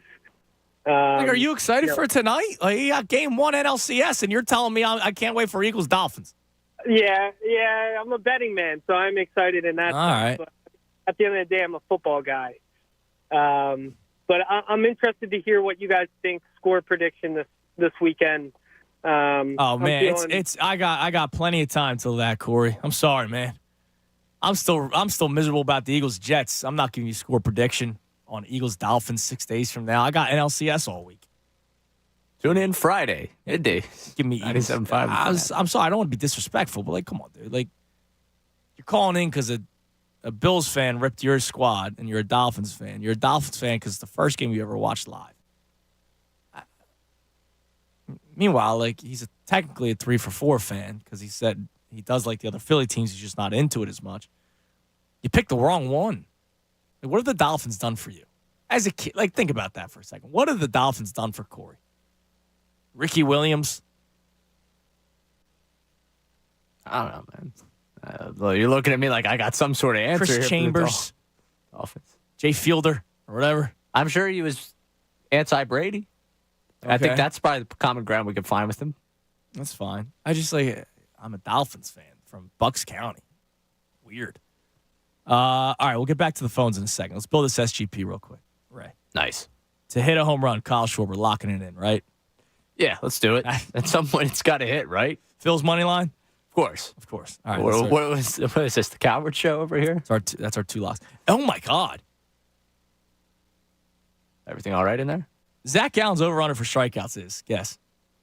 Oh, man. 7.5. You can get plus money at 5.5. Over. Oh. I don't like to bet against the Phillies. Sure seems like you're being one of those Jersey folks cheering for Gallen tonight. No, but I'll add it to the SGP, and I'll put Zach Gallen's over 6.5, too. Now, I'm going to dump this audio as soon as I say it. That's really good value. We should add to the parlay. Incredible. I put it in both. Okay. I put in Zach Wheeler's over 6.5, which is only minus 106. Okay. Wow. That's nice. So there's that. I mean, if you feel more comfortable, you can go with the alternative, which... No, I like it. I'm in for that. I mean, he's got 18 strikeouts in 13 innings this postseason. Who? Wheeler. Okay. Yeah. Where's Gallen at? Like, why is it only 5.5? Like, that's very strange to me. They know something. Phillies bats are getting to him early. He's not making it out of the third. Who's recording an RBI other than Kyle Schwarber? Because it doesn't do anything if I just put in Schwarber. That's a good question. Who is? Let's birthday boy. Yeah, come on. Harper's doing something on his birthday. Game 1. All right. So Harper, RBI. Probably going to need more than 2 runs to score. Is there anybody else? Is there a Bomer moment? Does the Castellanos stay hot?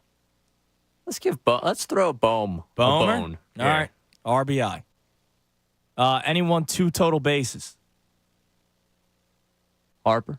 All right. Extra base hit on the birthday. He hits the double, Bohm hits the single, knock him in. Okay. There you go. It happens at some point. To record a run, who scores? Who does Bryce Harper knock in? Turner, top of the order, doing their thing. All right. Let's just leave it at that. Okay, so your SGP. Schwarber home run. Which seems to be the one that always ruins it. Yep. Phil's money line. Zach Gallen and Zach Wheeler, they're over in strikeouts. Bryce Harper to record a ribby. Alec Boehm to record a ribby. Harper 2 total bases. Trey Turner to record a run. A $10 bet gets you $2,585. Now, if I took out the Schwarber, $10 bet gets you $719, which is still a nice payout. Obviously. We have a friend of the show contributing. Is that right? Yeah. Castellanos has been hot. And because somebody died yesterday. Yeah. By the way, an all-time moment on the radio yesterday. I should have had you grab the audio. Bad work by me. I was too angry about the Eagles. That's okay. We are in the final segment of the pregame show yesterday. I don't think I've ever laughed harder. And it's a shame because it's based off of what we're talking about. Suzanne Summers died yesterday. Mm-hmm. So our buddy of the program, still not sure if I'm allowed to say her name on it, on the air or not. Nick Castellanos, it's a lock for him to hit a home run today. But anyways, Bob Cooney randomly we're in the middle of, we're talking. Hold on. We have a death. That's how he said it. Bob? We have a death. And I was like, what? Suzanne Summers dies. And we're like, oh, that's sad, but what? He stopped the pregame show. Just stop the pregame. And the way he said it, hold on, we have like he's a death. Anchoring CNN or something? Yes. Like, what? Bob? Yes. And I'm sitting there going, what? And then he tells us, and we're just like, oh, that's terrible. It's horrible, but Bob, what are we doing What? here? Jeez. My condolences. But the way he said it, the CNN way of saying it, like, yeah, it's like as if there's a ticker underneath, right? And, 60 minutes, all this kind of stuff. It sounds like he's doing election cover. Oh, hold on, we got a new batch of votes. Let's go down Georgia, see what's going on. Like it was the strangest thing yesterday. I was cracking up when he said it. I was like, this is terrible that I'm laughing at this. But delivery there, Bob, and also that's the last thing you would expect in the pregame show for him to stop to get you moving. Yeah, it was what? It was weird. It was the final segment. Like we're gearing up, final predictions, all that kind of stuff, and bam, he comes out with the Suzanne Summers news. But yeah, Castellanos might be a lock. Might be. Appreciate the friend of the show pointing that one out. Might have to add that in. All right, let's go back to the phones. Tom in South Jersey. Tom, you're on the Fanatic. What's going on, Tunis? How we doing? What's up, Tom? I gotta say, man, listening to the vibes today, I'm not getting it. I want to be your fired up guy. We got the Phillies in the NLCS. Damn right we do. And I get it. Everybody's sad about the loss, but you got 18 games in the NFL. And right now we got the Phillies in the NLCS, and that should be enough to pump us up. Yeah, and I think everybody is. Like, I think this is more of. I mean, look, I have a wife that doesn't care about sports, and so this is my chance to completely vent about the Eagles. And then the worst part is, the Phillies, or the show's done at 2. I got 6 hours to the Phillies. Don't you worry. I am fired up for tonight's game. I got the Phils gear on. We've been talking Phillies as the show's going on, but the majority of the conversation has been about the Eagles. You're right. But, yeah, dude, I think everybody's ready for tonight. It's going to be an absolute madhouse down there, tonight, tomorrow. And, I'm telling you, I've been feeling, the same vibes I've been getting in 08. I'm feeling it with this team, and the way they're playing right now. I got to say this team's going to do it. This team is going to do it, and it starts tonight. Yeah, I feel the same way, man. It's just you get that gut feeling, and everything in it is telling me the Phillies are going to do this. It starts with Zach Wheeler tonight. He's got to go out there, and he's got to do what your ace does, and he's got to mow him down. And you know what? You know what's funny? He does. Right? Like, he goes out there and consistently pitches. Well, I know the regular season was up and down, but in these big moment games, he goes out there and does his job. Because Zach Gallen is the young phenom, he's talked about more than Zach Wheeler, it seems like. And because Zach Wheeler is a vet, but he's not Jacob deGrom or Max Scherzer or Justin Verlander, I feel like Wheeler's disrespected every single year. Oh, he is. He's the most consistent guy, that we have, more consistent than Nola and, any other starter that we've had. He goes out and he gets it done. And, he doesn't talk a lot. He keeps his head down and he works hard. And Gallen, he's gonna be feeling it in the bank tonight. I'm glad his mom didn't let him go to the parade in 08. That's good work. That's good work by Stacey Gallen. Amazing. You're not a fan of the team, you ain't going. But he's gonna feel it in the bank tonight. I'm thinking Schwarber's gonna lead the game off with a bomb. We're gonna have fireworks in South Philly tonight.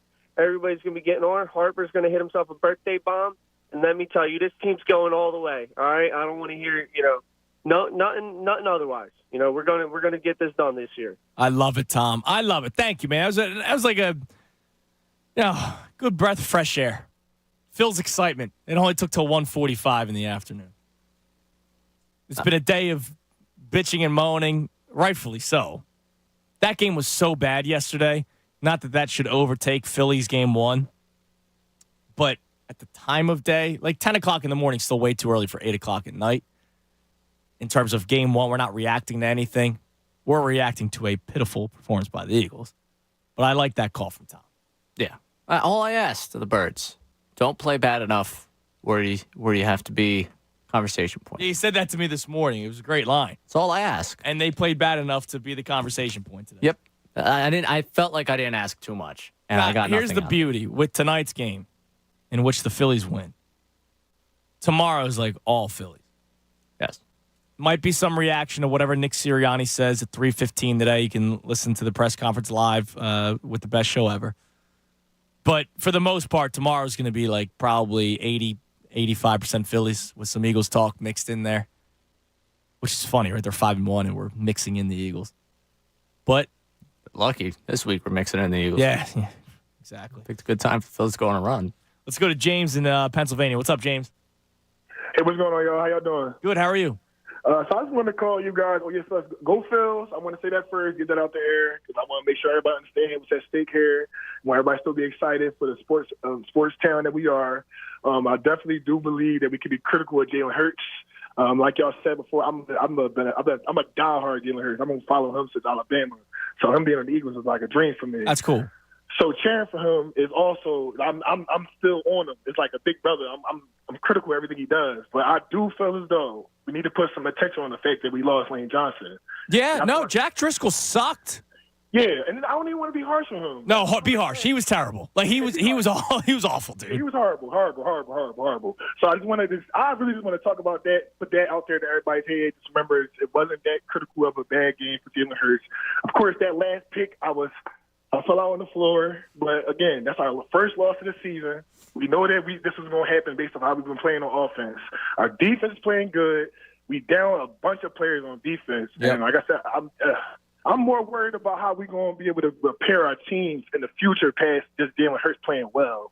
So that's why I wanted to call y'all just to set the tempo with the conversations after losses and wins, and let's just talk about ways we can get better. Like I said, because Jalen Hurts, y'all know that. Y'all know he's going to come with it every week. He come with it every week. Like I said, so if we talking bad on him, we need to worry about other stuff on the team. Like, how's Slay health? What's going on with Slay? How's Reed doing? Jalen Carter. Jalen Carter, like we're missing. The list is getting a little crucial. It's getting crucial at this point. So, like when I heard y'all talking about criticism on Jalen Hurts, I'm like, yeah, I be critical of him a lot, but it's a lot of little glaring holes that I feel like he get a little pass with, and also the fact that, like I said, well, that's my biggest thing, right? I look at the call screen right now, and I see Saeed, unfair criticism of Hurts. Antoine, Jalen Hurts is not the problem, right? Like all of a sudden, the people start coming out in waves to start defending Hurts. And look, again, as you said, and I agree with you, Jack Driscoll was a major problem yesterday. I did not like the game plan yesterday. I got one question before y'all cut me. Yeah. What do you think about Brian Johnson? Like when you watch Brock Purdy, right, and you see how they run different plays to his strengths, why, if we lose Lane Johnson, are we running the same sort of plays? Like, that don't make no sense to me. Why when we run? Right. Why are we not doing so it's a game of adjustments. So here's the deal, and thanks for the call, James. I appreciate it. The beginning of the game, or the beginning of Lane Johnson going out and Jack Driscoll coming in. I get it. You're not gonna change it on a dime mid drive, right? Or maybe even the next drive. Like you might want to. All right, he didn't look great that first drive, but he had to go in there out of nowhere. Let's give him a second drive and see how he does. When you start realizing that he is a turnstile and can't stop anybody, then you have to make something work where you're having guys chip, help him out on the right side, run right at him with the running back, right? You have to try to find ways to work and not stick with the game plan the rest of the game. To which Sirianni even said they never thought about going away from it, even in that 4-minute drive at the end, in which Hurts eventually threw an interception. And that's on coaching, man. That's not on Hurts. Hell, that's not even on Jack Driscoll. You got to put your players in a better position, and they didn't do that. Want to let you know you can snap into action this NFL season with FanDuel in partnership with Valley Forge, America's #1 sports book. Right now, new customers get $200 in bonus bets guaranteed when you place a $5 bet. That's $200 in bonus bets, win or lose. And if you've been thinking about joining FanDuel, there's no better time to get in on all the action. Just visit FanDuel.com/Fanatic. The app's super easy to use. Wide range of betting options, including spreads, player props, over-unders, and more. We talk about Kyle Schwarber hitting the first home run of the game. You can bet first-time touchdowns in games. Yesterday, we thought it would be Devontae Smith. That didn't hit, but, you can make those kinds of bets. And obviously, the odds are much greater. The payout's much greater because you're betting specifically on the first touchdown. So all kinds of fun bets you can do on FanDuel. Visit FanDuel.com/Fanatic. Kick off the NFL season. FanDuel, the official partner of the NFL. You got to be 21 plus. President PA. First online real money wager only. $10 first deposit required. Bonus issued as non-withdrawable bonus bets that expire 7 days after receipt. Restrictions apply. See terms at sportsbook.fanduel.com. Gambling problem? Call 1-800-GAMBLER. So that's going to do it for us today. It was a highly spirited show. I appreciate everyone that chimed in, got involved. All day we talked about the Eagles. Whether you're critical or Hurts or not, we're all Eagles fans together. I love you for it. And, of course, we got the Phillies tonight. So, Phil's final score, Ray. Let's go 5-2 Fightins. I was going to go 4-2. Oh, look at that. It's the Schwarber 2 home runs then. Yeah. Go with that. Best show ever coming your way next. Of course, the Knicks Sirianni press conference at 3:15, so make sure you listen to that. Everybody have a great rest of your day. Go Phils. We'll react to it tomorrow when the Phils are up 1-0 in the NLCS. Everybody have a great day. Talk to you tomorrow. Fanatic Sports Update.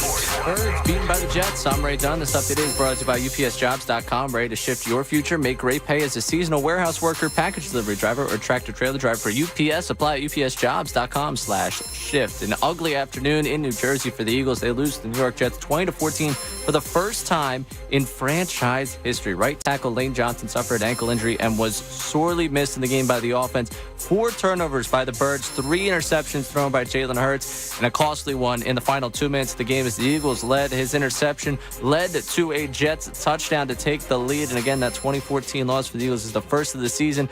A prime opportunity to capitalize on a 49ers loss in the 1 o'clock window of games to the Browns goes out the door as now the two teams remain tied for the top spot in the NFC. Phillies begin the NLCS tonight. A date with the Diamondbacks, 8:07 Citizens Bank Park. Battle of Zach's on the mound. Zach Wheeler versus Zach Gallen. Wheeler, a 2.08 ERA and 18 strikeouts in 13 innings this postseason. No changes to the roster from the NLDS for the Phillies. The Flyers fell 5-2 to the Ottawa Senators over the weekend. First loss of the season, back in action Tuesday night for their home opener. You catch that game on 97.5 The Fanatic. Keep it locked here for the latest news and information. I'm Ray Dunn, the home for Sixers, Flyers, and Union. 97.5 The Fanatic. The big sports stories everyone is talking about in Philadelphia. The John Kincaid Show. Tomorrow morning 6 to 10. 97.5 The Fanatic and 97.5thefanatic.com. Hey guys, playing fantasy sports? Well, it's not getting you into shape, but you knew that. But NJ Diet can get you back into shape quickly. It's only going to take 40 days for you to lose 20 to 40 plus pounds, and it's contractually guaranteed. Their program is awesome. It starts with bioenergetically personalized supplements. They base it on your hair, your saliva, your blood work, and then they do DNA testing that creates your ideal diet plan and workout regimen that's going to help you keep the weight off.